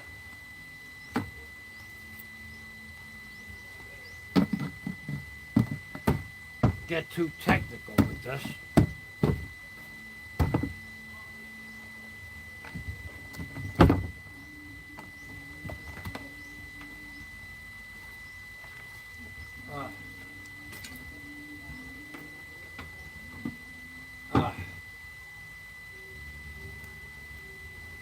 Huh. Huh.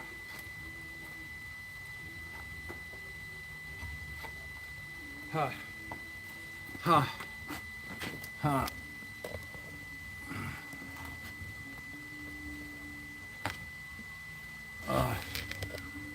Huh.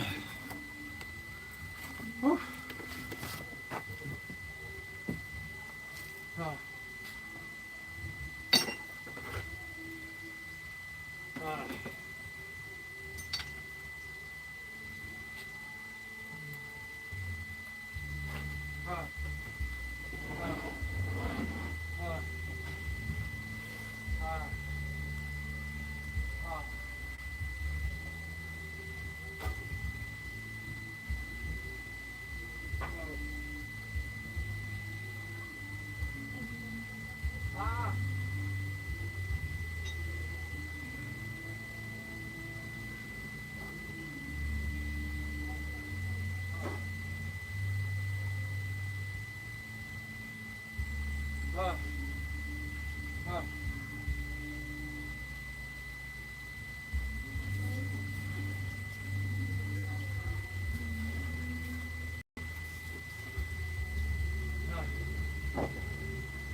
Oh boy.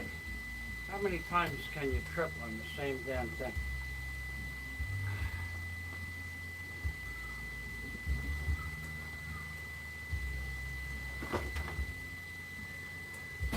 No more after that.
Huh.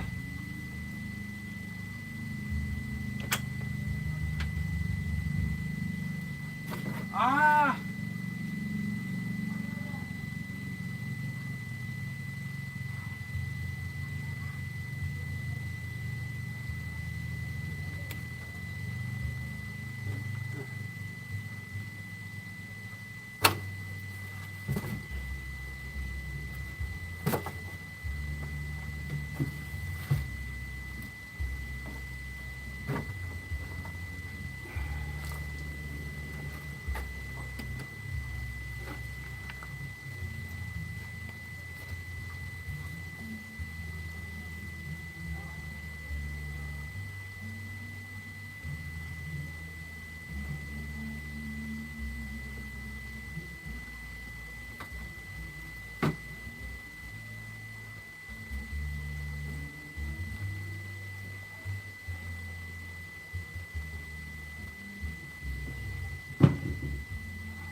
Ah.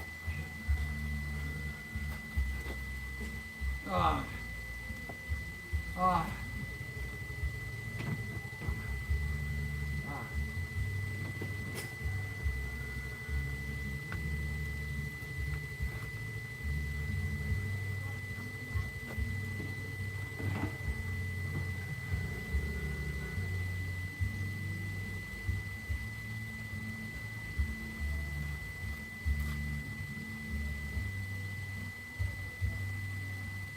You? You will finish? Salamat. Can't even walk. Guapo. Yellow, baby.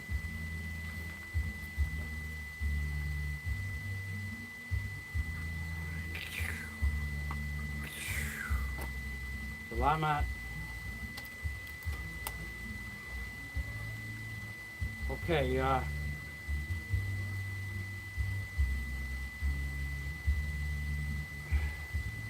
gotta get my, oh.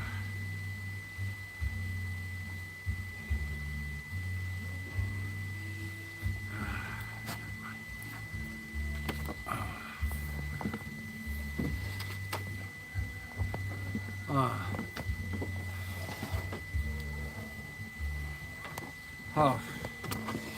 Oh. All right, so here's what we're gonna do. Gonna say goodbye. No, not gonna say goodbye. I'm gonna let you guys watch the paint dry. I always try to let somebody watch some paint dry at the end of the day, and there's a lot of paint drying over there. You're gonna watch paint dry, my friends. I'm gonna let you watch my yellow paint dry. That's right. You thought I would forget about you? I did not.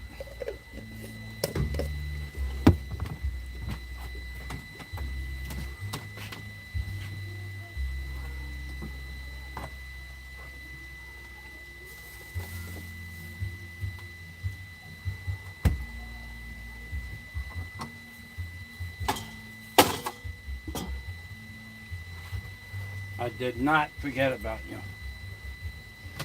The one thing I didn't forget about, that I almost forgot about, but I didn't forget about it, is I gotta make some water.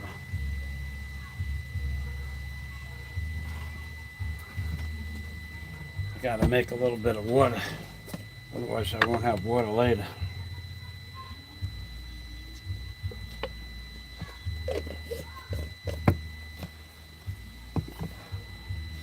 Oh boy.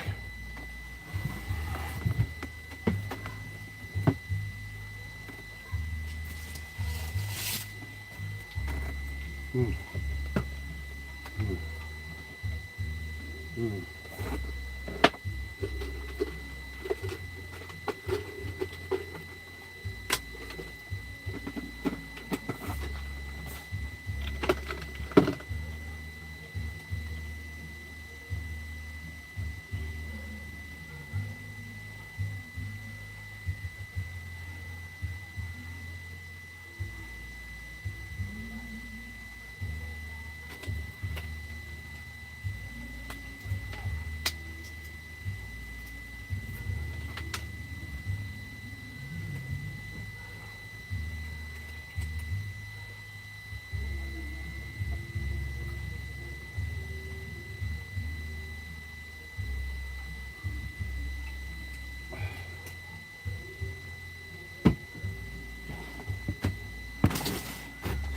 Huh.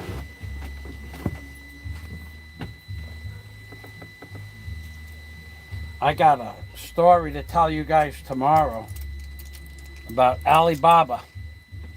Alibaba, the online shopping in China. I'm going to call it Alibaba and the 40 Thieves.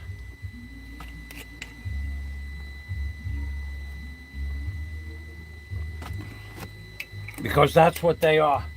A bunch of thieves. And then, while they're trying to rob you, they come up with this psychological nonsense. You got to learn to trust people. Yeah, okay, I'll trust you. When you give me a price between $3,000 and $6,000, I trust you.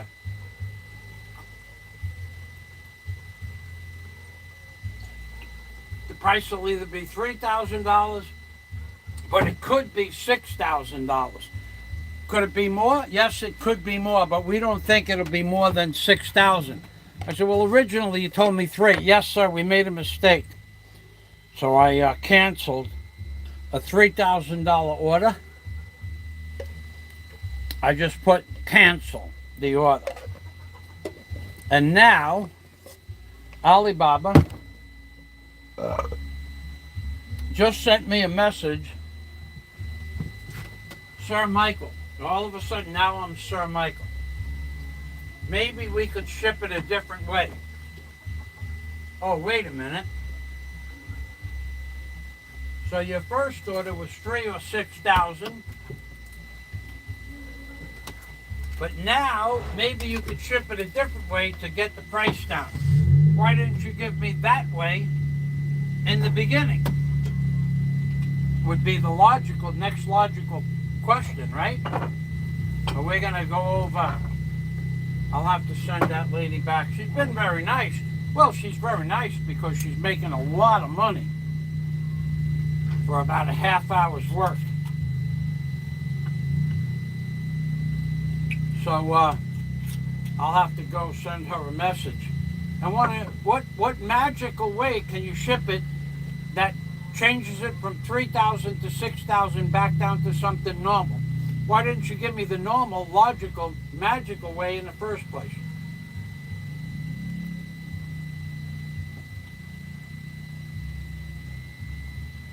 Now, she won't have an answer for that. Because simply put, there is no answer for that. That was the way we should have did it to begin with. So, who's screwing who here? It could be 3,000, but it could be 6,000. But it could be more than 6,000. We won't know until the order leaves China and arrives in Cebu. At which point, they could tell me 8,000, and I'd have to pay it, or I'd have to pay $60 a day for penalty fees to have it sitting in a warehouse. Yeah, that's exactly what I'm going to do. We're going to do this a different way.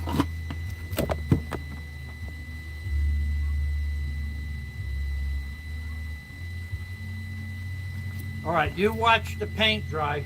Oh, you know what? Genius that I am. I didn't get. Yo. I didn't get my buntag.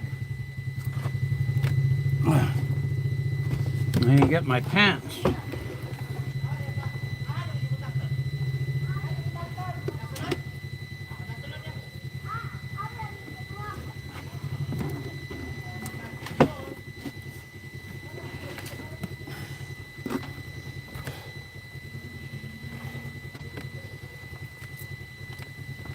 Huh.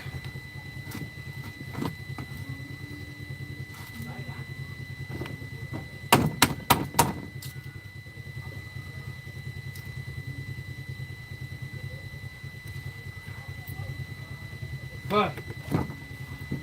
Huh. Huh.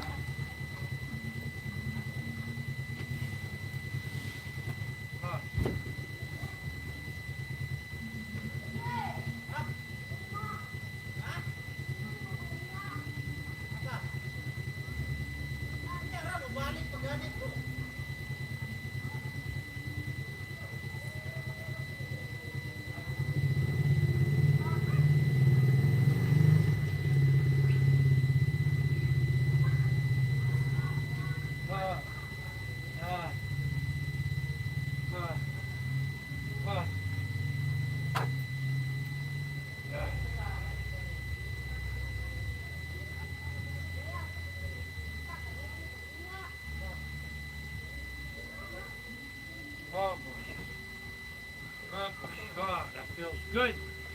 Take the shoes off. Oh, shoes have been in soaky, painty, wet, damp water. 6 hours. That's enough. Ah, feet are all wrinkled up. They're wrinkled up, I think. Okay. Ah, they're wrinkled up.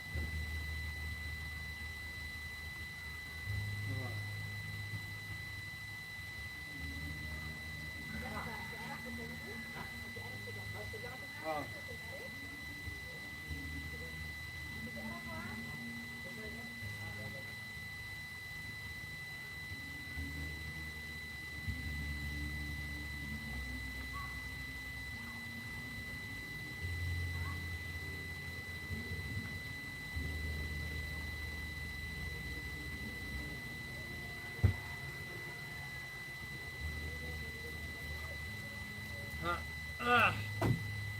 Very nice.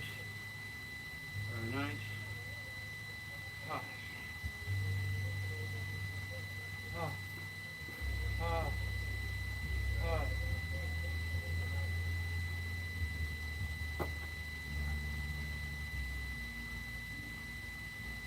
Ah. Ah. Ah.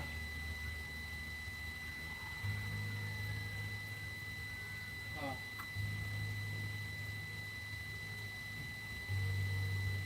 Oh, boy.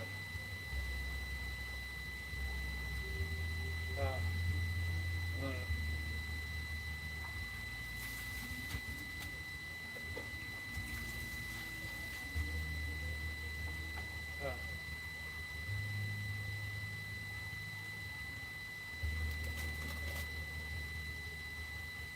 ah. Ah.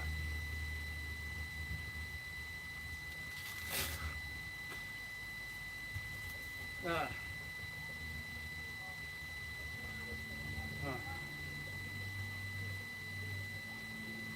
All right. That don't work. Ah.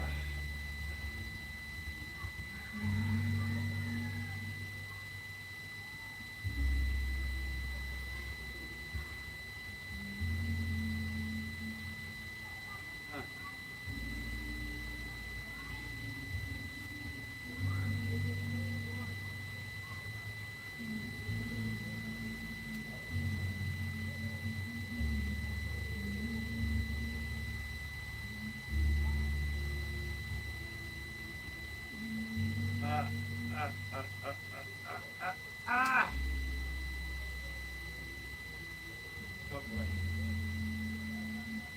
Oof.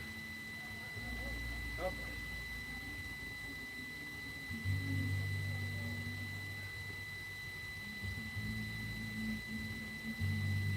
oh.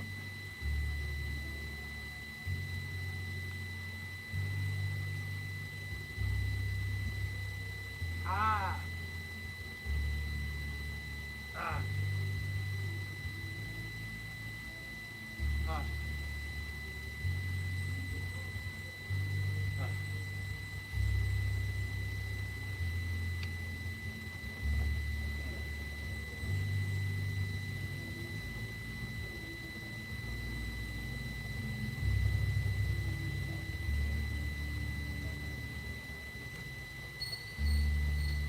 Oh.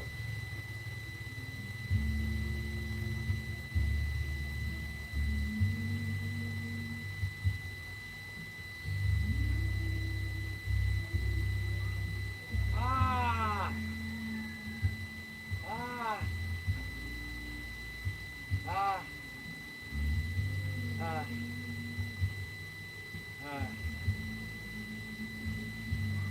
Ah.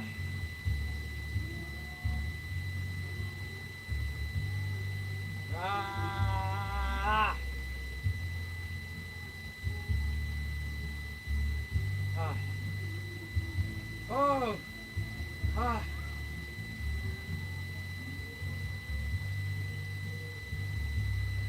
Oh. Oh. Oh. Ah.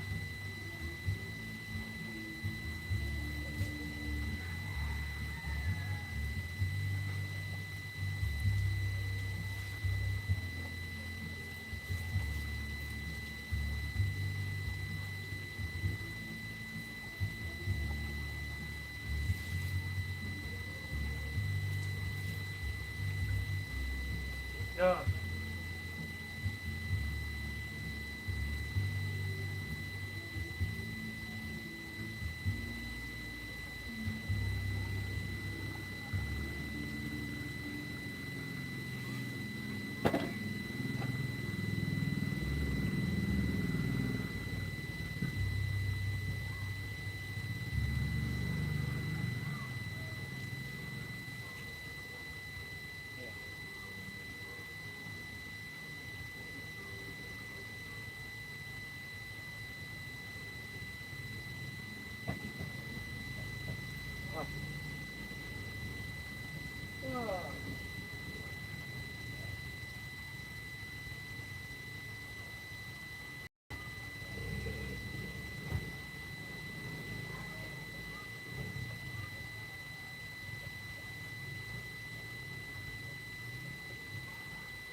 Well, that ain't no good.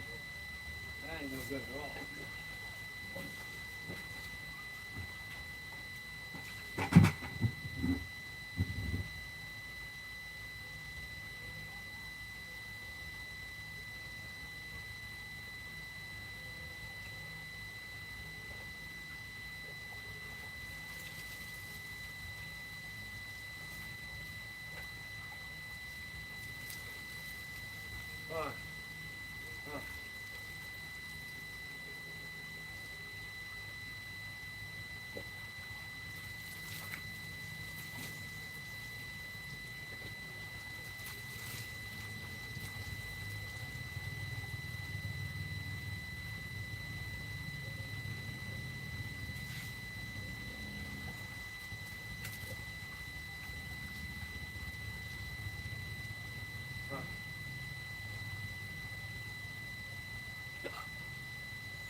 Huh. Uh, uh.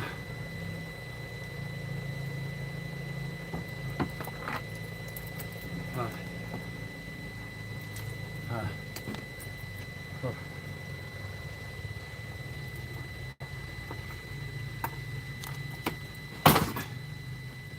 Huh. So did you guys have fun watching the paint dry? I always try to let you guys enjoy the best part of the day is watching the paint dry. You know that. You know that. Look at this. Look at that. The fat, she's going away. The muscles are shining through. The keto diet, she worked. And now we're on the carnivore diet. So in 90 days, my friends both in 90 days on the carnivore diet, two people, the owner of the hotel and his wife or her husband next door, both lost exactly 30 pounds in 90 days. And they don't do exercise. They don't work out in the, well, I think he does. I think he works. I think he has a project going on, private project.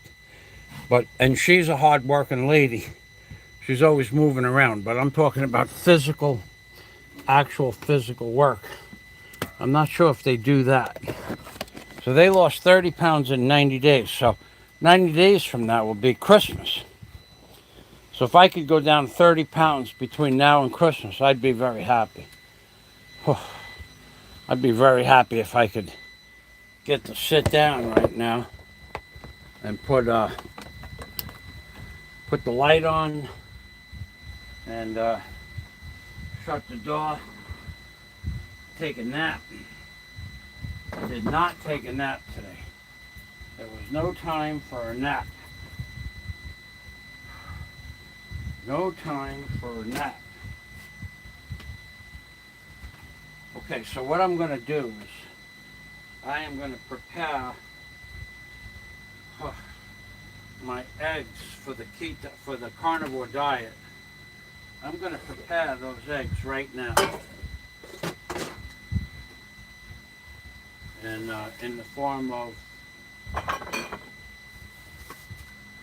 putting them into a big pot.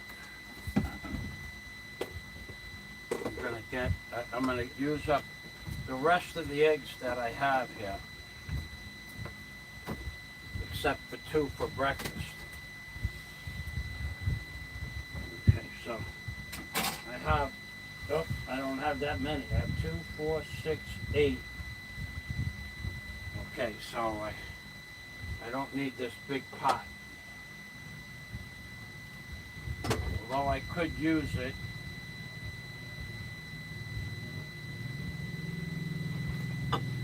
2, 4,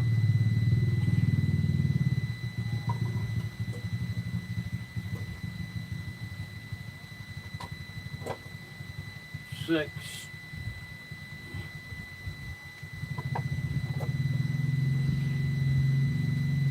2 for breakfast. Oh! Well, there'll only be 1 for breakfast now. Ha! 1.5.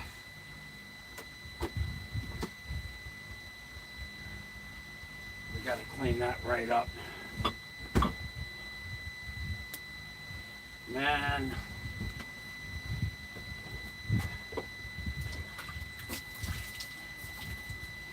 I was gonna put it in a dish and it fell down on the table instead. So.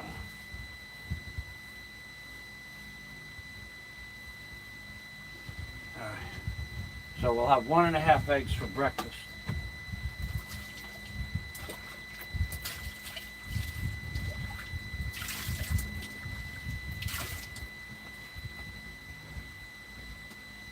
All right.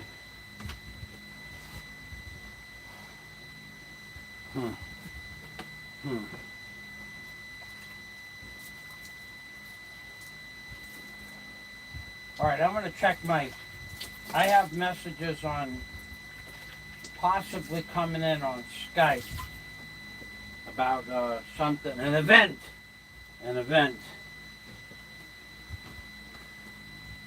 Okay, so I don't need this. And I can put that there. And I can put this here. I'm going to check my messages with you people there. And then you'll see the excitement that I have. If one of the more important things came in. Okay. So that's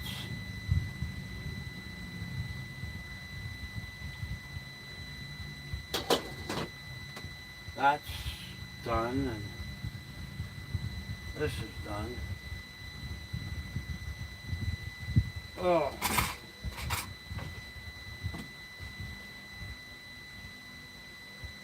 And that's going to come out there for dinner later. All right. So I need to just wait for this to boil. And then I'm going to boil it for steamed eggs. 6 minutes. Makes a soft-boiled egg. 7 minutes. Medium hard-boiled, medium soft. I'm going to make hard-boiled eggs for a midnight snack if I want one. And snack before dinner, because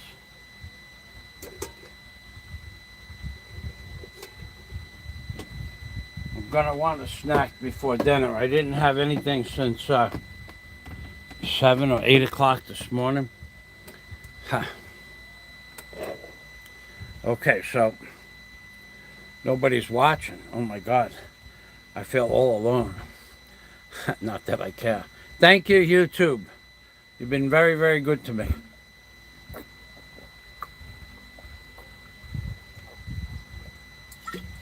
You don't let me make money on YouTube anymore, but you do let me post 7-hour videos. Salamat. Okay, next. I have paint on my glasses. How did that happen? Oh my God. I really do have paint on my glasses. I don't even know how that happened. It never happens. I'm always very careful. I'm a very good painter.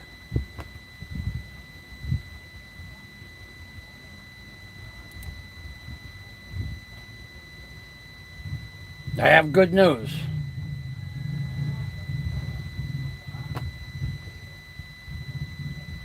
Good news.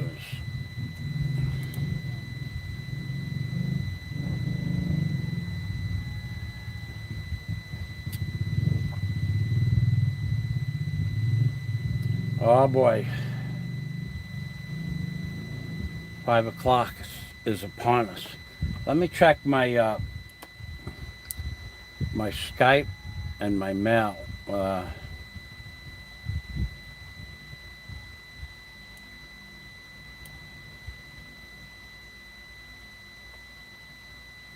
Oh boy, where are we here? Not yet with the steaming. Alrighty.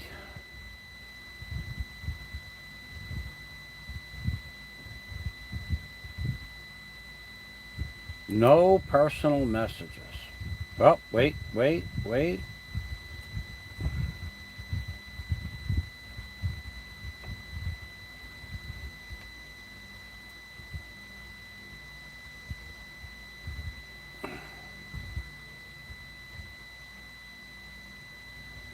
Yeah, we did get a personal message. The creep is still making videos. Let's open that up. Let's just click that video link, but I don't want you to hear it. I don't know. I'm getting messages from different places.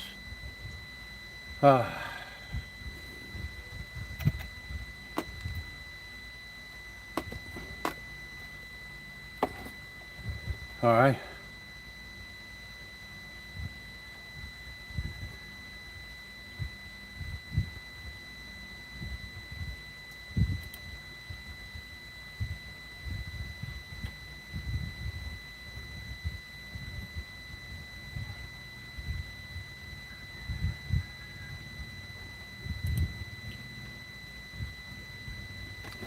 We have another creep. We have another creep on YouTube calling himself the Yellow Man Chronicles. God bless. God bless the Yellow Man Chronicles. He's going to report me to the NBI for giving candy to the locals and the children locally. God bless you.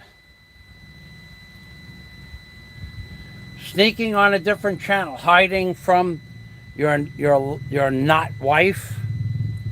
A direct correlation between you and calling us abusive, neglectful, scammers, and numerous times. Keep your lawyer. You'll need him when you step off the plane anywhere in the Philippines. Fazio is the least of your problems. And Kevin Tuttle has something to say as well. Oh boy. Okay, so let's get that 7-minute timer going. It's 2 minutes after on that clock. It's 2 minutes after on that clock, and it's 1 minute after on that clock. So 7 minutes would be 9 minutes after. Kevin Tuttle says, poor moron. You say you never break the law, but yet here you are again breaking YouTube rules. You say there is nudity in someone else's video. Here you are posting it. Maybe NBI need to see how you are stalking someone and posting nudity of them. Look again at the laws, because you are breaking them yet again. So we have the creep. He started a new channel. He's got 17 subscribers on this channel. Let's see. Let's go to the creep's channel. The new channel from the creep. Yellow Man Blunders. I won't even watch the video. Well, not now, but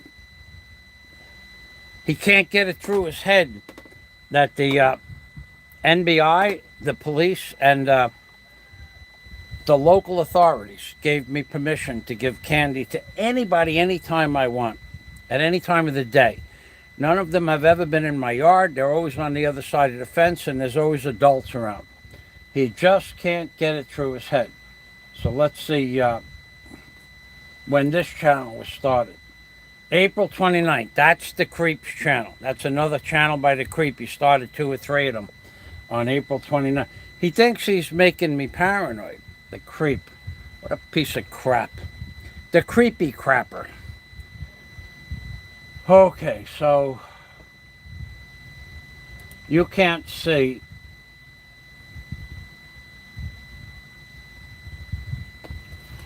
You can't see what I'm about to do here.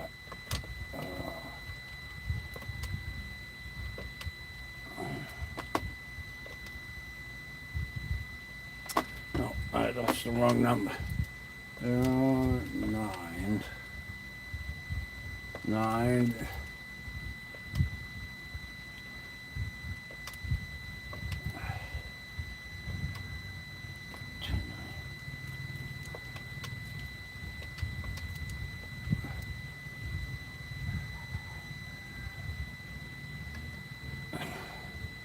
Oh, you know what I could do? I could put you on mute. I could do that. I think I'll do that. I'll just mute you. Mute him!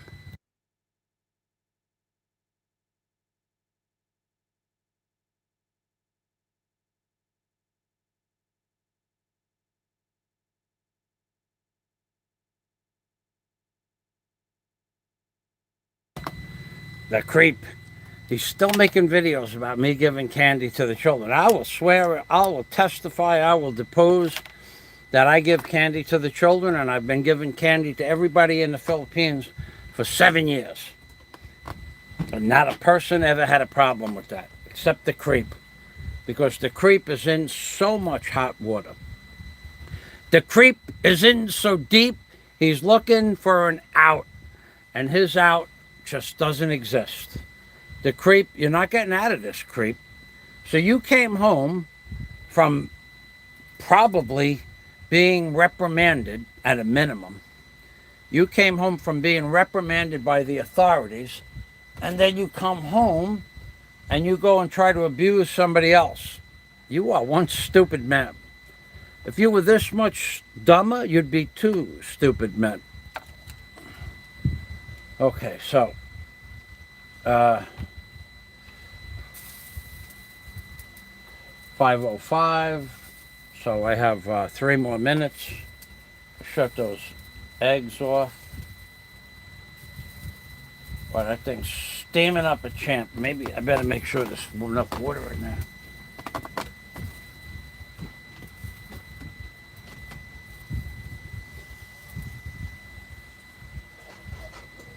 All right.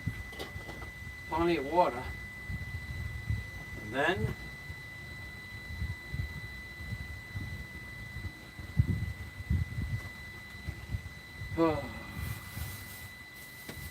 the creep. He can't stop. I posted it this morning. He just can't stop. He doesn't know when to stop. He doesn't know how to stop. Can't stop. Dude, you're in for a world of hurt when you get back to the Philippines. He just can't stop. It's not possible. You know, I was even talking to Scott this morning. Scott also is in total agreement. He can't stop. There's just something wrong inside his freaking head that doesn't allow him to see reality for what reality is. And whatever his reality is has nothing to do with actual reality. Reality actual, we'll call it. You're in a world of hurt, dude. Flywood said it right. You're in a world of hurt. And now you're sticking up for that other creep. I see pictures of Andy in the thumbnail or something like that. You are way off course, dude. Way off course. So I'm gonna try this one more time. Oh. I don't know that I'm going to get through here, but if I do, I'm going to mute the microphone. Okay, I'm just going to mute the microphone. All right, I didn't mute it yet. Okay, 5:08, we're done. Put some water in there. Oh.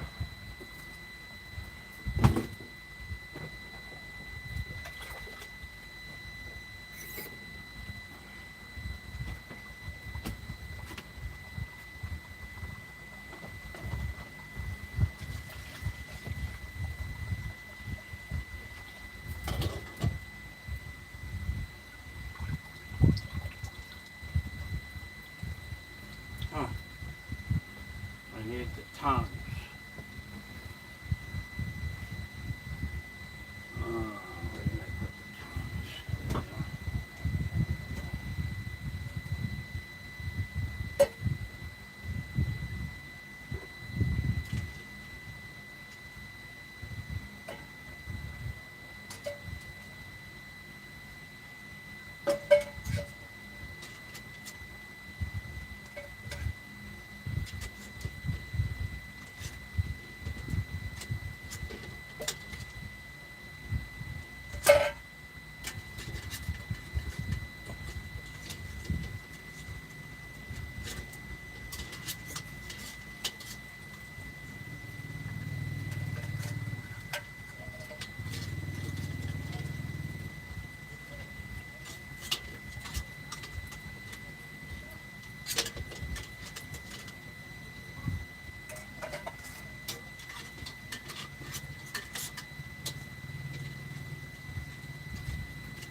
All right, what do we got now?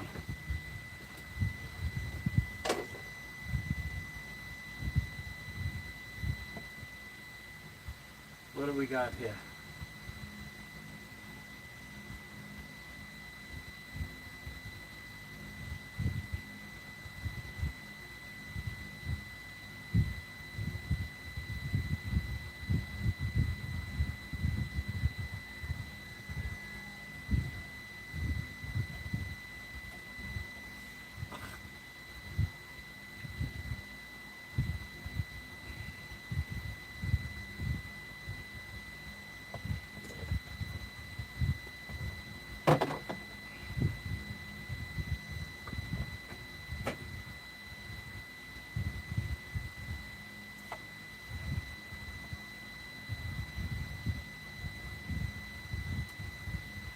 I'll be there in a minute.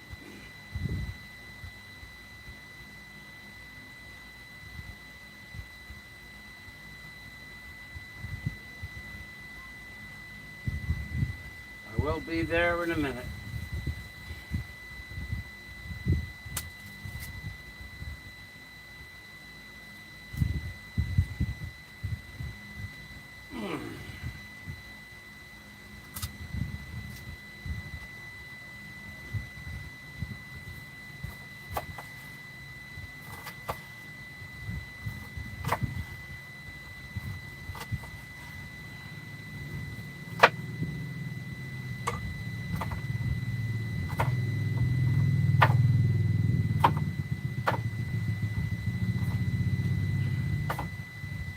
Just chopping up a little garlic.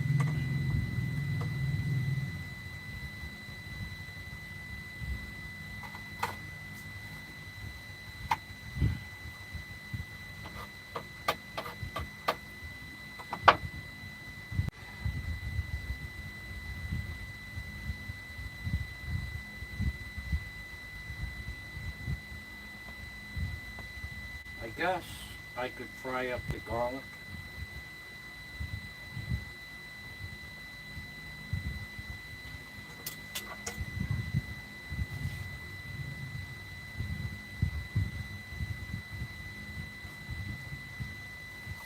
I guess I could do that.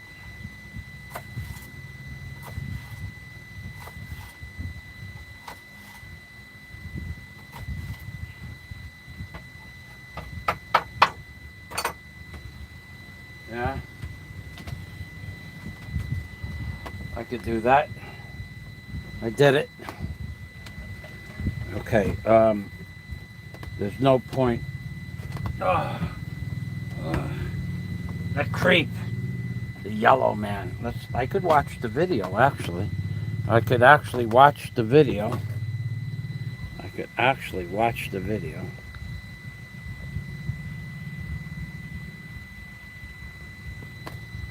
And put you on mute. I'm going to put you on mute. Going to mute you.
I'll watch that later. Boy, this guy is such a creep.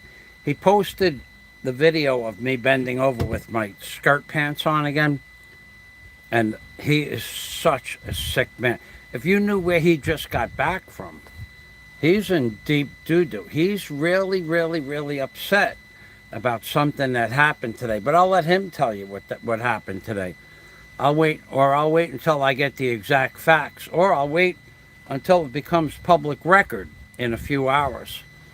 Public record should have the results of his trip to the authorities. But that's nothing. That's nothing. He's going to be investigated if there's something wrong for his housing rental situation. I don't know that there is something wrong, but if there is something wrong, he's definitely getting investigated for that.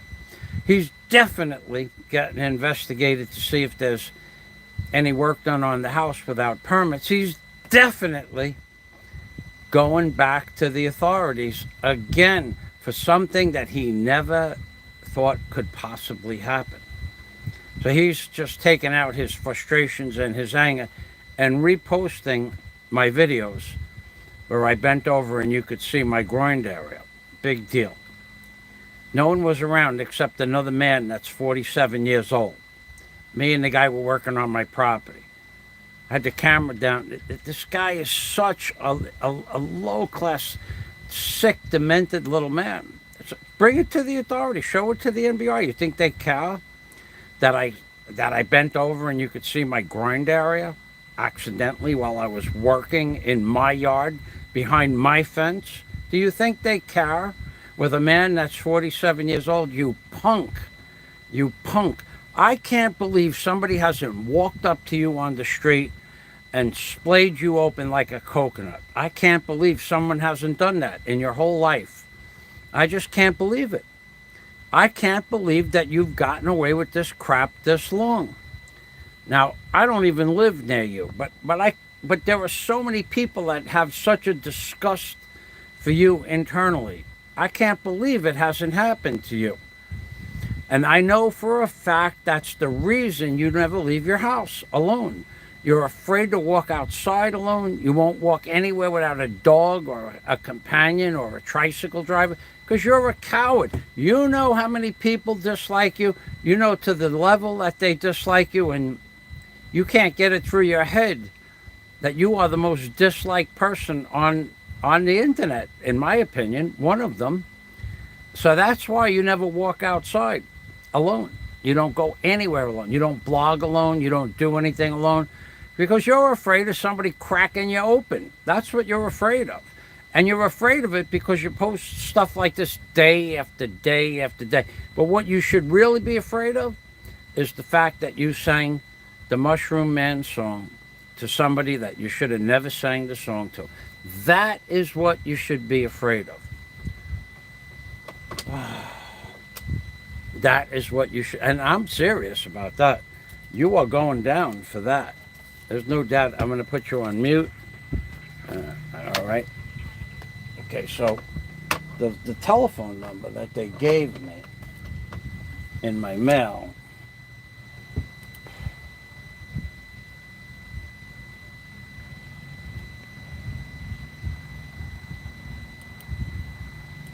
is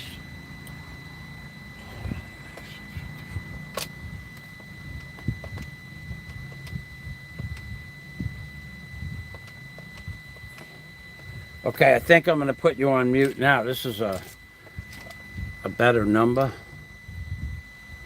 If it rings, I'll put you on mute.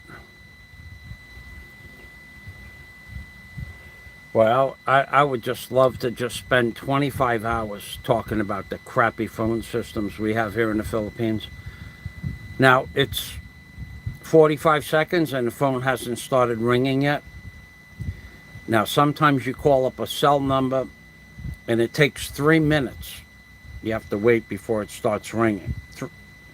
Now it's a busy signal. So it took a minute and then I got a busy signal.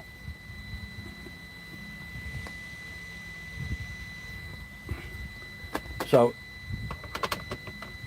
I don't understand their phone system, why it's so bad, but it is. Okay, so we have 2 of those, and we're going to take one of these.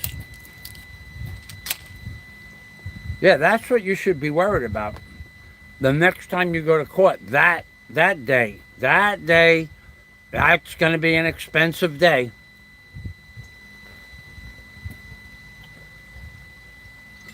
Forget about your house.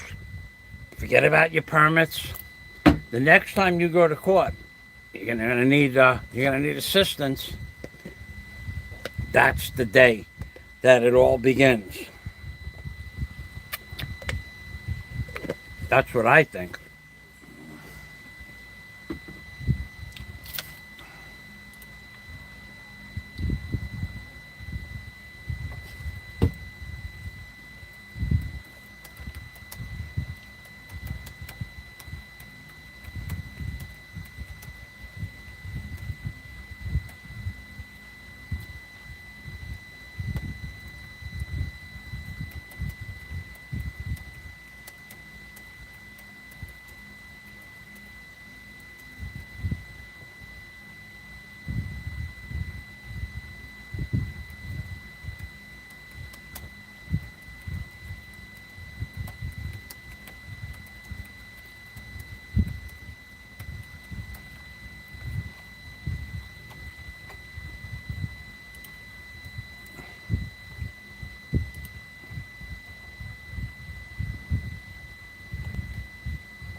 Alrighty.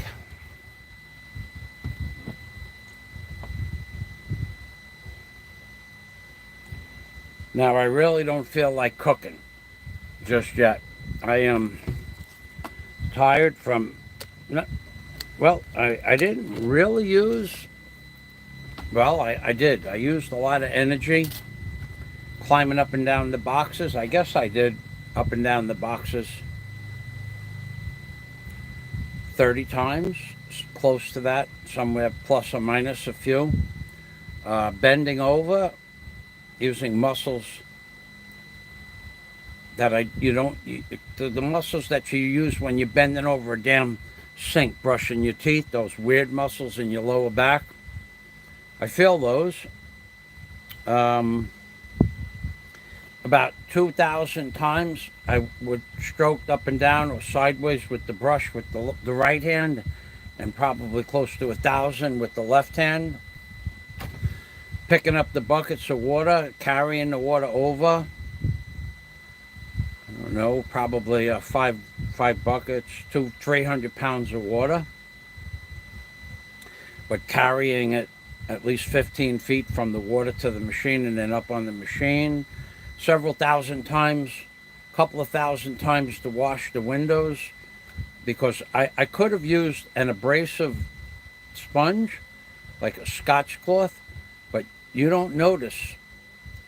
But a Scotch cloth, those green scrubbies on the back of a sponge, they're actually quite hard. They actually do put micro scratches on the glass. And accumulative, they fog the glass. So I don't use Scotch cloth or sponges to clean the paint off. I just wet the paint down and just keep with a soft cloth. Now I could have cleaned the windows 20 minutes before I did. It would have been a lot easier. Either way, the windows are clean. 95% of all the paint is off the windows. Tomorrow, when the paint around the frame of the window and the rubber and stuff, when that all dries, you just take a very heavy-duty soapy cloth and just wipe the window down and throw fresh water on it, and the window will be spotless. Because now whatever residue is on the window has no adhesive qualities to the window. And then if there is something, you just take a razor blade and scratch a little bit off with a razor blade. I could have used a razor blade today. And by the time I would have went into the thing and got a razor blade, I'm just not crazy about using razor blades on glass. It works. But I think I only have about straight edge razors, single edge. I think I only have about 15 of those, so I'll save them for something more important. Alrighty. I'm gonna say goodbye. Let me just mute this. Let me get another minute of this sicko's video with me bending over with my skirt shorts on. Hold on a minute.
You know what the creep is talking about now? About 3 days ago, 4 days ago, I was working on my deck. Now I removed all the shed area on the deck next to the cargo container, but I did that for a very specific reason. The entire floor, it got rotted. So I fell through the floor a year ago. My foot went through the floor and I put a piece of plywood over it. Then about a few months later, my foot went through the floor again. I put a piece of plywood over it. Now, where I was walking about 3 or 4 days ago, that seemed to be okay. But I put my foot down between two beams. I usually try to walk over the beams, and I fell through the floor. And this creep, he's laughing, ha ha ha. Because I got up and I says, "Are you happy now, creep? I fell through the floor." And he says, "Yeah, I'm happy." What a sick little man. And then I said, there are people in this world that if they fell through the floor, and you laughed at them, they'd get up and crack your head wide open. There are people like that in this world. There are people that don't appreciate being laughed at when they get injured. And this creep is going, "Is that a threat?" No, it's not a threat. It's a fact. Most people, real men, if they fall down and get hurt, they eat it. I fell down through the floor. I didn't fall. The floor collapsed underneath me. And after I walked on it for 3 years, well, it collapsed that day. But he's making fun of that. All I said, and I'll say it in the courtroom, there are people in this world that would get up after listening to you laugh if you did it in real life, and they'd open up your head. I know people like that. I'm just saying, maybe that little piece of information will keep him alive. He doesn't get it. Is that a threat? No, I'm trying to help you. But you're an idiot. You're a creepy, slimy little man. That's what you are. And if we went into court and you showed that in court and showed the actual video where I showed that it fell through the floor and the people were watching, and then you say you think it's funny, they would look at you like you're a piece of dirt, because you are. You're a piece of dirt with arms and legs. Bring that to your crack lawyer team. Bring that to your crack lawyer team. They may defend you, but they know you're a piece of garbage. They know you're a piece of garbage. You're talking about relatively smart people. just because they defend you doesn't mean that they don't know that you're a piece of crap. They're getting paid to defend you. Now, if they were prosecuting attorneys, they'd still look at you like you're a piece of crap and they'd probably put you in jail forever. But they're defense attorneys. And you're going to be paying a lot of money for defense attorneys soon. As soon as you get back to the Philippines. So keep that crack lawyer team on your payroll because you're going to need them. You really think a jury would watch me fall through the floor and then show you the hole in the floor and then listen to you say, yeah, I think that's funny? Do you really think a jury would find that funny? That and find it normal that you laughed at someone else falling through the floor and getting hurt? Fortunately, I didn't get hurt, but do you think that a jury of our peers would think that what you did was normal? They're going to look at you like you're a piece of garbage. So just keep posting that stuff. The more you post, the better it is for me. Okay, so I'm not going to watch anymore. Maybe I'll do a stream tomorrow and I'll break it down like Warren used to do. Dead Warren. Hey, where is Dead Warren? Where is Dead Warren when you need videos? He's playing possum. All right, ladies and gentlemen, I'll put this on mute. And, well, you know what? What you could do,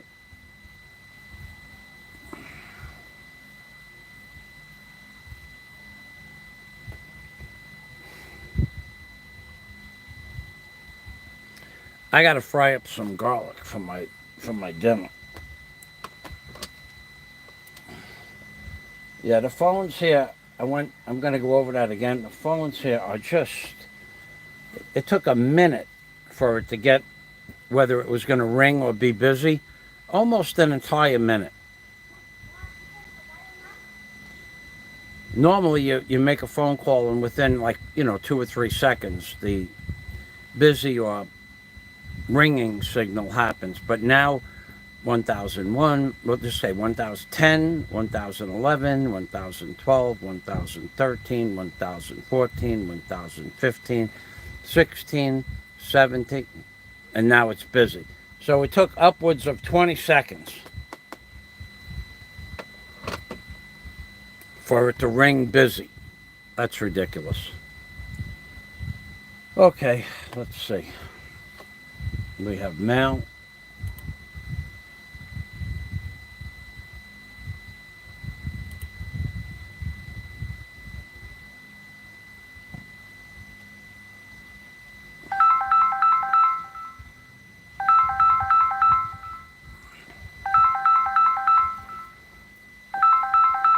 Oh boy.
You want to talk about garbage phone systems. Oh, okay. Good afternoon.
you're gonna teach English. So how do you, if the Japanese people, if they are online,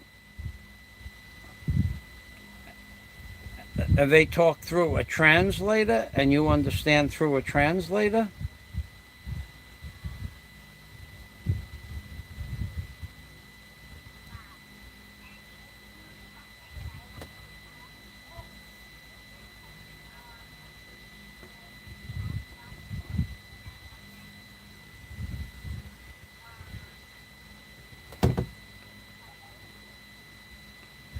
Okay, so when you type it in the chat, it turns into Chinese or Korean?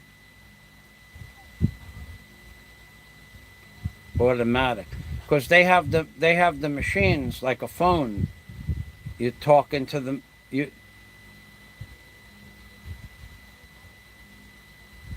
okay? And then you will become a teacher. But you need the NBI clearance for that. Yeah. Maybe you could. And what about if you are a Traco operator? Do you wish to do that?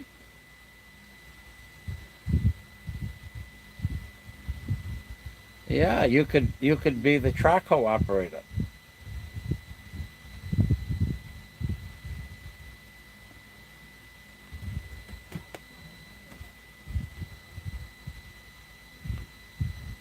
Oh, I bet you I could teach you how to drive the Traco in about one or two hours.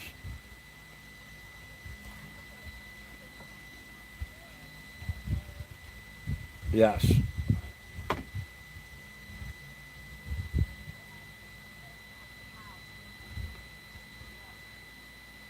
For the to dig the foundations for the hotel, I need a Traco, so I have. But I will let you try it.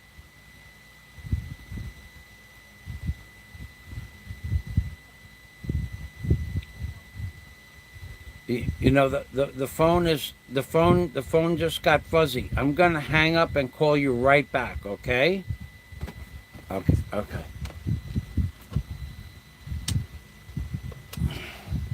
Boy, the phone's here. I know.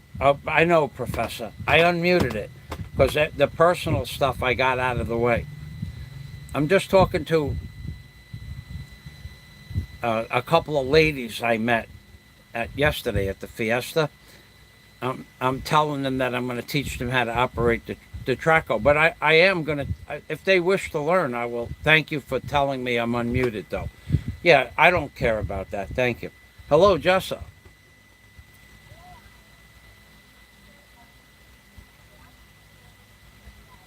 You're watching me now? Hello. My hapon.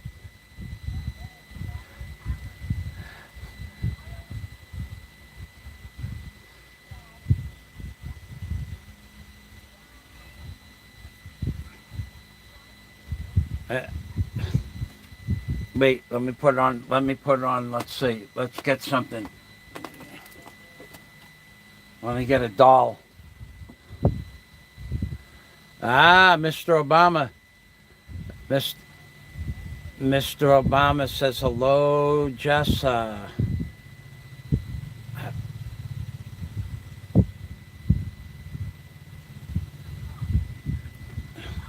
Mr. Obama, he likes you.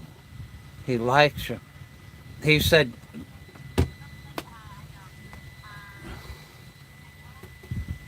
Mr. Obama, who do you want to drive the Traco? Jessa! Jessa! Jessa's number one operator! Jessa! Polyhog Jessa drive the Traco!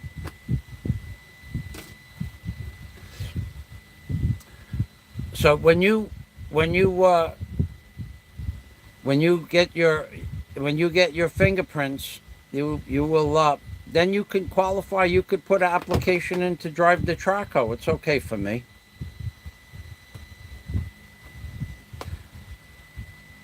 You will make the traco look good. We'll give you a nice hard hat and a pair of gloves. You will be a good op.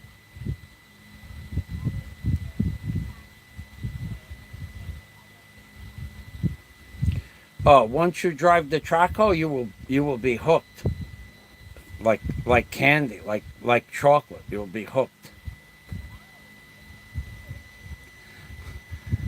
Polyhogue, Michael, can I drive the traco today? Polyhogue.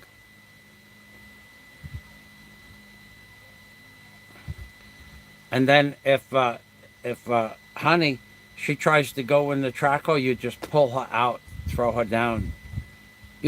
Not your turn, my turn to drive the traco.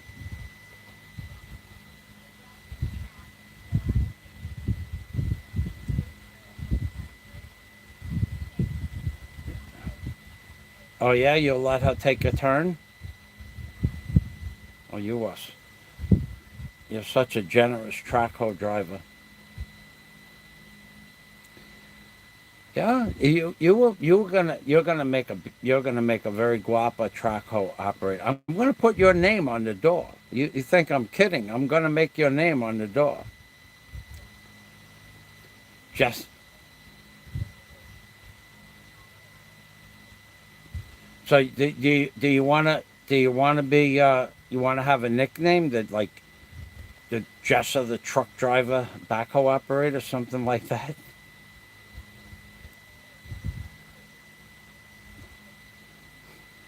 And we'll make a drawing. I'll get an artist to come in and I'll make a picture of you with your little bandana on your head.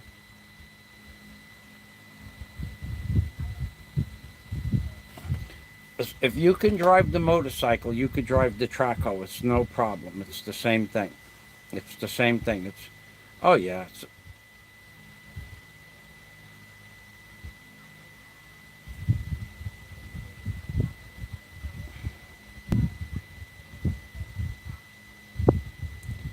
Oh, you don't have to be afraid of the traco. You are stronger than the traco. You're built like a tank, Jessa. You're built like a Sherman tank.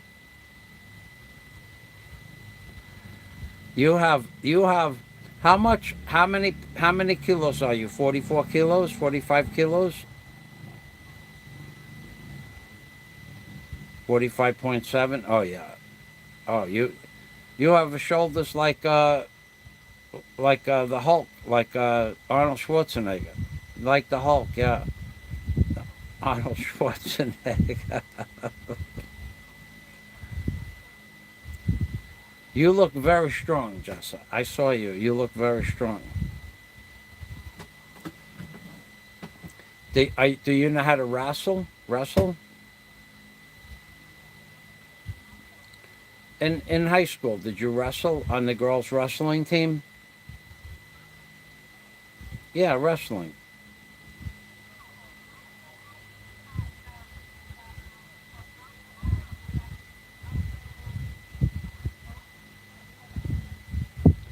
What was the sport that you liked to do in high school?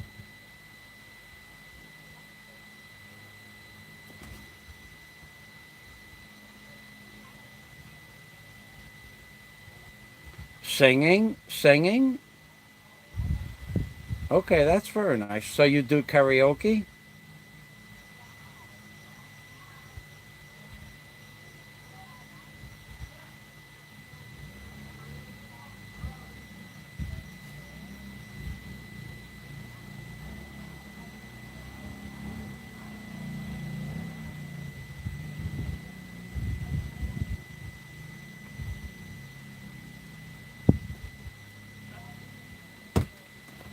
And do you sing American songs or Visaya?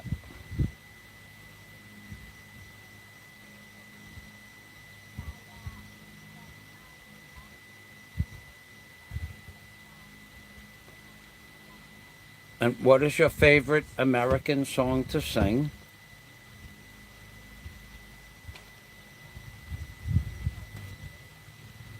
What is the name?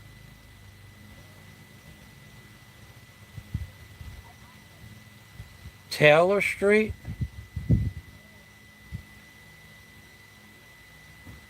It's a girl. It's a girl. Ah, you mean the girl?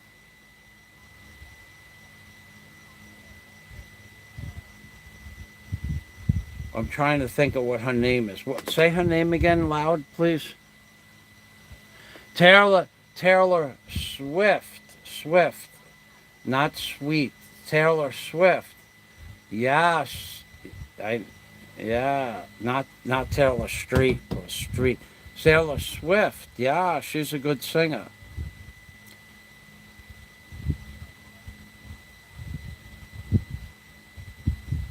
You look a lot like Taylor Swift too, you know.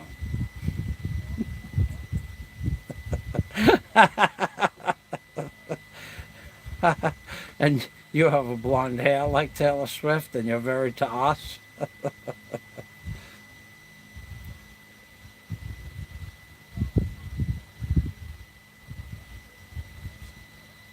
Yeah, you're probably a much nicer person than Taylor Swift anyway. You guys were a lot of fun yesterday. With many, very friendly.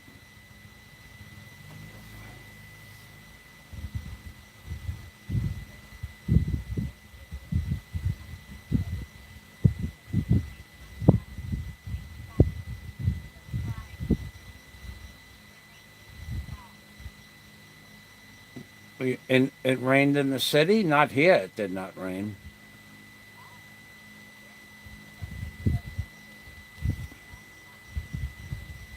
Oh yeah?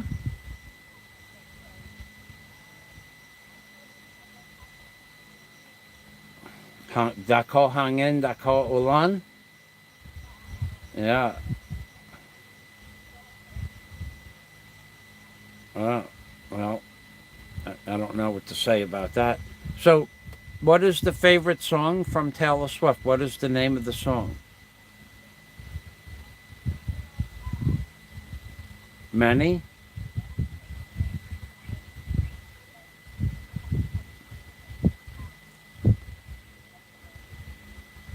So then, if Honey Lynn is if Honey Lynn is operating the machine, you could do the karaoke.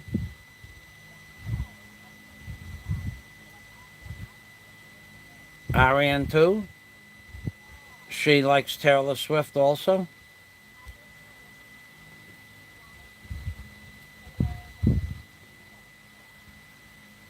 She can. All you Filipino women can sing. Oh God, you're all singers. You're all karaoke people. Every one of you. I never met a Filipino that doesn't do karaoke. Who do I like? I like Pink Floyd. I don't know that you know who Pink Floyd is. Or the, Pink Floyd is the name of a group. That's my favorite musical group. But I have a song that I sang a few times karaoke. But yet, have you ever heard of the Rolling Stones?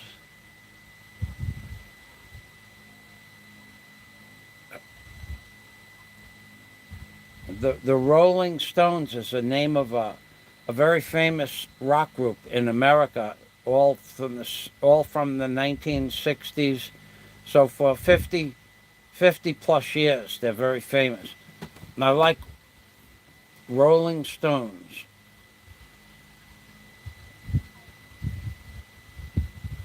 ROLLING, Rolling Stones. STONES.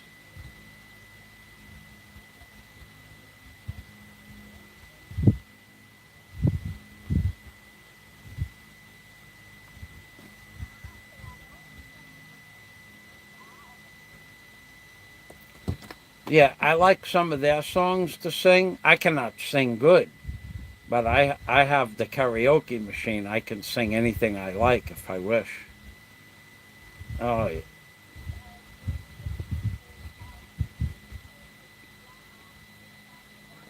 Painted Black, baby. Painted Black. That's one of my favorites, yeah. Sympathy for the Devil. Also, there's a song called Sympathy for the Devil. Very nice, very good.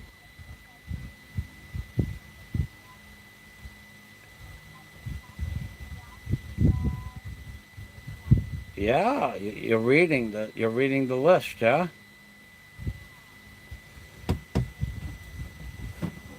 So you could sing the Rolling Stones can't get no satisfaction, and Honey Lynn can operate the traco, and Ariane could be your backup voice, the backup vocals.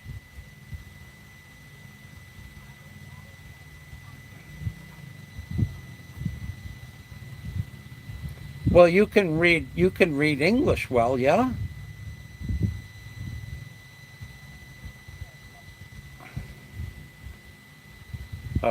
I'm sure that you'll be a professional Rolling Stone singer soon. Yeah. Oh, you're a truck driver. You can do anything.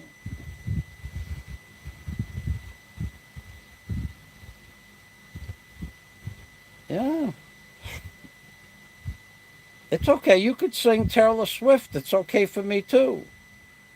I don't care what you're saying. I think it'll be a fun video to make.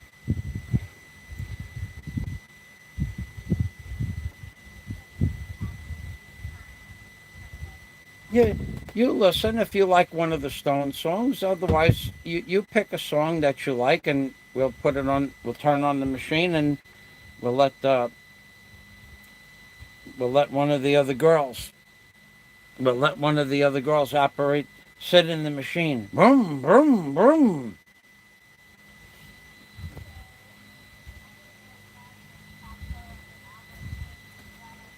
Oh yeah. Oh yeah. You could all take turns destroying something.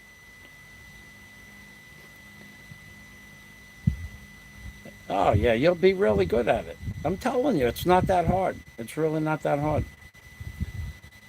I taught maybe in my life I taught maybe 20 people to operate heavy equipment, maybe more. Depends. If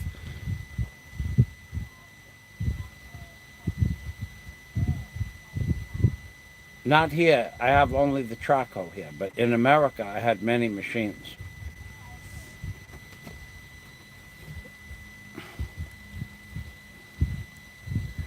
Yeah, baby. My one of the men on the channel, my friend Jim, that's the name. Please, sympathy for the devil is. Please allow me to introduce myself. I'm a man of wealth and taste. Woohoo! And it's a really easy song to sing. It's I'll I'll sing it, and then you could sing it together, or we'll sing it together. But sympathy for the devil. It's one of their most famous songs. We'll make a crazy karaoke video.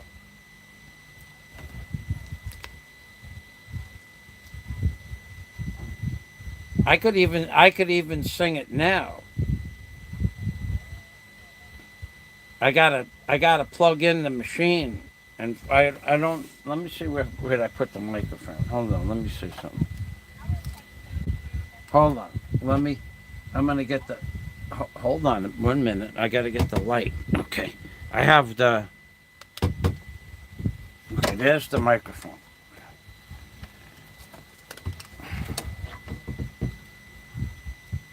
Okay. Here's the microphone. Well, I think I took the batteries out of this.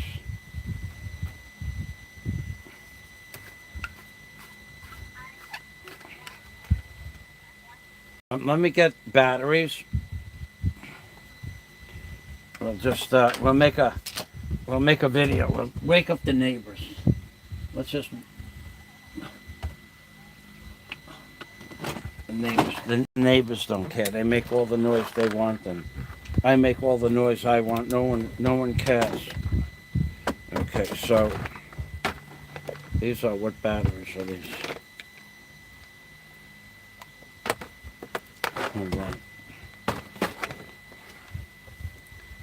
I can't see. Hold on a minute.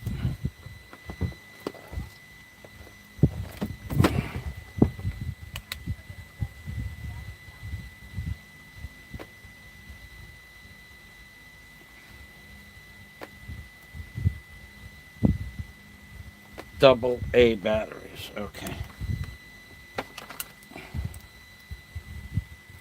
Okay, this one here.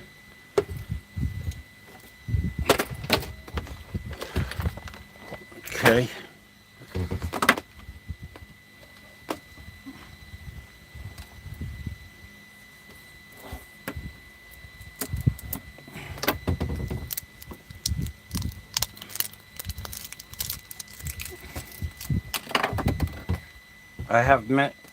I have many what? Many stuff? Oh yeah, that's for sure. I have many stuff for sure. Too much.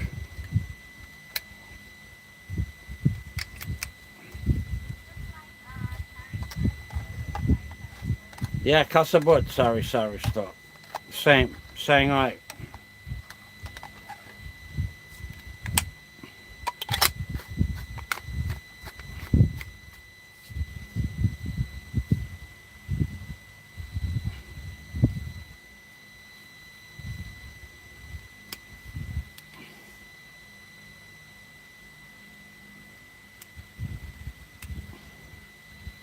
Okay, we have a microphone. Okay, we have that. Okay, let me get the. I gotta get the machine. Hold on. It's gonna take a minute. I have it underneath the bed.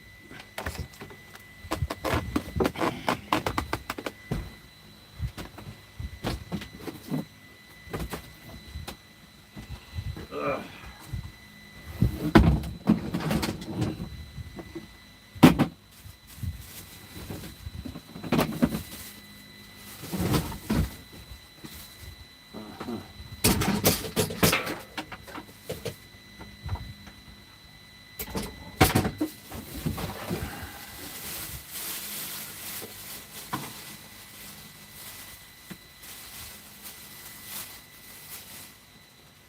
Huh.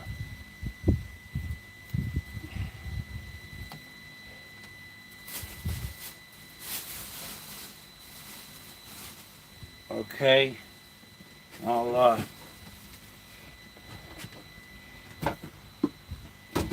put that over there. I'll put this over here.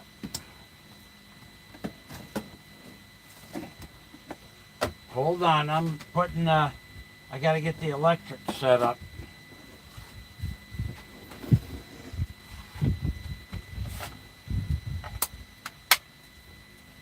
Okay, we have electric.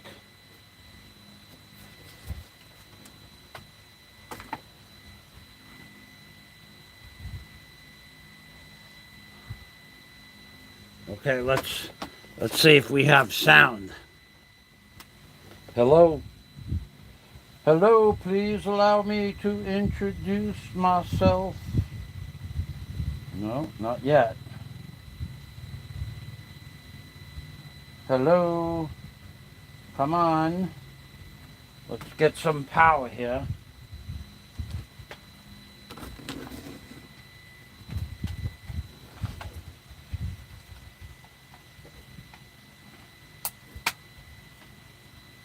Okay. It looks like everything is on, but it's not.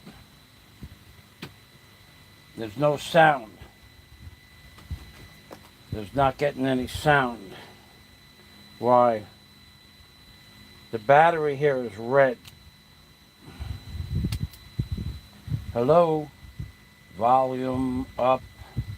Okay, one more thing. Hold on. Menu. Hello? Hello? Hello? Hello? Hello?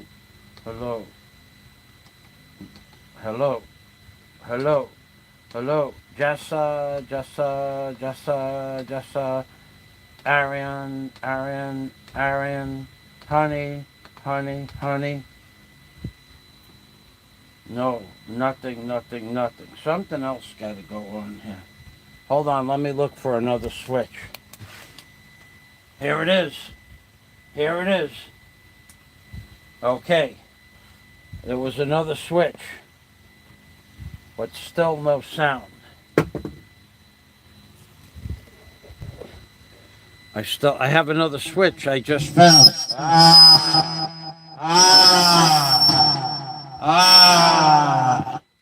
Ah, that's better. Much better. Okay, so let's find the Rolling Stone. The Rolling Stone. Let's see what we got here. Oh, I'm on the phone with you. Okay, I'm on the phone. Hello. Okay. Yeah, I'm back. Okay, so we got that working. I haven't turned this on in a long time. All right, let me find the Rolling Stones. All right. I'm sure you will. Just the truck driver, soon to be the track co-operator, and also the swimmer, snorkeler, mask and snorkel, very to us, to us, to us, to us, to us, to us, to us, to us, to us. That's I gotta put the name in there. Hold on. Rolling Stones. Rollin. Stones, Stones, Stones, Stones. Sympathy for the devil. Here we go. All right, baby. I got it. I got it. All right. Here's the words. Oh wait, we gotta get karaoke. Okay. Sympathy for the devil. We need karaoke words. Karaoke. There we go. Coming up now. Coming up now. Coming up now. Coming up now. All right. Instrumental. Karaoke, baby. Karaoke. Here we go. I'm not real good at this. Please allow me. Money Live. Please introduce me Money Live. Joy natin. Oh. Joy para sa mundo. We don't need that on there. We got to switch channels. Got to get that crap off of there. Those commercials. They should be illegal. Illegal, I say. Illegal commercials. Should never allow a commercial to interfere with quality music. Say it again. All right, here we go.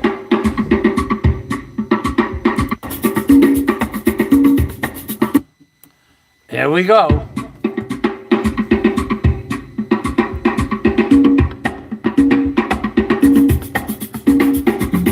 Please allow me to introduce myself. I'm a man of wealth and taste.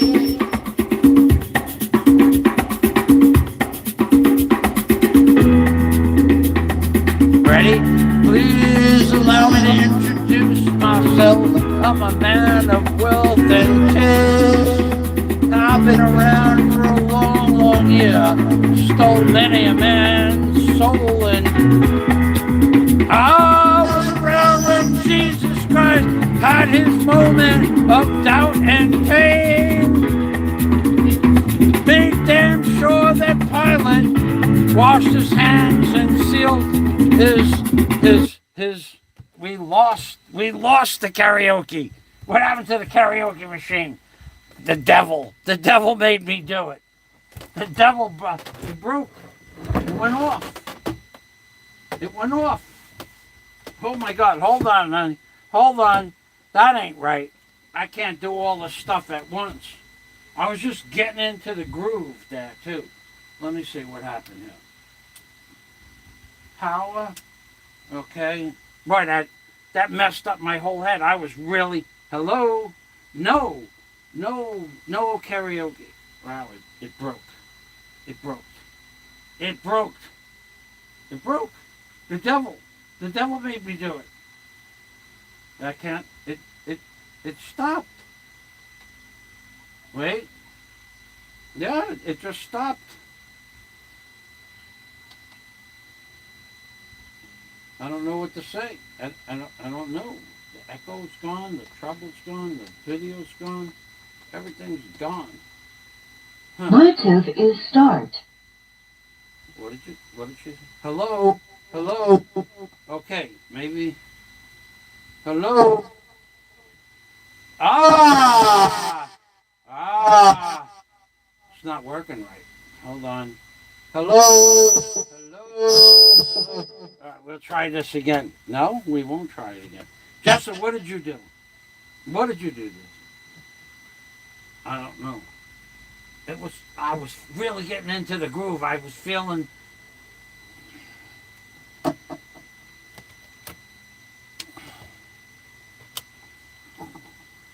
Hello? Hello? Hello? Hello? Hello? Maybe it's these batteries.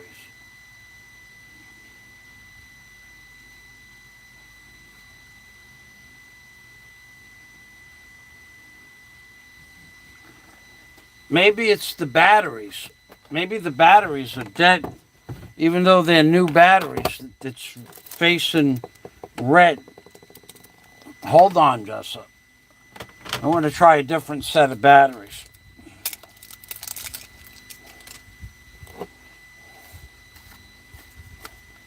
Oh boy.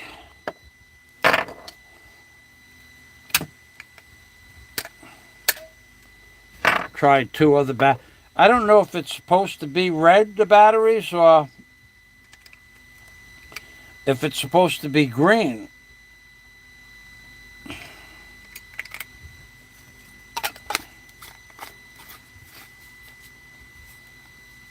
Hello? Ah, come on. Come on. Hello? Not, voila. Humana. Okay. Hello? Come on. Come on, come on. 1, 2, 3, 4, 5. Oh, I feel terrible.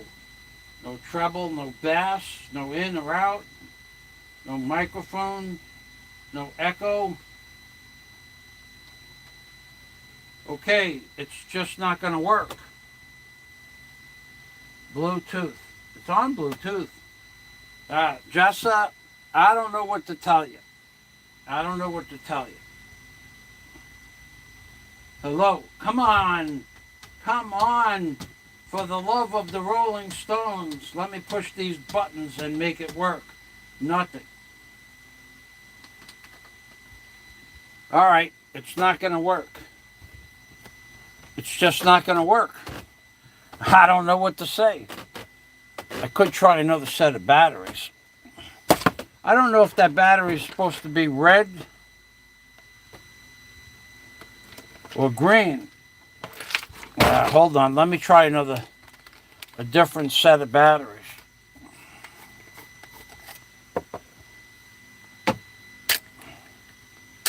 I don't have a regular microphone. I'm going to call you back on the phone in a minute if this doesn't work. I'll try to get it working tomorrow.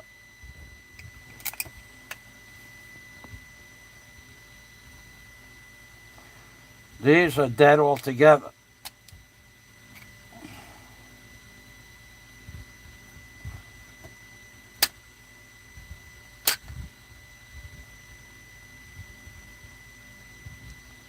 No, let's see.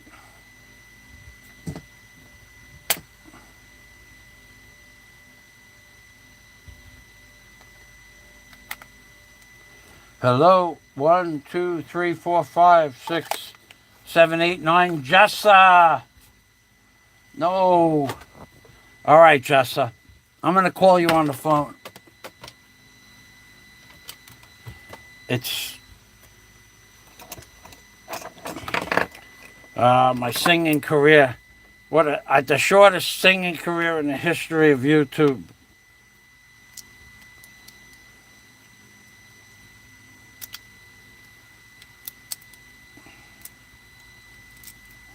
Hello, this is Mick Jagger calling from the Rolling Stones, telling you that we have technical difficulties. Hello, I can't get it to work.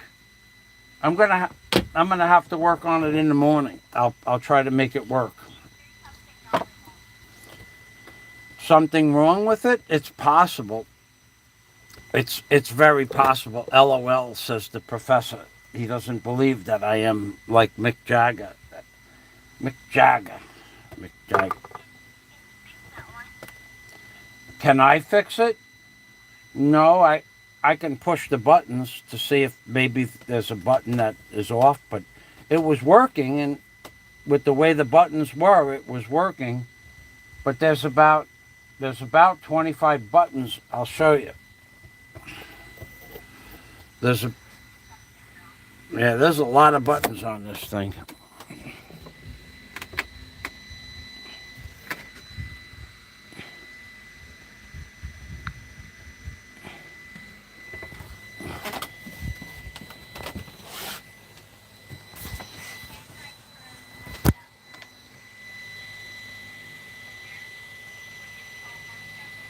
Okay, Penny hapon? Yeah, no, I did not penny hapon, not yet. See all the buttons? Okay, no problem. We will talk tomorrow or the day after, and you let me know when you're going to go to the NBI, and we'll maybe go to the same day, okay? And I'll introduce you to Rudy and the fingerprint man, okay? Okay. You guys enjoy your dinner, and I'll work on the machine, and we'll talk later, okay, hon? All right. Bye-bye, Jessa. Umping. Okay. Okay, they're gonna. Where am I now? My singing career got cut short a little bit, yeah? I was doing so good there, too. I was really sounding off there. I like that song, to sing that song. So Jim Alver, thank you for stopping by. There were some people that were on when I started, went to sleep, and woke up and came back. So the devil pulled the plug. I don't know what. You know what? I bought that machine. Let me put this facing me. I bought that machine for 11,000 pesos. It was not expensive. And it lasted an hour and a half. And then I brought it back, and they gave me another machine right away. They gave me another machine. And that lasted about a week. Then I brought it into the shop, and they fixed it. And it lasted, now it's going on 4 years. So I don't think there's anything seriously wrong with it, but it did shut off right in the middle of the song. So I'll work on it in the morning. But right now, gentlemen, ladies, I'm gonna end this live stream. We did have the creep. He made another video. In case you guys didn't notice, the creep made another video showing my giblets when I bent over when I was working in the yard, and then showing when I fell through the rotten floor of the plywood deck, and then he was laughing. He thinks that's funny. He is such a creep. But he's really upset today. He's probably not the happy camper, because he's getting ready to spend a lot of money for soon. When he comes to the Philippines. No, I didn't fall into a hole. I fell in the deck, the enclosure that I had on the back of the deck that had the green tarpaulin on the roof. The whole floor was rotted out. It's been rotted out for a year. Really rotted, too. I mean, you have to put your foot over the beams. And I was working to take the walls down, and I just put my foot between the beams by accident and stepped. I put weight on my foot, and my foot went through the deck, and I fell down. So when I fell down, I landed, my leg went through the deck, but it was no damage. But I got up and I says, I bet you the creep is laughing. So he made a video now. Yeah, that's right, I'm laughing. Like, now if he were to bring that to court and I fell through the deck and showed you the hole through the deck, I'll ask your opinion about that. But so I'm working, my foot went through the rotted deck, and immediately as my foot went through, I get out of the hole and I show the rotten deck. Now if there was a jury and this guy, this freaking piece of garbage, if he said, when I said, I bet you the creep is laughing, and he made a video going, yeah, that's right, I'm laughing, ha, ha, ha. Do you think the jury, your honest opinion, do you think the jury would somehow like him because he laughed at someone falling through a deck where you could really get seriously injured? I did not. But do you think a jury or a normal human being would say anything other than the guy's just a creepy little lowlife for laughing? But I did say it, and I'll say it again. There are people in this world that if you did fall down and get hurt, and then if they fell down and got hurt, like where I fell through the deck, and you were laughing at them like in real life, you were like 5 feet away laughing at them, there are people in this world that would get up and crack your freaking jaw for doing that, for laughing. There are people in this world that would do that. And then he interpreted that as a threat. Is he threatening me? No, your problem is, creep, is you're a coward. Your problem is you'd never do that in real life. And in fact, I'm going to ask you to do that in real life. I'm going to ask you to laugh about when I fell through the deck. You're a coward, dude. You were born a coward. I really want to know what your mother did to you to make you so screwed up that you will laugh when someone gets hurt. I want to know what your father did to you and your mother watched to make you so messed up in the head. I want to know what your brother made you do to him. Somebody did something to you for your entire childhood that makes you that screwed up inside your head that you thrive on other people's pain and anguish. Somebody did something to you when you were a kid. Was it your mother? Was it your father? Was it your Uncle Ernie? Was it your brother? But somebody did something to you. One of your family members or relatives did something to you to make you that screwed up in the head that you will laugh when other people fall down and get injured.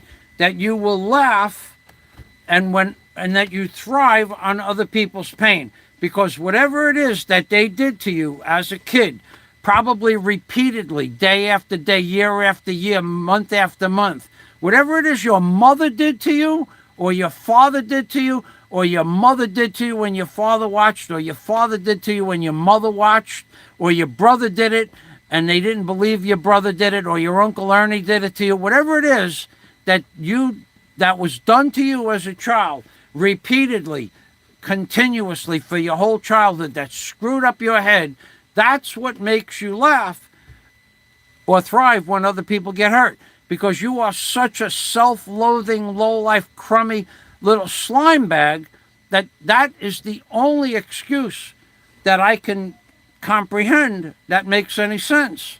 That you were an abused child. Who abused you? I don't know. School teacher, your gym instructor, maybe the girl next door abused you. Who knows? But somebody abused you as a child, and no one protected you as a child. And that's why you laugh when other people get injured. So if I was to bring this to court, or you were to bring that video to court where you go, yeah, that's right, ha ha, it's funny that I fell through the floor. No normal human being, no judge, no jury, no person of our peers, nobody would find that amusing. They would just look at you like you're a piece of crap, because as a human being, you're substandard, for sure. So take that to your crack lawyers. Even your crack lawyers got to say to yourself, we are protecting a piece of human garbage. So to think that that's funny, that I fell through the floor, and then to laugh when I said, you think this is funny, creep? Yeah, it's funny. No, they're going to look at you like you're a piece of garbage. You leave the video up, I don't even care. It's already been recorded. I don't care what you do with the video. I'm not even going to bring it to the I have so much stuff on you with the cyber crimes right now. You showing with me on my skirt and my private parts showed a little bit. I'm in my yard working on my property with another man that's 47 years old that I've known for 6 years at that time. And I bent over and you could see my groin area accidentally. And you think somehow that's going to embarrass me? What would be embarrassing is if you were here and you did that and you laughed in person. I would embarrass you. I'd embarrass you in a way that you couldn't even possibly comprehend. I'd make you regret the fact that you were abused as a child and no one helped you. I'd make you understand that someone should have helped you. Whatever it is that your mother did to you, your father did to you, your brother. Oh, and talking about what your brother may have done to you. There are rumors abound about what your brother is capable of. I won't repeat them, but I'm going to tell you something, dude. If I knew what the rumors were true, oh boy, I'd post it. That is one of the most disgusting things I have ever heard. And you let it happen, you creepy, slimy little man. And you did nothing about it. And you know what I'm talking about. Because you went and discussed it the next day. And what should you do about it? But I can't prove that, so I won't say it. But you are a low-life, spineless, creepy little man. And you'll always be a low-life, spineless, creepy little man. That's all I could say about that. Nobody in their right mind would laugh about someone else falling through a rotten deck and then go, yeah, that's right, I find it funny. No one in their right mind would say, I hope he cuts a femoral artery and bleeds to death on a live stream. You're a sick, twisted, angry, sadistic, mentally deranged, warped person. And that is because of something your mother did to you or your mother allowed to happen to you. That is because something your father did to you or your father allowed it to happen to you repeatedly. Or your Uncle Ernie did it to you and they allowed it to happen repeatedly. Or your brother did it to you. Something similar to what your brother did too. You know who I'm talking about. You know who I'm talking about.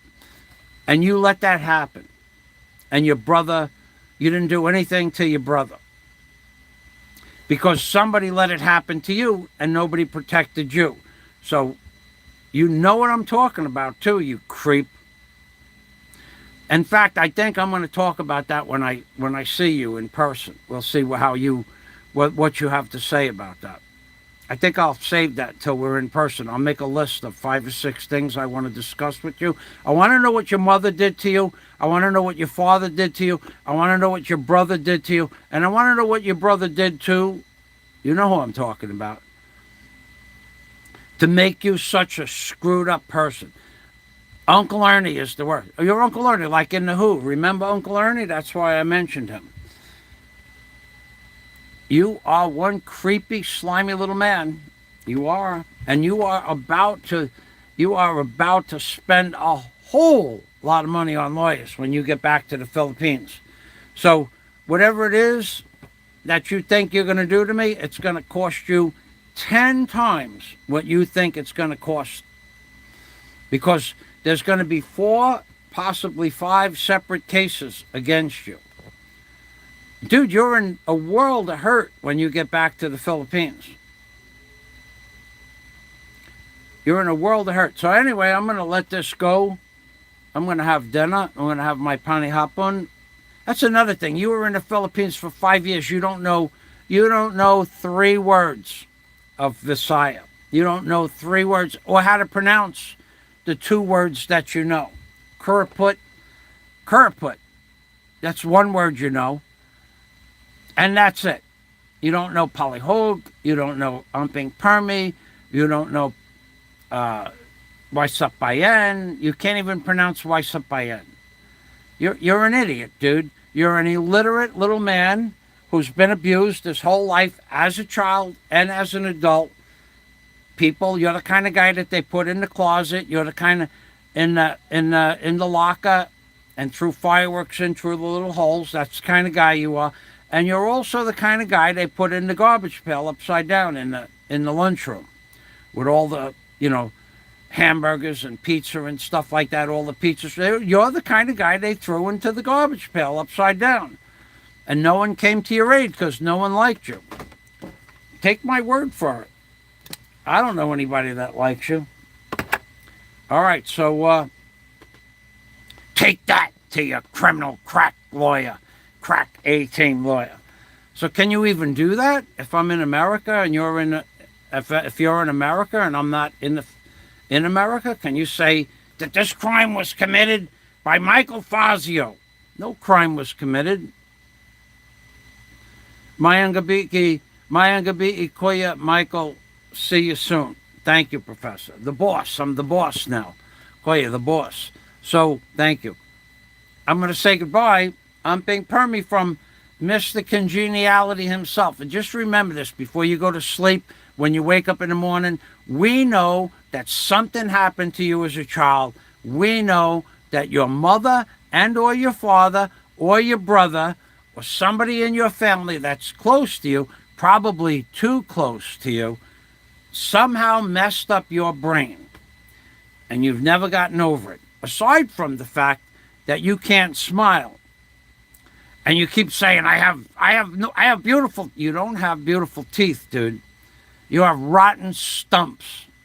That's what you have. That's what you have. You have a beautiful wife. You don't have a beautiful wife. You never were married to the girl in the Philippines. You're a liar. You're a fraud. You're a deceptive little thing. And you're a miserable, slimy little creature that just happens to be able to post stuff on YouTube and think it's funny or think other people like it. Damaged goods. That's what we used to call you, damaged goods. And you know what you do with damaged goods? You don't pay much attention to them. You discard damaged goods as damaged goods. And there you go. Thank you, Professor. Have a nice day, everybody. God day to everybody from Michael Fazio, otherwise known as Mr. Congeniality, because I'm the nicest guy I know. Ask me. I'll tell you. I come with my own references. So I'll see you guys tomorrow out on my live stream. I'm going to finish painting the doors. I am the nice. And if I told you why I'm the nicest guy I know, people would say to me, Mike, you got a big heart.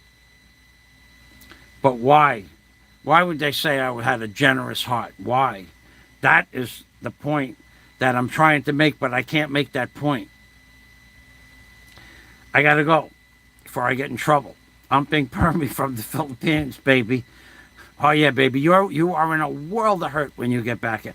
Bust out the checkbook. Start writing checks to your crack A lawyer team. You're going to need them all. Bye-bye for now.